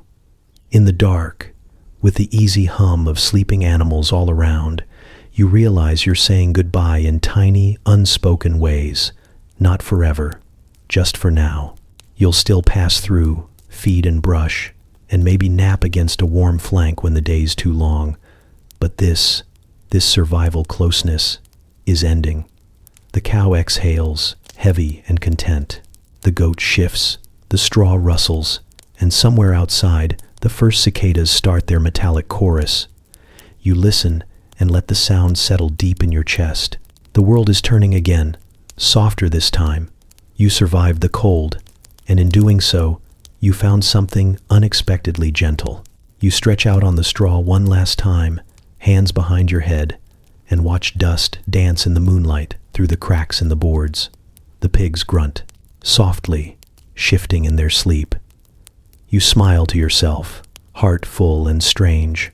"Good summer," you whisper, and mean it. The first cold wind cuts across the village like a knife you thought you'd outgrown. You pull your cloak tighter, try to pretend the shiver that climbs your spine is just nostalgia. It isn't. It's the sharp reminder that summer's mercy doesn't last. You told yourself this year would be different, that you'd improve the cottage enough to hold back winter. You patched cracks with mud and rags, even begged your cousin for a scrap of extra wool. But tonight, the fire smokes instead of burns, the roof groans under sleet, and the bed feels like sleeping on a cold thought. By midnight, your teeth chatter loud enough to wake the chickens if they were anywhere near, which they're not, because they're smarter than you and still in the barn. You roll over, trying to summon pride like a shield, but all it does is let another icy draft sneak down your neck. The straw mattress you were so proud of rustles thin and dry. It's about as warm as a rumor. You think about the animals, about their collective breathing, the heat of bodies pressed together, the way survival once felt humiliating but safe. You tell yourself you don't need it anymore. You've grown, evolved, your toes disagree. By the second hour, you're pacing the floor in the dark, hugging yourself, telling lies about toughness. By the third, you're swearing you'll just check the barn latch, make sure nothing's gotten in. That's all, just a responsible check. But when you crack the door, and the first wave of hay-scented warmth hits your face, your knees go weak with relief. It's embarrassing how fast you step inside. The barn is half asleep, a slow tide of breath and low sounds. The pigs are stacked like logs, cozy and oblivious. A cow shifts, her massive body making space without even waking. The goat lifts its head, eyes glowing faintly in the dark, and for a cent, the moment you think she's smirking, she probably is. You're back, and she knows. Still, she doesn't bleat or stir the others, just watches, wise and mocking and maybe a little welcoming. You move slowly, careful not to wake the whole place. The floor remembers you. Your feet find the soft paths between straw and sleeping weight. There's an empty stretch beside the pigs where you used to wedge yourself during the coldest nights. You hesitate a second, swallow pride one last time, and lower yourself down. Heat finds you instantly, living, breathing heat that seeps into your bones before you've even arranged the blanket. The air is thick, but not cruel. It smells like animals, yes, but also like safety, like the quiet sigh of surviving. You exhale and realize how tense you've been since autumn first whispered back. The goat creeps closer, steps deliberate, and flops down just behind your knees. The contact is subtle, but enough to make you feel claimed. A pig grunts softly and shifts until its bulk touches your side. You don't move away. You can't. Warmth blooms too fast, too too grateful. For a long moment, you lie there, listening to their bodies speak in the dark. Low rumbles, quiet snorts, the slow, patient chew of a cow somewhere deeper in the shadows. The cold stays outside. Here, you're held. You think of promises, how you swore you'd be beyond this, how pride built its little tower around you all summer. But towers are lonely in winter winds. Here, in the hay, among the pulse and breath of beasts, you're small but not alone. That matters more than a vow made in August heat. Morning will come, and with it a little shame, a little teasing. Someone will notice your straw hair and give you that knowing grin. Maybe the miller will toss a barn sleeper's back into the gossip mill. But right now, none of that weighs enough to push you up from the comfort you've reclaimed. Pride can wait. Warmth can't. You shift once to get the straw less. Itchy, pull the blanket closer and let your eyelids sink. Outside, the wind scrapes against the walls, searching for cracks. It doesn't find you. Not tonight. The goat exhales sharply, almost like a laugh, and you whisper into the dark, voice half apology, half gratitude. Fine. You win. A cow stirs, deep and gentle, and somewhere in the shadows the rooster gives a sleepy mutter, too cold to crow. You close your eyes and let the barn swallow you whole again, a returning wanderer who finally understood what matters when the frost bites deep. And for the first time since the cold came back, you stop shivering. It begins because the night is too long and too loud. The wind groans at the shutters, the roof keeps coughing loose snow, and every once in a while a goat shifts sharply enough to rattle the boards under you. You're wide awake, teeth nearly chattering despite the layers of hay, and your breath hangs pale in the lantern's dying glow. Sleep doesn't come easy when your mind insists on replaying every sound like a possible threat. So you start to hum. At first, it's barely more than a murmur under your breath, something you half remember from childhood, a melody your mother used to chase shadows away. The tune wobbles, awkward and thin in the heavy dark, but it's noise you control, and that feels powerful enough to keep fear at bay. You hum another verse, louder this time, letting the sound sit somewhere between song and sigh. A pig snorts near your shoulder. You freeze, waiting for a protest or maybe a grunt that says, "Shut up." But instead the pig shifts closer, curling its bulk like a living hearth against your ribs. Encouraged, you keep going. The melody steadies. You hum with more certainty, testing the echo that bounces faintly off the beams overhead. Something about it comforts you, the small human thread weaving through the night. Then you hear it. Soft at first, so soft you think you imagined it. A low vibration, almost a moan, but too measured, too on pitch to be random. You pause, and the sound pauses too. You start again, and there it is. Low, warm, a quiet hum that seems to answer yours. You glance sideways and meet two tiny eyes gleaming in the dark. The pig, it's humming back. You nearly laugh, but you're afraid to break whatever strange truce has formed. So you hum once more, slower now, and the pig rumbles along in a note that isn't quite the same but close enough to feel like harmony. The goat lifts its head, ears twitching, and lets out a thin bleat that somehow lands on the third of the scale. You blink in the dark, halfway to astonished. You've started a band. Soon, the barn shifts around you, animals stirring but not in alarm, just adjusting, adding quiet presence. A cow exhales, long and deep, a bass note anchoring the weird little chorus. Even the rooster, clearly awake but too cold to be dramatic, lets out one soft, half-hearted croon like a sleepy trumpet.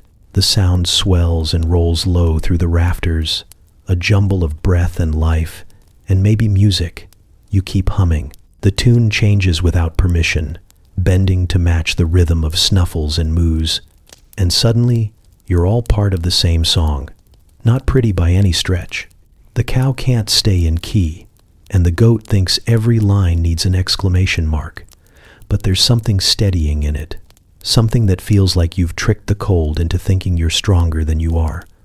The longer you hum, the heavier your eyelids feel. Warmth creeps back, not just from the pigs pressed to your side, but from the rhythm itself, the communal noise wrapping the barn in a kind of handmade comfort.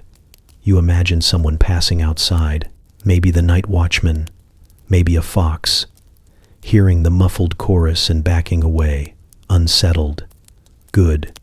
Let the night think twice before touching this fragile piece. You lean your head against the pig's flank, surprised by how soft it feels, how alive. Its hum vibrates through your cheekbone like a purr you didn't know pigs could make. For a second, you think about the people you know who wouldn't understand this. The villagers who gossip about warmth like it's scandalous. The ones with sturdier walls who've never had to borrow safety from a creature. They don't know what it's like to survive side by side with something that doesn't judge, doesn't talk, just exists, and keeps you alive with heat and breath.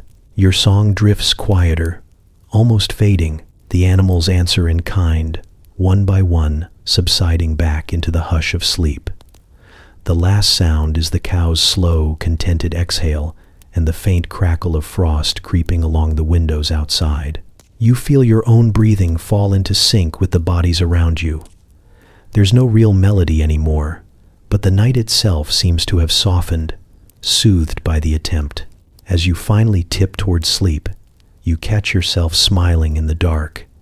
Strange, to find this sort of comfort where you once found only necessity. Stranger still that it took hunger, cold, and borrowed heat to teach you the oldest truth. Survival sounds better when it isn't silent. The pig gives one last tiny hum, like a lullaby punctuation, and you let the warmth swallow you whole. Somewhere in the distance, the wind howls, furious to be left out of your quiet, ridiculous choir. But in here, you're not alone. In here, you hum, and the night hums back. By day, you hear the stories as whispers over the well buckets and under the hiss of baking bread. They start small, like most good gossip. A neighbor's cousin's friend worked in a manor once, and guess what? The great lord with his velvet robes and table groaning with meat still sleeps with a pig. Not metaphorically, an actual pig. You laugh when you first hear it, but not loudly. Laughter is too close to hope, and hope is fragile here. Still, the thought clings to you. The image of some perfumed noble rings on every finger, sneaking into the servants' quarters after dark to find warmth the way you do. It's absurd and comforting at once. Maybe cold isn't a peasant problem after all. Maybe cold is the great equalizer. When the days shorten and the frost returns, the talk thickens. Travelers passing through with frozen beards and tired horses swear by it. "I seen it," one man says, eyes wide with ale and confidence. "Featherbeds. Aye, but no heat like a pig's belly." Another swears the lady of some keep in the hills owns swans and pearls, but still keeps a calf at the foot of her bed like a living foot warmer. The village women pretend outrage. Filthy, scandalous, imagine the smell. But they can't quite hide the grin tugging at the edges of their mouths. The men nod knowingly into their mugs, because deep down, everyone understands. Velvet doesn't stop the draft when the wind is hungry. Stone walls just make cold echo louder. You think about your own straw pallet and how easily you judged yourself last winter, crawling back into the barn after promising you'd be better, richer, tougher. Then you picture a lord in silks doing the same, easing into hay while a pig grunts its sleepy approval. The thought tastes sweet, like a little victory. At night, you tell the story to yourself when the dark gets heavy. You imagine the noble chambers, tapestries rippling with draughts, big fire in the hearth that dies before dawn. A proud lord lying there, teeth chattering, staring at the shadows until at last he gives up. Down the hall, the servants have long since tucked themselves between pigs and cows, wiser than their master. So he sends a boy. "Fetch me one," he whispers, desperate.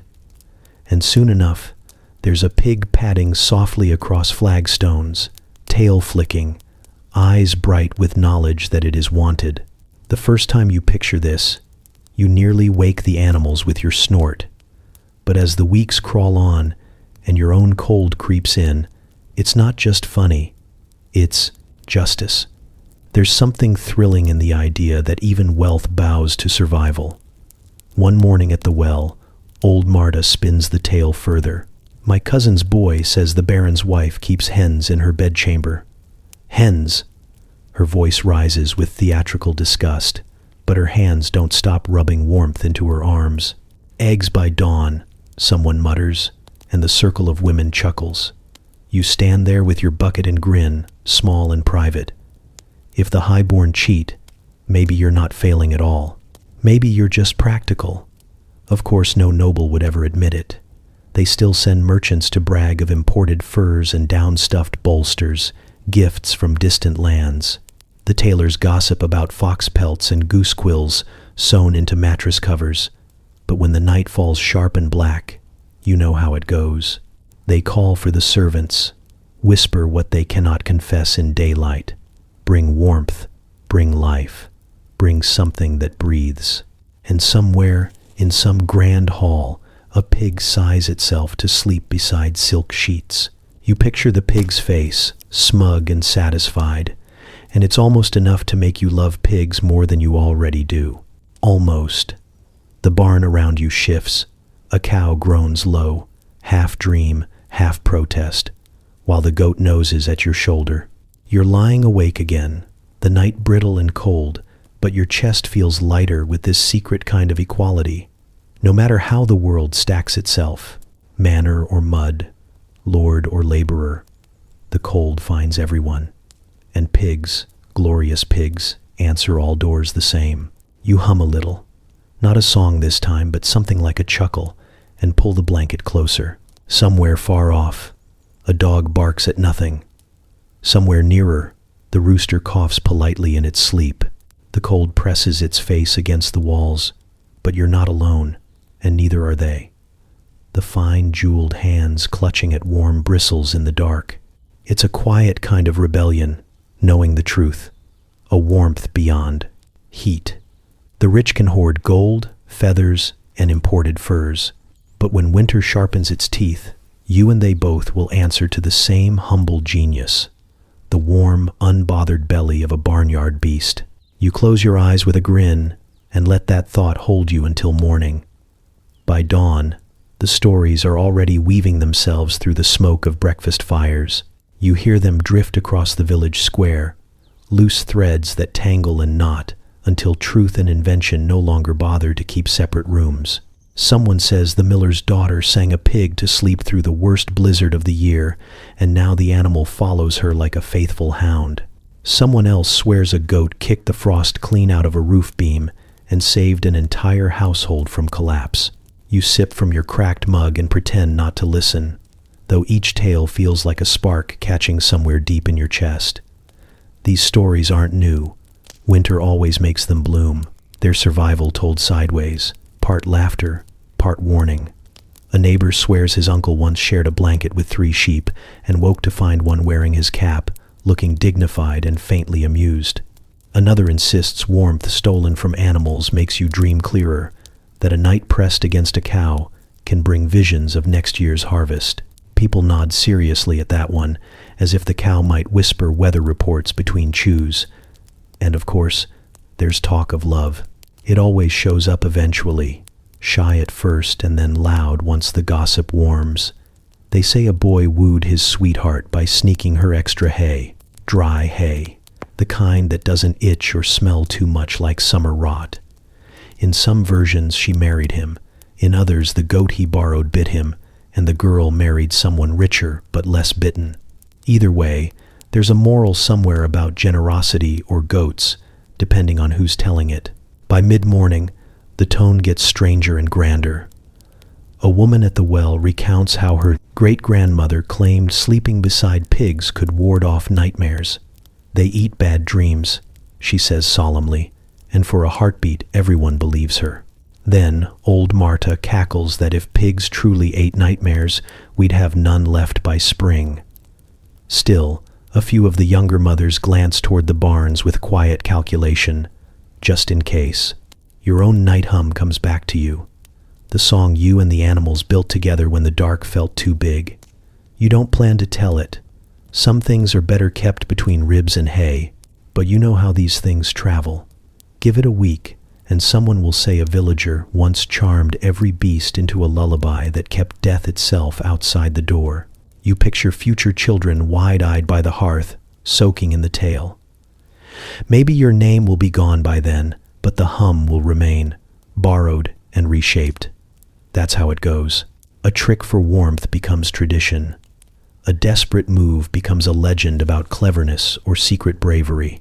One day, maybe long after you're gone, someone will swear that their great-great-grandfather invented the art of sleeping with cows, a heroic first act of frost defiance. Someone else will insist it started with a lonely shepherd and a sheep with an attitude. Everyone will be wrong, but the story will still keep someone alive another night, so accuracy won't matter. You shift your weight, watching breath curl in the cold morning air. The goat noses your leg, impatient and demanding breakfast. You pat its head absent-mindedly, realizing how normal this has become. Animal and human tangled together, part of each other's survival. Maybe that's what the stories are trying to explain, that what seems strange today is just life tomorrow. The line between necessity and affection blurs until you can't tell which brought you closer first. Across the yard, children play some new game you don't recognize. They're chasing each other with bits of straw, yelling spells to keep the cold away. One shouts that his pig will protect him. Another counters with a mighty imaginary cow. You smile despite yourself. This is how folklore happens. Scraps of nights and fears stitched into play. Later, you'll hear songs at the tavern, half drunk and half remembered, about brave barn sleepers and goats who saved villages from frost. Someone will rhyme hay with stay badly, but no one will mind.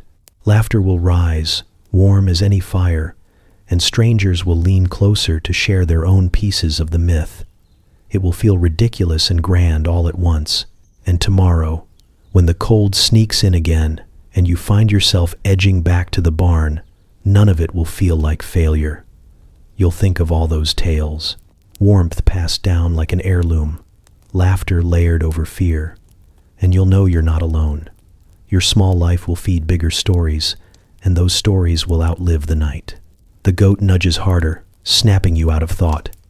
You scratch behind its ear, earning a satisfied bleat. The pigs shift and grunt, waiting.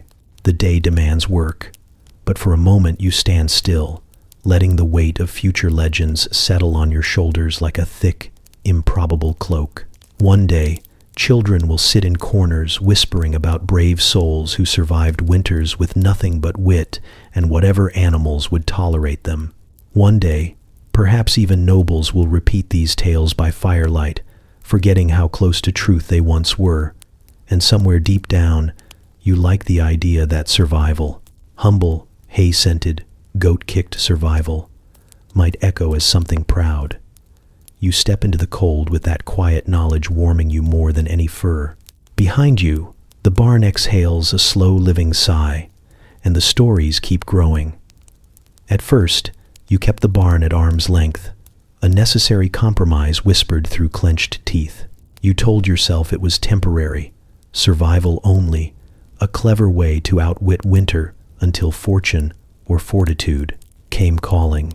But the seasons stacked themselves like bales of hay, one after another, and somewhere between the first sheep's sigh against your ribs and the 100th dawn spent brushing straw from your hair, something shifted.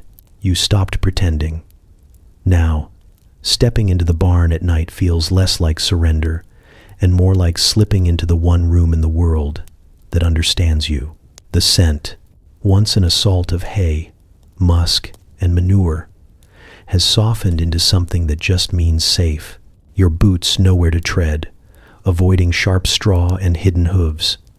Your hands move without thinking, nudging pigs aside, finding the warm hollow waiting for you. Even the goat, long your loudest critic, greets you with a casual head bump, more welcome than warning. The night hums differently when you're not fighting it. The cows breathe in long, patient waves. The chickens shuffle and mutter to themselves, half dreaming of dawn. The air is heavy but not cruel, warm with bodies and quiet trust. You spread your blanket, no longer proud, no longer ashamed, and watch dust float like tiny stars in the lantern's weak glow. Each speck holds a story. Storms survived, frost beaten back, laughter hidden in the rafters. You catch yourself smiling as you settle in. The first winter you came here, every sound set your teeth on edge. A shuffle meant danger, a grunt meant doom. Now, the noises have a grammar you understand. The pig's soft wuffles mean contentment. A cow's low rumble says the night is safe. Even the rooster's half-dreaming cough makes you feel less alone. What once kept you awake now tucks you in. Sometimes you think of your old cottage bed, the one you swore you'd love once it was fixed and fine. It still sits there, probably, stiff and cold under its patched quilt, waiting. You don't. Comfort is a traitor sometimes. You found it here, under beams blackened by smoke and breath, among creatures who ask nothing but presence. Tonight, as the cold snarls outside, you realize there's no shame left in this, just warmth, just life. You shift, fitting yourself between the pigs like a puzzle piece long missing, and let the barn fold itself around you. It's alive in a way houses rarely are. Heat moves from beast to you, a living current. Someone somewhere long ago built walls to keep animals out. You broke that line and found something better. A goat clambers onto a half-collapsed stool, declares herself queen with a single sneeze, and you chuckle softly. A cow sighs, deep and almost affectionate. The sound fills your chest, nudges your pulse into something steady. You think of the stories you've heard, the ones whispered at wells and sung after too much ale, and realize you're part of them now. Not the awkward punchline, but the quiet truth stitched underneath. We live because we share. The rooster mumbles in his sleep, a nonsense song about dawn, and the pig at your side gives a slow grunt that feels suspiciously like approval.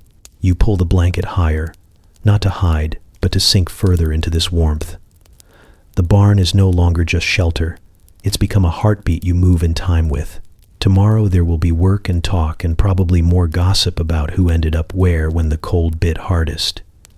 You might even join the telling, but here, now, in the soft breathing dark, there's no need for defense or story, just you and them, a strange fellowship forged against the night. You glance at the beams above, at the way moonlight sneaks through cracks like silver threads stitching the roof together. Your eyes close, slow and sure. The world outside can have its proud walls and silent, frozen beds. You have this, hay scratching at your cheek, a pig's warm flank pressed against your spine, a goat snoring on a stolen stool, and a quiet sense that survival stopped being the only goal somewhere along the way. This isn't odd anymore. It's simply living. It's warmth, found and kept, laughter tucked under rafters, and a bedtime story told every night in breath and shuffle and snore. You let it carry you under, deep and safe, into a sleep older and wiser than pride.